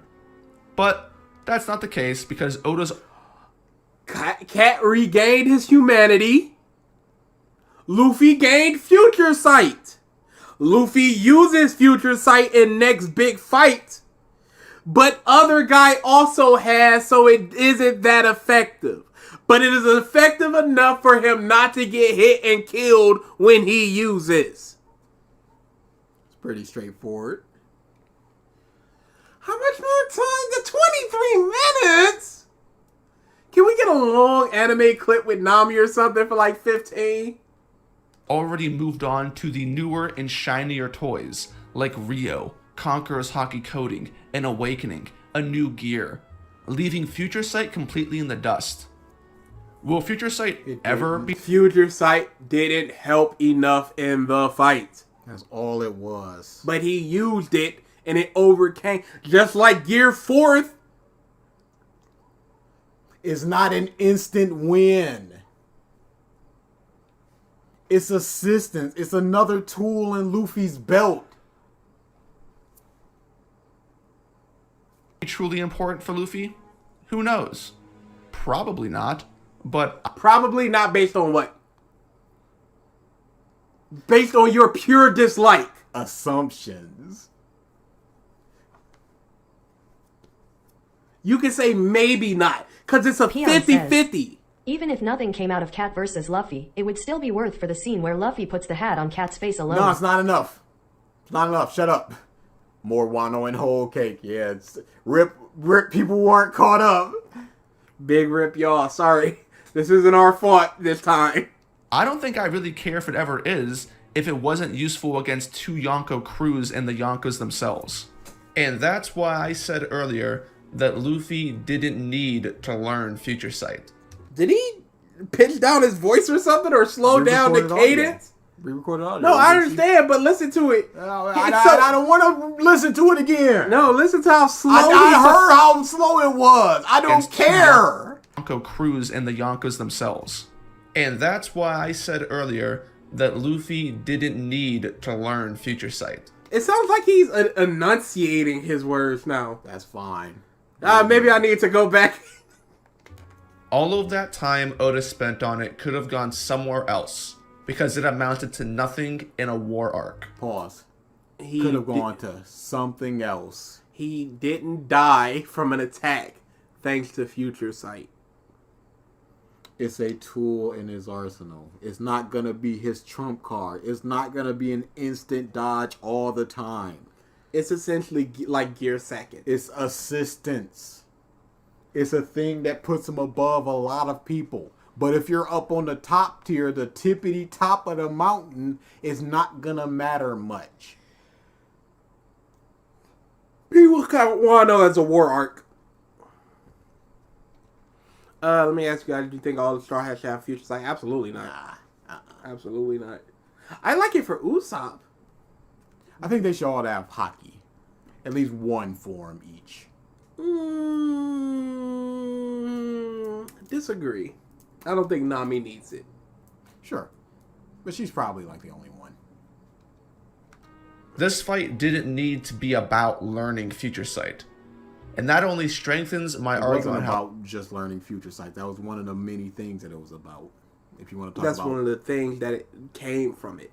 You want to talk about themes, or whatever, respect and all that crap. But it was about overcoming somebody who's a lot stronger than you. Luffy's never give up attitude, all this other stuff. It wasn't just about learning Future Sight. Enhancing your hockey. Everything is unnecessarily convoluted. It makes less sense when you see how Snakeman ends up being the trump card. It wasn't Trump. Well, it kind of was, but it was an assistant. Something that a lot of people talked about in regards to Luffy versus Cat is that Luffy was the underdog in every way. Cat was better. He was stronger, faster, taller, better devil fruit, bigger dick. Everything you can do, I can do better type of beat. Luffy and Cat are built to be similar to each other, which is the reason why Oda gave Katakuri everything under the sun. And for those that don't know, Oda went as far as to retcon Katakuri's devil fruit to make it the same class as Luffy's. Originally, Katakuri was stated to be a Logia user by Jinbei. But he just keeps saying that they're the same, but not really explaining why or how or anything. Outside of the respect thing. But it was changed to be Special Paramecia, the only one of its kind, I might add. The community has a headcanon that only element-like fruits can be Logia, but that's not an established rule in the story. Oda didn't have to change Katakuri's fruit, but he did it anyway to make him more like Luffy so that Luffy could overcome him. It's like Link and Shadow Link. No, I think it's more so that if Luffy were to hit a Mochi Man, he might get stuck. Or it's just the thing of, well, just use hockey and just punch them, and then their devil fruit won't really matter. But Katakuri isn't really just mochiifying Peon himself. says, He's moving himself. Why does he within think the it was a mochi. retcon if it could just as well be a mistake that was fixed? Yeah, we don't know if it was a retcon or a thing that was just fixed, or just a thing that was just we really don't know. truly But it don't. probably wasn't. But Unless it says it's in an SBS or he says in an interview. But he just uses his future sight to mochi and where they're gonna punch, and Yeah. then just sort of move himself. Little did Katakuri know that he was fighting against a literal god devil fruit wielding child of prophecy. He's not a god. That's just a name. I'm sick of hearing that. Yes. I don't like the whole. Does he? Nika Do thing. people think he got God fruit? Yeah. No, it's just what people are called because Nika was the one that liberated a bunch of people. So it's like, oh my goodness, it's a god. But no, it is not literally a god ascended from heaven. Even though Sky P is just like could be seen as heaven, whatever, it doesn't matter. But it's not. That's not what it is, and that's poison in the well. Oh my, spoilers as well. But that's poison in the well. Is just like he's fighting a god. No, he wasn't. He was fighting a dude with a really strong fruit. My Nika. So is Sengoku a god? Apparently, yeah, he has to be. I hope Drizzt in the beginning said this is heavy spoilers for Wano as well. He didn't. Okay, cool. He don't care. He don't care. Instead of some quirky little rubber boy. And to top things off, Luffy isn't a paramecia anymore. It was all a prank, bro. It's a prank. Alright, so now let's tackle Katakuri. Oda does not do a good job with Katakuri's 180 in his feelings towards Luffy. Cool. Nor does he do a good job of setting up Luffy versus Cat when it comes to the greater meaning of the fight. Initially, Katakuri comes after Luffy because, as he states, he feels that Luffy could someday be a threat to Big Mom, and he wants to wipe him out because that's the case. Now, as we learn, the greater meaning of this fight is that apparently Katakuri wants Luffy to come back to Whole Cake Island so that he can beat Big Mom. What? And he came to fight Luffy to see if he's worthy.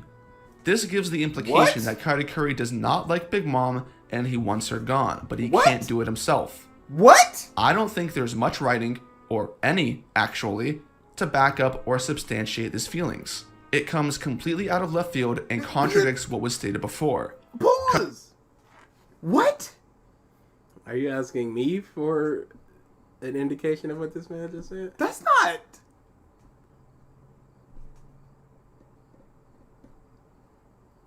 That's not what.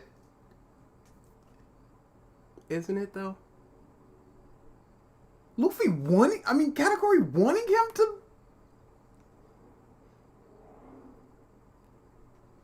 That's not. No. Isn't it though? This isn't like Tagoro going, I just want to prove to myself that a human could have beat the strongest class of demon. If Katakuri thinks Luffy could one day beat Big Mom, and Katakuri is so much above Luffy in his own mind, why wouldn't he just go, well, I'll beat Big Mom? You recall Grand Line Review spewing that line of thinking after Whole Cake.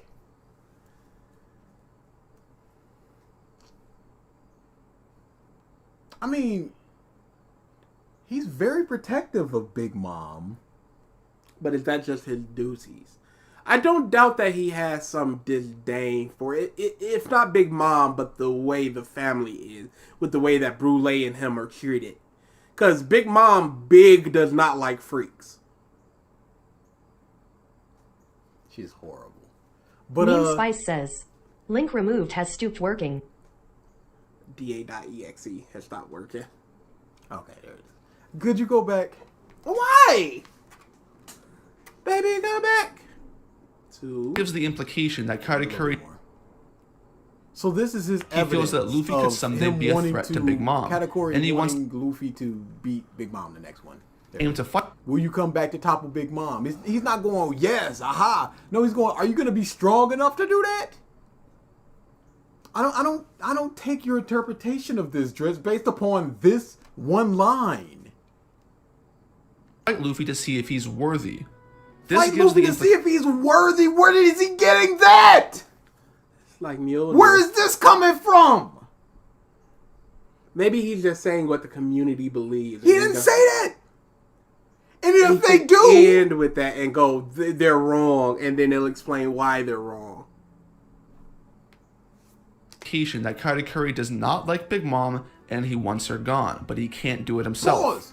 Katakuri does not like Big Mom and wants her gone, but can't do it himself. What is this? What is this panel? What is this show about that? This is the whole reason he stood back up so he could fall on his back. Because he was face down first and he's never been shown on his back. But what does that have to do with him not liking Big Mom and not being strong enough to do it and testing Luffy in order to see if he's able to do it? What the is this reasoning? I don't think there's much writing, or any actually, to back up or substantiate his feelings. There you go. Oh, his feelings. Never mind. Never mind. It comes completely out of left field and contradicts what was stated before. Yeah, it just comes out of left field. Cause it ain't the shit. It ain't the It comes out of left field, yeah. And soccer ball comes out of left field when you playing baseball. You're like, the f is that doing here? It's not the thing. A bunch of birds came out of left field and fell over a baseball player. They were all around and he was running and trying to catch the ball. And they flew and he couldn't find the ball. And the team lost. His flashback also provides no backing to that desire. Chris the Chilled says, His flash... I really want to debate this bastard so bad. Yeah, just for this. This is a big point of just like, what are you talking about? Flashback has nothing to do with Big Mom. And prior to that flashback, there was never, not once, any ill will or a dislike shown towards Big Mom. No, there wasn't. There sure wasn't. So, where is this coming from based upon testing him to see if he's worthy to be Big Mom? I can't find the pigeon.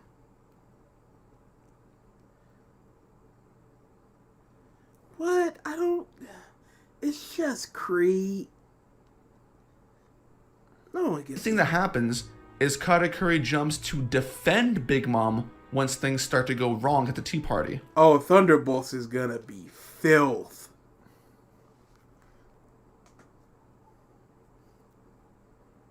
Sorry, we're looking at... Oh, they got Bucky, and that's all they got.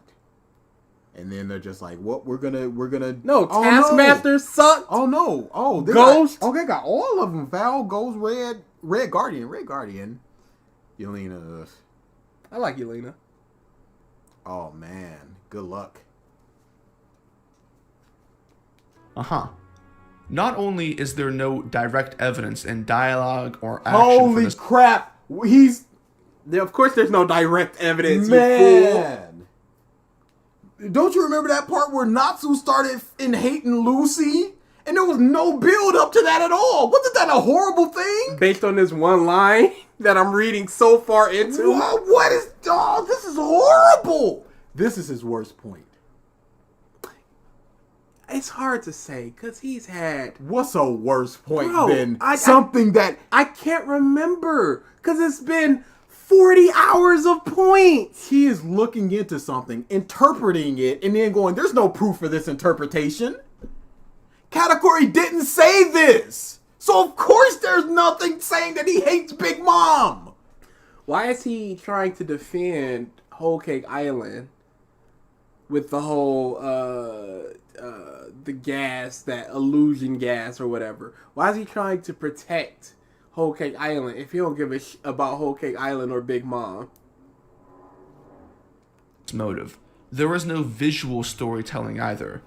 This is yet another blow to the world building and character writing of Whole Cake. I talked about this a bit with Pudding. There is no good reason for why, especially for Big Mom's family, why they even give a shit that Katakuri has sharp teeth. They hate freaks! Him and Brule were picked on as kids. Pudding's hair covers up her eye because Big Mom's like, that eye is hideous. It's been shown so many times how much people are hated for deformities. People don't care about the gingerbread man. They care about the human characters with these deformities. The long neck people are a race. That's like, it's a race, whatever. But just some weird big nose witch lady? Get her out of here. This pelican man? Get him out of here.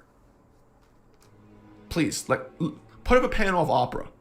Those little children not liking it and making fun of Katakuri are... Is that his fruit? I can't remember. Because I know he has a fruit.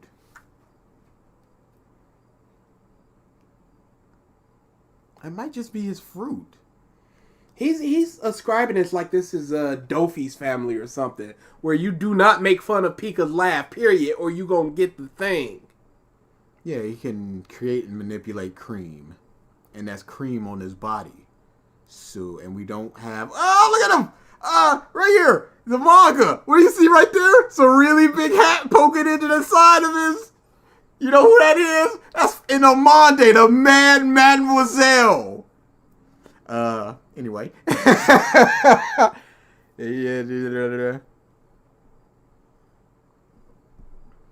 Yeah, there's no, like, childhood pictures of him or anything, so he's covering himself with cream.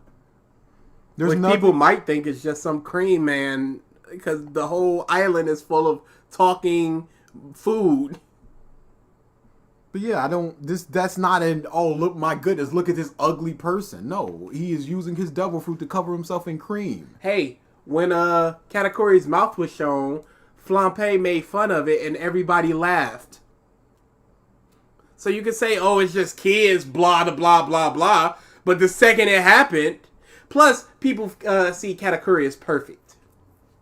Which Peon he is says, not. Also, they don't care whether it's a race or not. They hate Pudding's eyes as well. Yes. We don't need the hat emojis. Thank you. Yes, we do. We don't need the For hat emojis. Amande, the Mad Mademoiselle. We don't need the hat emojis. Thank you. Fine, if the only purpose is to craft a cute scene with Brûlé. But it doesn't work for the larger narrative Oda tries to build with the arc. I'd say, given how this fight played out, that Oda wanted to hide, as much as humanly possible, the idea that Katakuri is anti-Big Mom, and he wanted to leave it as a twist for the end of the fight. Nope, just keep going. So, the idea of visually building on Katakuri's dislike of Big Mom is not something Oda wanted to do. This is horrible. Which explains the lack of evidence. This and is just false. This could have worked perfectly even without that. But in order for it to work, I don't this is even pretty listen to important, this. Katakuri's flashback needed to be different than what it was.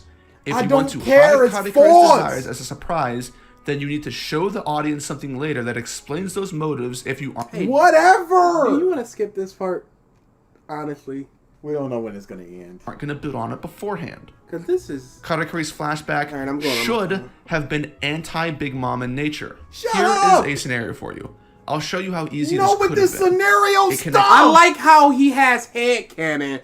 A headcanon interpretation of what's going on. No evidence for it. And then he's going, here's how I would evidence my headcanon so this moment could have been better. But all those other things where we're like, yo, what? How about you give us some evidence for it? How about you give us what you would have done for it? There's nothing. It's perfectly with what Oda wanted to do with Katakuri and You don't know what he wanted to... Brûlé as well. Instead of these random kids being the ones to hurt Brûlé, how about if it was Big Mom? Big Mom certainly wasn't past beating the crap out of Chiffon for looking like Lola, and she has a history in our flashback of trying to correct the imperfection of races. Brûlé getting hurt could have stemmed from Katakuri's own issues. Katakuri, as we see, has stitches across his mouth. And that was a curious detail. Lots of fans wanted to know how it happened. And Oda gave a pretty lame Chris the Chilled answer to it. says, And headcanon doesn't need evidence. It's fanfiction. It's fanfiction. in an SPS, saying that it happened when Cat opened his mouth too much when he was eating. But this was an easy layup for Oda. Big Mom, just like how she did with Pudding, could have disliked Katakuri's teeth. She could have told him to hide them. They're ugly to her or something like that. Maybe Katakuri doesn't obey Big Mom, he's rebellious. Big Mom gets mad. She grabs Katakuri and pries open his mouth in an attempt to get rid of his teeth. But she opens his mouth too far, which then causes it to rip and need stitches. Dude! Brûlé, who happens to be nearby, sees this happen I and don't goes to defend her care. precious big brother Go that to she loves so much. fanfiction.net And she and gets write caught in the this. crossfire of Big Mom's anger. And that's what causes Stop her trying to get to hurt. justify something that you're would trying then to blame himself for justify. Lay getting hurt, his poor baby sister. And then he adopts his persona of needing to be perfect. He begins to hide his teeth with a scarf and pretends to be the perfect big brother in order to satisfy Big Mom, when in reality, he hates everything she stands for, but he knows he's too weak to do anything about it. Then, when Luffy comes around, Katakuri finally gets the strength to be himself, and that causes his character to grow. And if you wanted to, you could even tie Katakuri as a character into Pudding and Lola, so that there is some deeper connection between the outcast children of Big Mom. Can't do that. Boom. Sorry. Perfect. Drizzt. But nope. What we have instead is pretty bad writing. Katakuri's Horrible motivations writing. aren't supported by his real flashback, and they aren't supported during the we entire back? time he's in Whole Cake. And the resulting effect is that this ruins Katakuri's 180 in character at the climax of the fight with Luffy. Whatever. This is the same issue that Luffy's personality bullshit created, Sure but now is. it's affecting Katakuri. Yep. If Katakuri's Big Mom statement didn't exist, just like It early doesn't flashback, exist! and there was Oh no. What do you mean? Oh no. If it didn't exist. That one line, if it didn't exist, of him asking if he was gonna come back and beat Big Mom. Oh. And the end of that is basically him going, you're seeing pretty far into the future. And then he falls out. Oh no, somebody's mad. Somebody's getting mad, y'all. Some boy's getting mad. Press play. only the Brûlé stuff, there wouldn't be nearly as many issues. But once Not again, any issues. Oda's ambition gets the better of him because he doesn't want to do the writing. And this brings You're us to doing the Katakuri as a writing! whole. In every arc so far, I've talked about the villains. I'll bring up the chart for the ranking of them so you can see where this is going. So far, Dofi has been the closest thing to a hit. Big Mom is an L in this arc, but where does Katakuri land? Unlike Hody, Caesar, and like Dofi, Kat has all of the features that are generally good for villains to have. He's got that screen presence, he's strong, he's competent, right? Villains need to be strong. He's got all of that. He's starting off from a... You say he got all of that. The screen presence, the strong, the confidence. Big Mom has that. What else do they need? Cracker has that. Virgo has that. Caesar has that. Vanderdecken has that. Hody has that. Kaido has that. Orochi has that. good place. Now, there are a couple angles to look at and analyze when it comes to Katakuri as a villain. One is the fact that Katakuri doesn't stay a villain for long. He's an example of a villain that ends up becoming an ally, which means that half of what makes Katakuri... I'm sorry, did he fight alongside Luffy or I something? don't think he fought alongside Luffy or anything. When did he become an ally, Drizzt? He was happy that they got away. work as a concept is inherently tied to the writing behind his transition from good to bad. If He's you fail not the character good. writing and then the execution, the villain doesn't work. And as you can already surmise by what we've gone over, the character writing and transition from evil to good for Katakuri is bad. He's not good. He's honorable. He respects Luffy. And he's happy that they got away. A dude that finally beat him. He did not help them escape. He did not go against Big Mom. He didn't do any of that shit. He was still too tired to get up and try to defend the Big Mom pirates or anything. And this is by far the most important aspect of Katakuri. The other aspect to looking at Katakuri as The most important aspect of Katakuri is his turn from evil to good, even though he's not good. How can you, bro? Like this. An honorable villain. That's essentially what he is. Yes. He is a villain with a code. A code that even extends to his enemies. It's not like Dofi. Dofi has a code. He loves his family. Hey. But everybody else. Flash villains. They're slipping my mind. Captain Cold. The Rogues. The Rogues have a code. No women and children. No killing unless it's absolutely necessary. Those types of things. They have a code and they are villains. They still murder. They still do crimes. They are not good.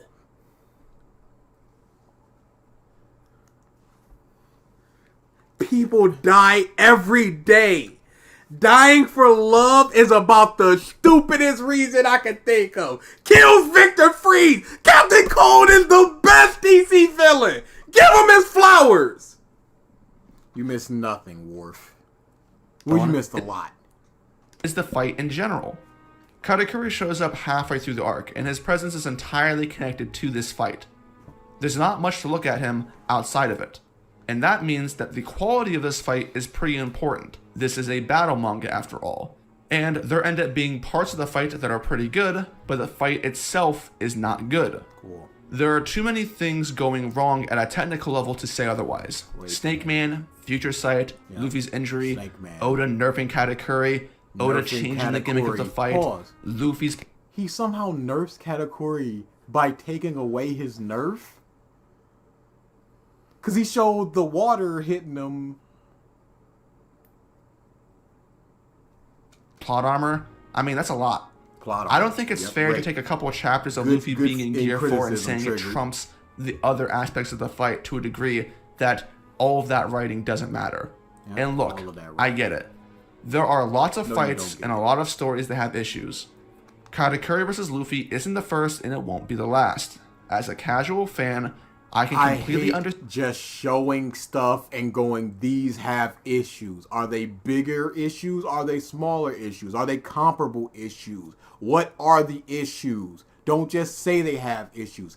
Everything has issues. It's no point in bringing it up if you're just gonna bring it up and do nothing with it. Mother and Drizzt. Stand turning off your brain, looking at pretty colors, and enjoying the fight for what it is. Leo Luster says, Drizzt called Conker's hockey coding Rio. Now I had an argument about this in the Drizzt court and I was afraid if Drizzt thinks Link removed fuck. If he thinks that. Yeah, he's not a very smart guy. So, he plays pay himself attention to be as well. A smart guy. I will not be going to the Drizzt court. New idea. Can we not do his Wano video? I am all for that. I would like to see the back of Drizzt sooner rather than that later. Hey, how about we don't do any more until One Piece finishes? I'd be fine with that. Cause this is so tiring. Legitimately. I'm fine with just not going back.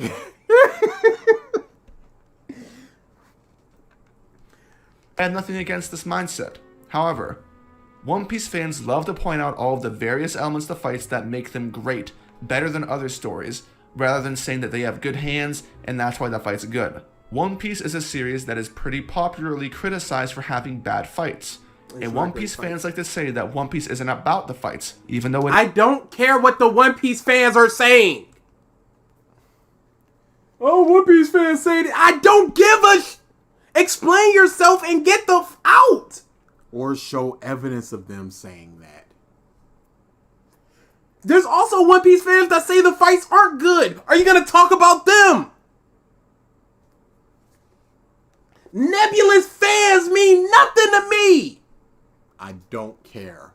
I don't care if 500 people are talking about this. I don't care if 5 people are talking about this. Their opinions mean nothing to me. Is, and that the true value of a fight is found in its themes, emotions, and shit like that.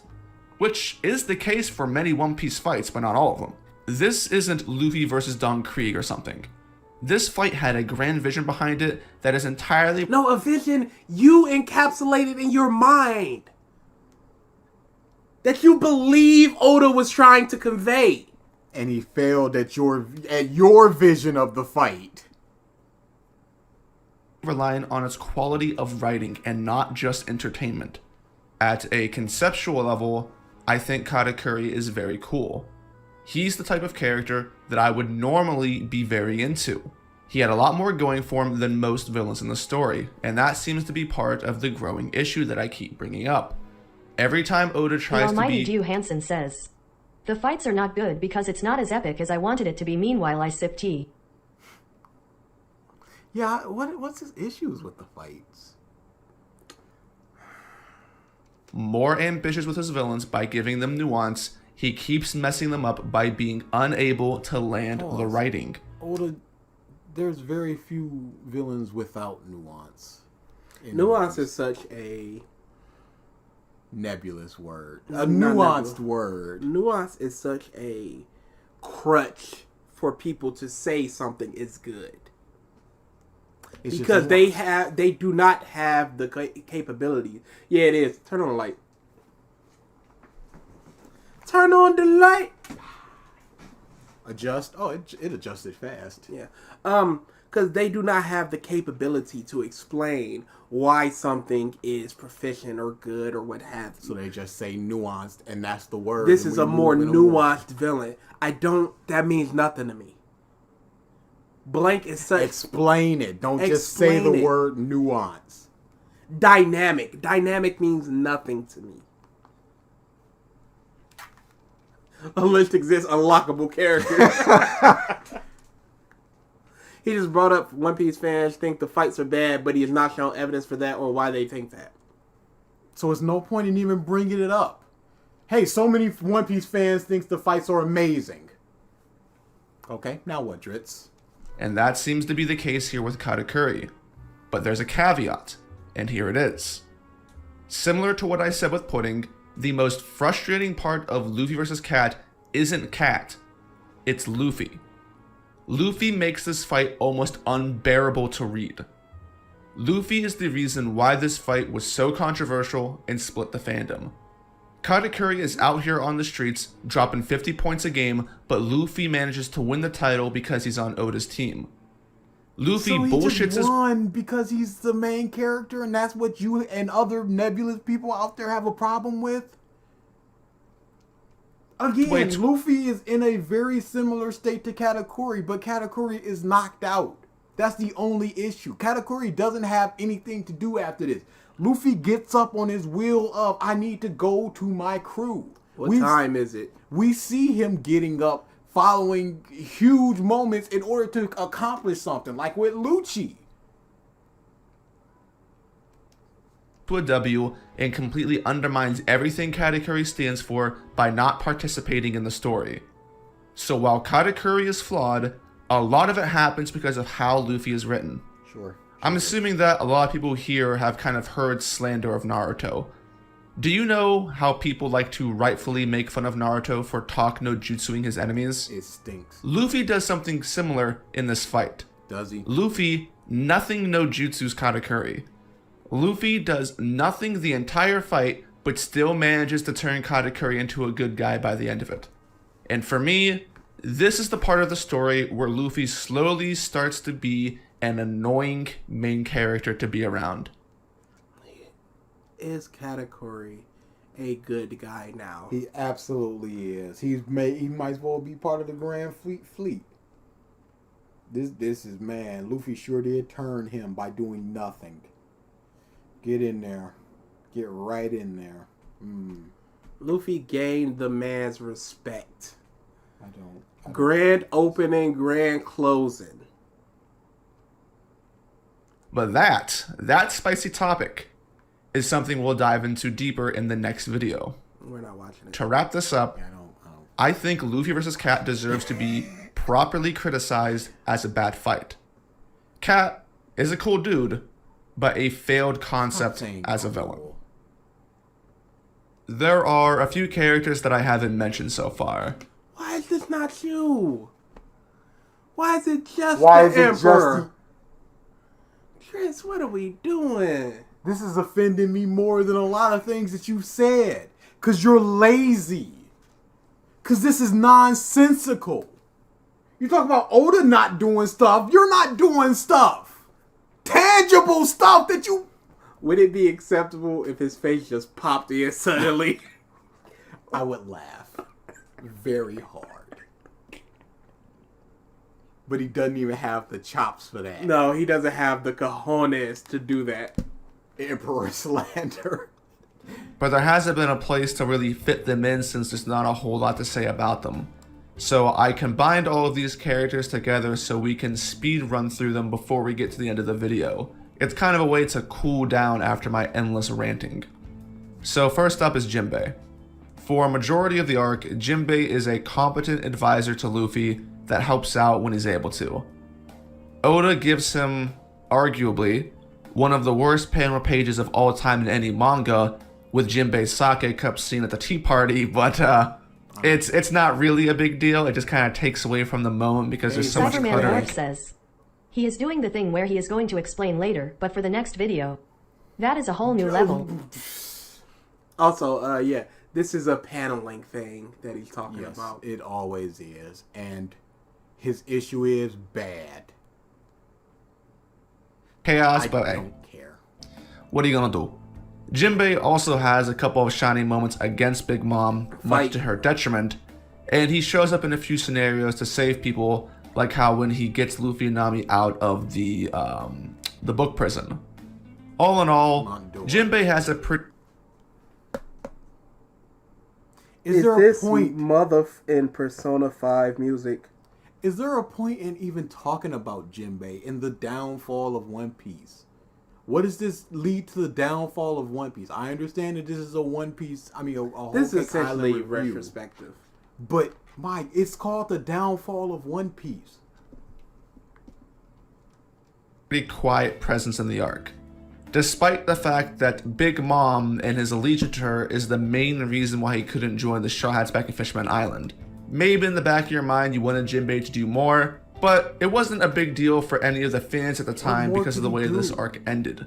Jinbei is the focal point of the dramatic, suspenseful ending of Whole Cake Island. Triton, I will not shut up because you can find other music. It's impossible, unfortunately. I can look up music right now that's comparable. I can't look up any music that's comparable at any time. The unprecedented arc finisher that Oda threw in. And by doing that, Oda set up a very interesting subplot and ending that is entirely reliant on the kind of results it produces. The twist here at the end of Jinbei only works if something legitimate comes from it. Well, I guess we'll have to talk about that in Wano. Next up is Brook, who, ironically, out of every Straw Hat and character that came to this arc, Brook is the one that leaves with the least issues and the most positives. And there's a reason why that's the case. Brook is a gag character with no significant importance to the overall story of One Piece. And I'm not saying that as a diss either.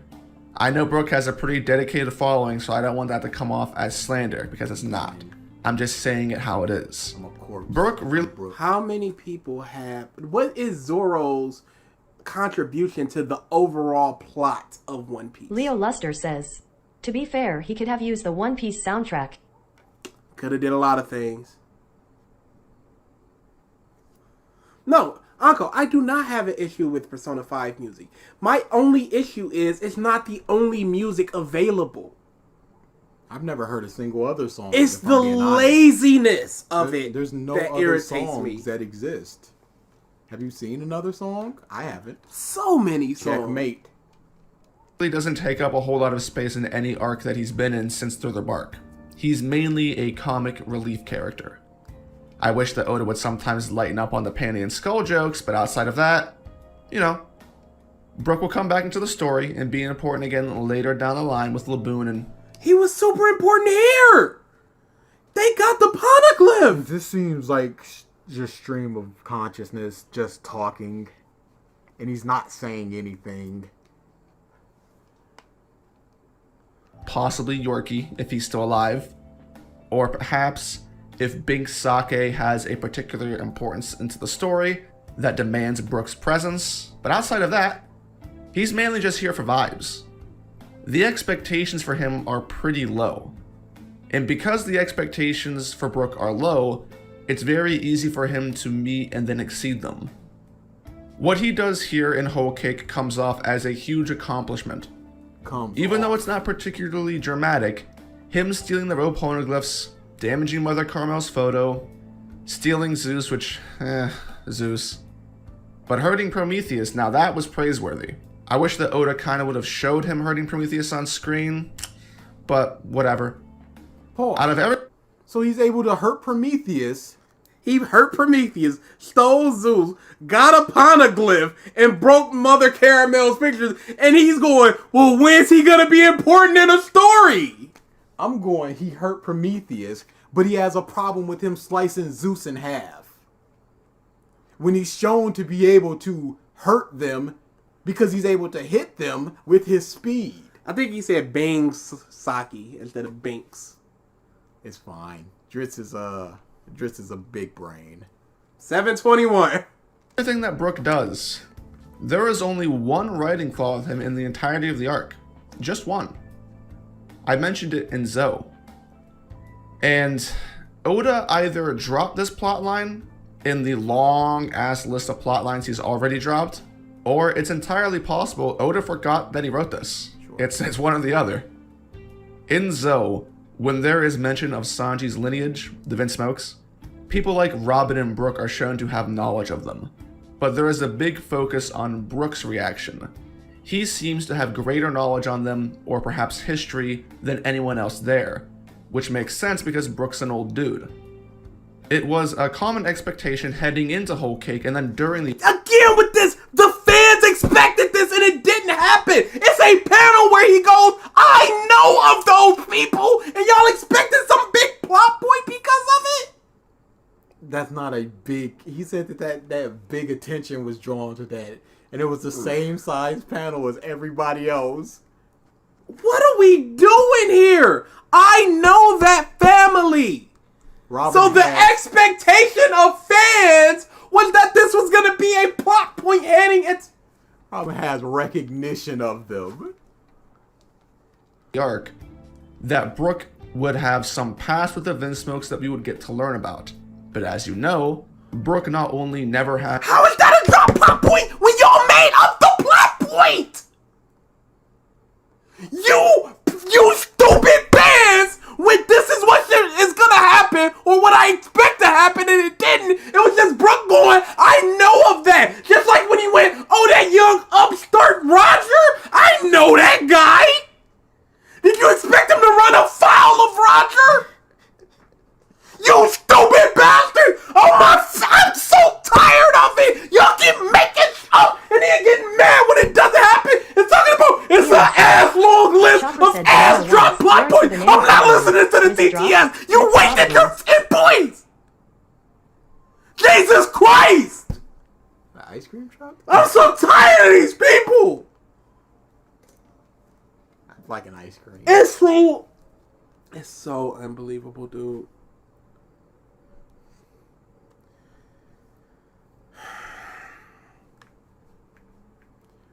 The Vinsmokes are a big comic strip.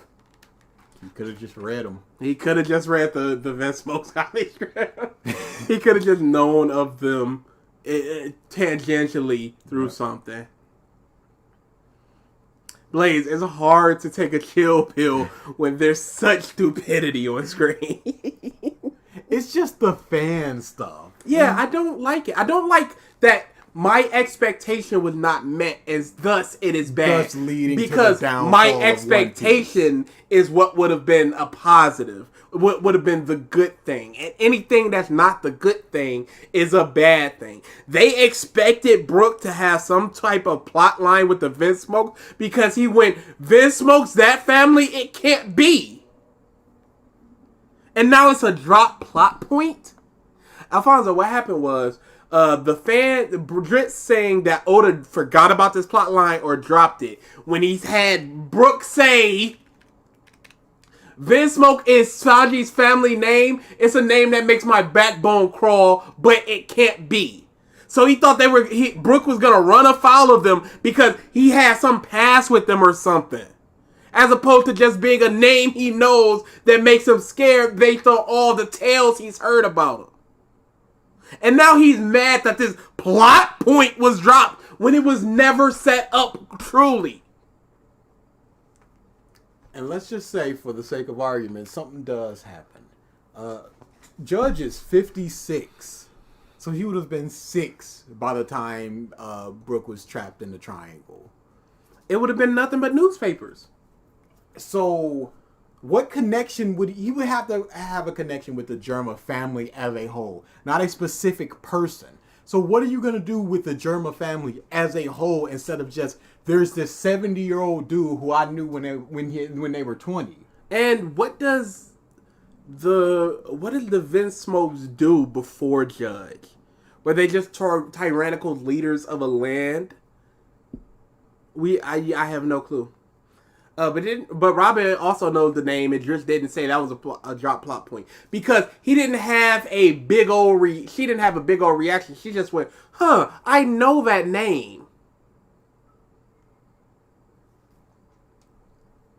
Common expectation heading into Whole Cake and then during the arc that Brook would have some past with the Vince Smokes that we would get to learn about. But as you know, Brook not only never has a single interaction with anything Vince Smoke related other than perving on Reiju, but this sounds, you know what? The downfall of One Piece is a lot of the community combined created these scenarios, and now these scenarios are not happening. Or just Drizzt did it.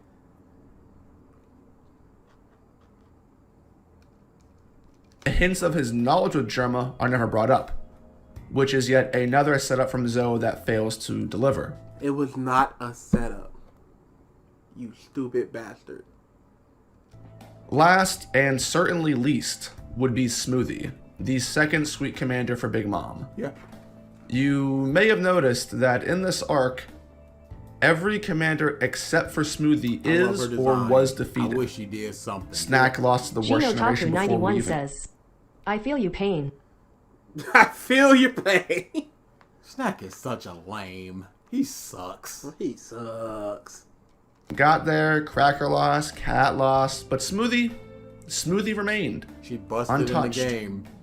Is she? Smoothie, to this day, is the only female commander.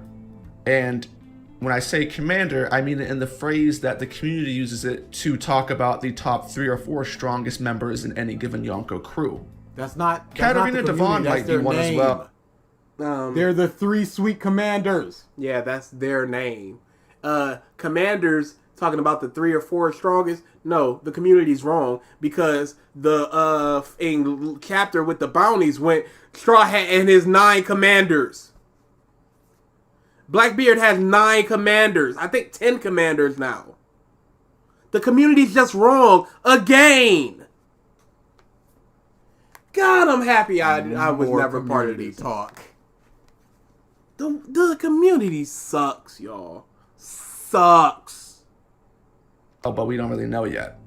And in general, there aren't a whole lot of strong females in One Piece. But when the community saw Smoothie for the first time and noticed Cracker was defeated and Cat was on the way to defeat, The community. we all started speculating fight all- matchups so that she would be able to do something in the story. Considering she had a higher bounty than Cracker, a lot of people thought that Jinbei would be a good possible fighter for her. Since Jinbei was a warlord, he's supposed to be strong. It made sense. Others brought up Reiju because of their interaction at the Tea Party, and there were other niche, crazier ideas like Sanji. But those were all just ideas. In reality, Smoothie doesn't really do much at all in this arc. Yep, and it's And when she does do stuff, it's mainly her failing or looking weird. Like, instead of going in and killing Brook in the treasury as he was nabbing the road poneglyphs, she was convinced to just chill and wait for him to come out of his own accord, which was fine by itself, but it makes her look silly when Big Mom crashes in and says, "Get out of my way, bitch," and then takes things into her own hands. Smoothie also tried to juice Nami but got fooled by Reiju. Then we see her later on a ship with her sisters giving chase to the Straw Hats, and that's the last thing we see her do in the arc. All of Big Mom's relevant fighters are more active in the arc than her at one point or another. correct. Obviously, the other commanders are some, but so is Parasparrow, Mont d'Or, Oven, Daifuku, Struzen, and hell, even Snack came back and fought Judge off screen. It's really disappointing that Smoothie didn't do anything. Snack sucks. But even still, there was copium.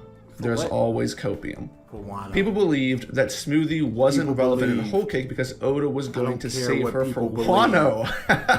Shut Yeah. up, stop with As you'll this find people. out, that's not quite the case.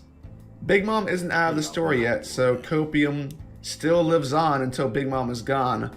But I think it's a completely fair statement to say that Oda heavily missed in using Smoothie in Whole Cake and then in Wano. And personally, if you want to know my opinion, I think if Smoothie was a dude instead of a girl, Oda would have written her being defeated into the story in Whole Cake or in Wano. I think one of the reasons why Smoothie was spared and not used is because there was no girl strong enough to beat her, and Oda wasn't interested in writing one of the guys taking her out, since good guys beating up hot girls in a 1v1 isn't Oda's style.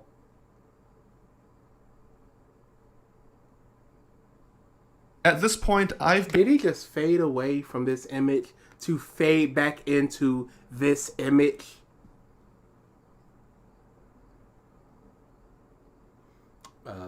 Okiku, Yamato, if you want to believe, guy, girl, girl, guy, whatever you want to believe. One of them's a girl. One of them could have beaten Smoothie. Guess not.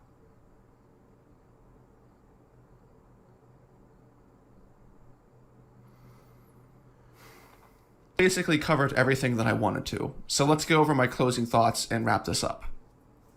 This was the biggest challenge Oda's faced so far in the time skip, and he failed in spectacular fashion. Obviously, I think this arc's awful. If you've made it this far, you might leave this video thinking that there's nothing more I hate in the world than this arc. And I do really hate this arc. But you'd be wrong. Wano. Whole Cake is easily the second worst arc in the series for me, but not the worst. Cool. It's funny, but sad at the same time for me to look back at this arc. I'll say. Because even when I was at my most negative and angry with One Piece, I thought that this was the worst that One Piece could possibly be. I thought that if Oda ever fumbled again, there was no way it could be this bad. I convinced myself that this was an experiment gone wrong, and that moving forward, there were simply too many good things Oda could take advantage of that would make up for any of like the egregious fumbles. But I was wrong. No, we again, were all wrong. Get out of here. Oda proceeds to write an arc so bad, so awful, that it makes me wish I could go back to Whole Cake. Oda writes Wano, which will be the next and final video of the Downfall series. I really want to thank my boy Glam. Watch it there. I don't want to. We'll see how we feel. We'll come to it someday. I don't want to. If we're still doing this in like 3 years, we'll go to it. I just don't want to. Understandable. I really want to thank my boy Glam, my son Seneto, who does great art pieces and colorings that he posts on Twitter. And I'd also like to thank Cross Counter, who has his own channel and is working on his own Whole Cake video. All three. I'll have links for these people posted below if anyone is interested in checking them out. They contributed Seriously. to this. Thank you guys. These people served as my editors during this process and gave me tons of great feedback that really turned this script into something that I'm kind of proud of. You're not editing And yourself? last but not least, I'll have a link to my Discord in the description for those of you that are interested in joining. It's a bit of a wasteland there, but I'm trying to breathe some life back into it.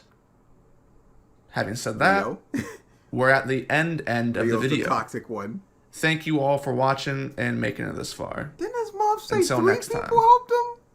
See ya. Hey, but 2 moms in the Meme Spice says, so would you say this is his worst video? Yes. Absolutely. Hands down. This is draining. Draining. Yeah, it just makes me not want to do the Wano one. Because I'm just sick of the lies, the misrepresentation. And there are so many. The narrative that he's just trying to pull. The expectations he put on the story that it didn't do. The interpretations which he starts arguing against. It was the Katakuri thing that broke me. Of all things. That was it, where I was just like, I don't want to do anything else. It was just drained. It was just like, never mind. Oh. Yeah, when the Wano video comes out, don't expect it the week of, the month of. Don't. Yeah, don't. Because I just don't want to. That's just what it comes down to. I'm just sick of this guy. It probably won't come out till 2023. I'm just flat sick of it. I am sick of it. Just the misrepresentations and crap like that. Oh, does he have anything after this, or is it just the music playing? It's gonna be garbage. Absolutely, it is. If track record, all of this has been garbage. So much hand cannon, the community stuff as well. I can't take that. Hey, here's my thoughts about One Piece, about why it had a downfall post time skip. Everybody thinks that. Do they? Without a doubt, the worst anime video you've ever seen. I've seen the Demon Slayer Ghost video. We all have. I don't want to say this is worse than Triggered. It's so hard. It really is. It's a recency bias. It really is. I'm still gonna go Triggered's worse. The Bigfoot points, the just abject lies, the holier than vows. Yeah. The terrible the issue was Triggers was reactionary, yet he had already seen it, and he still came up with such horrid points. This is sat down and thought up and edited and shown to I people. enjoyed the Triggered one though. More. Yes. Female emotions. Get it in there. Alright, we're out of here. His Wano video will be the longest one, yeah. But he Good luck watching that, everybody else. Pretty fast editing, yeah, because that's not for us.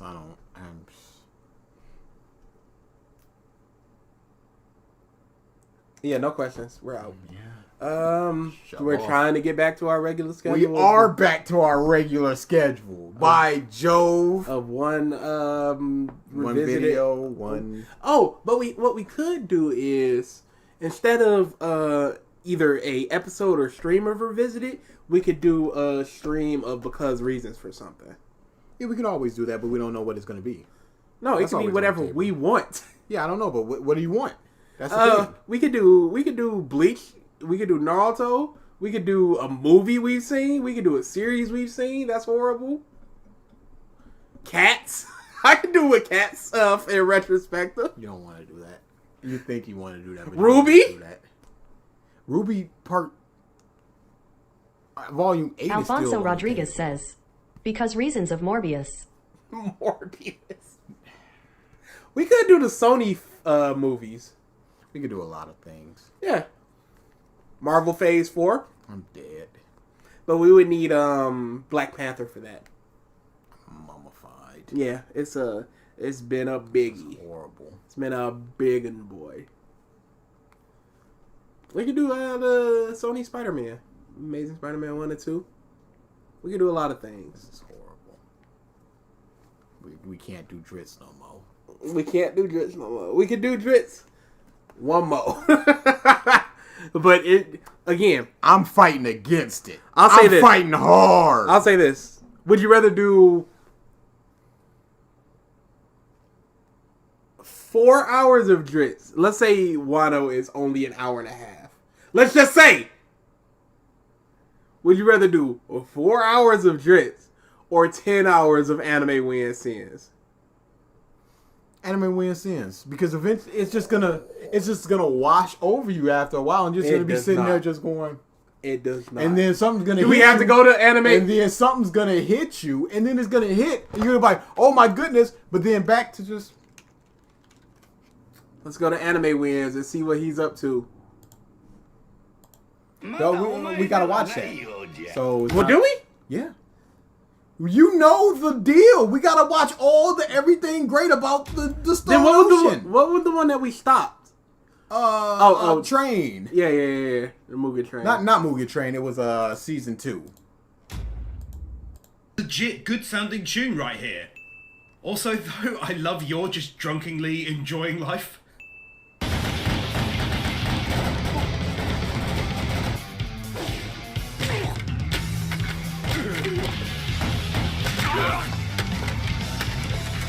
They seriously aren't messing around when it comes to Spy X Family's animation budget. It's smooth, it's filled with frames, and the hard work and dedication from animators, and I adore them for the effort and result.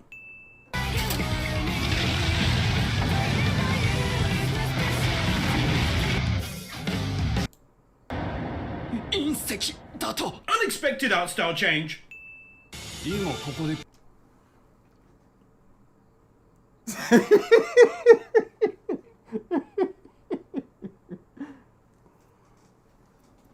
I think you need to. You see, it's just like a, and then you move on. No, that's because you're drained already.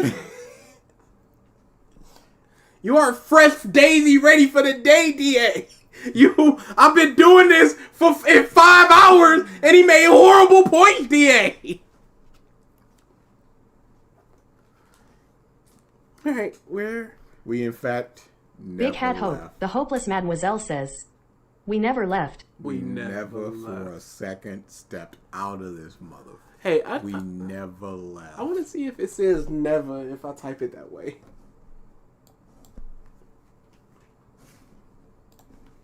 Configuration updated successfully. Oops, I'm stupid. You don't even know how to do TTS. I made the The thing. state of you.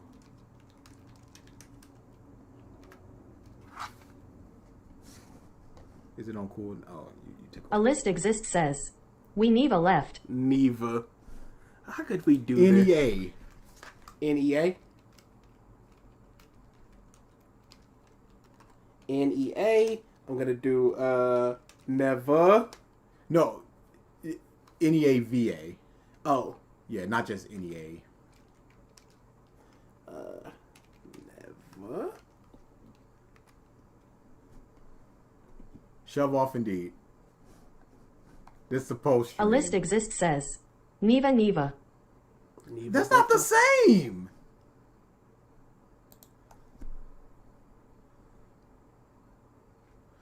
I'm gonna make it happen. NAVA? NAVA. And then try NAVAH.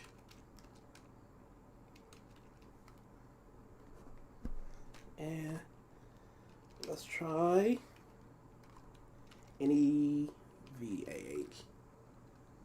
Triton Amoris says, "We Neva left." Nava. right. A list exists says, "Nava Nava Nava." Nava is close. Nava's close. Nava's close. All right, get out of here, people. What can they do though? What can we tell them to do? Perhaps is there anything that might elicit a Tell them they motion? can shove off.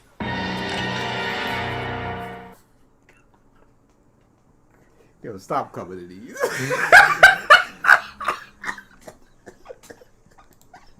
I mean that in all sincerity. We offer nothing. The T-Rex 525 says, "Tell them to shove off."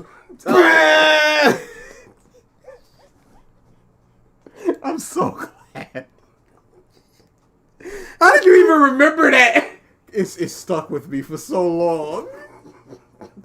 Because it's so stupid. It's a nautical like shove off, and he's a big Navy man. He doesn't have the cigars in his mouth, but he's just fuming smoke from his face, and he's just going, "You tell them they can shove off." Tell them they can shove off. It's the pause before the string. It is such a gruff voice, and he delivers the voice, the line well as well. Sorry, I gotta hear Morph before we go.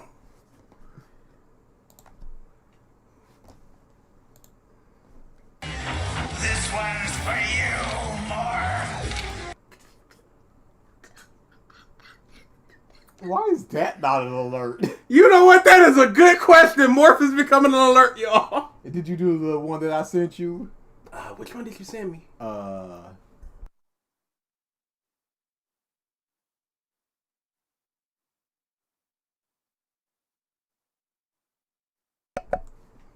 All right, we were just talking about stuff. We are out of here. Stop coming to these. Please stop coming to these. No clue what we're doing next week. We're gonna pick something and then we're gonna do it and then we're gonna stream and then we're gonna stream again and then it's gonna Leo be Luster request says, month and then we're gonna gotta do the something. desert doo-doo line. Desert doo-doo. Flush like desert doo-doo. I say he was one lucky ducky. Y'all gotta, in the Discord, give me some sound alerts y'all might want. Because I think there is something where y'all can play sound alerts for a certain amount of points. Again, we're out of here. For the 15th time. Tell them they can shove off.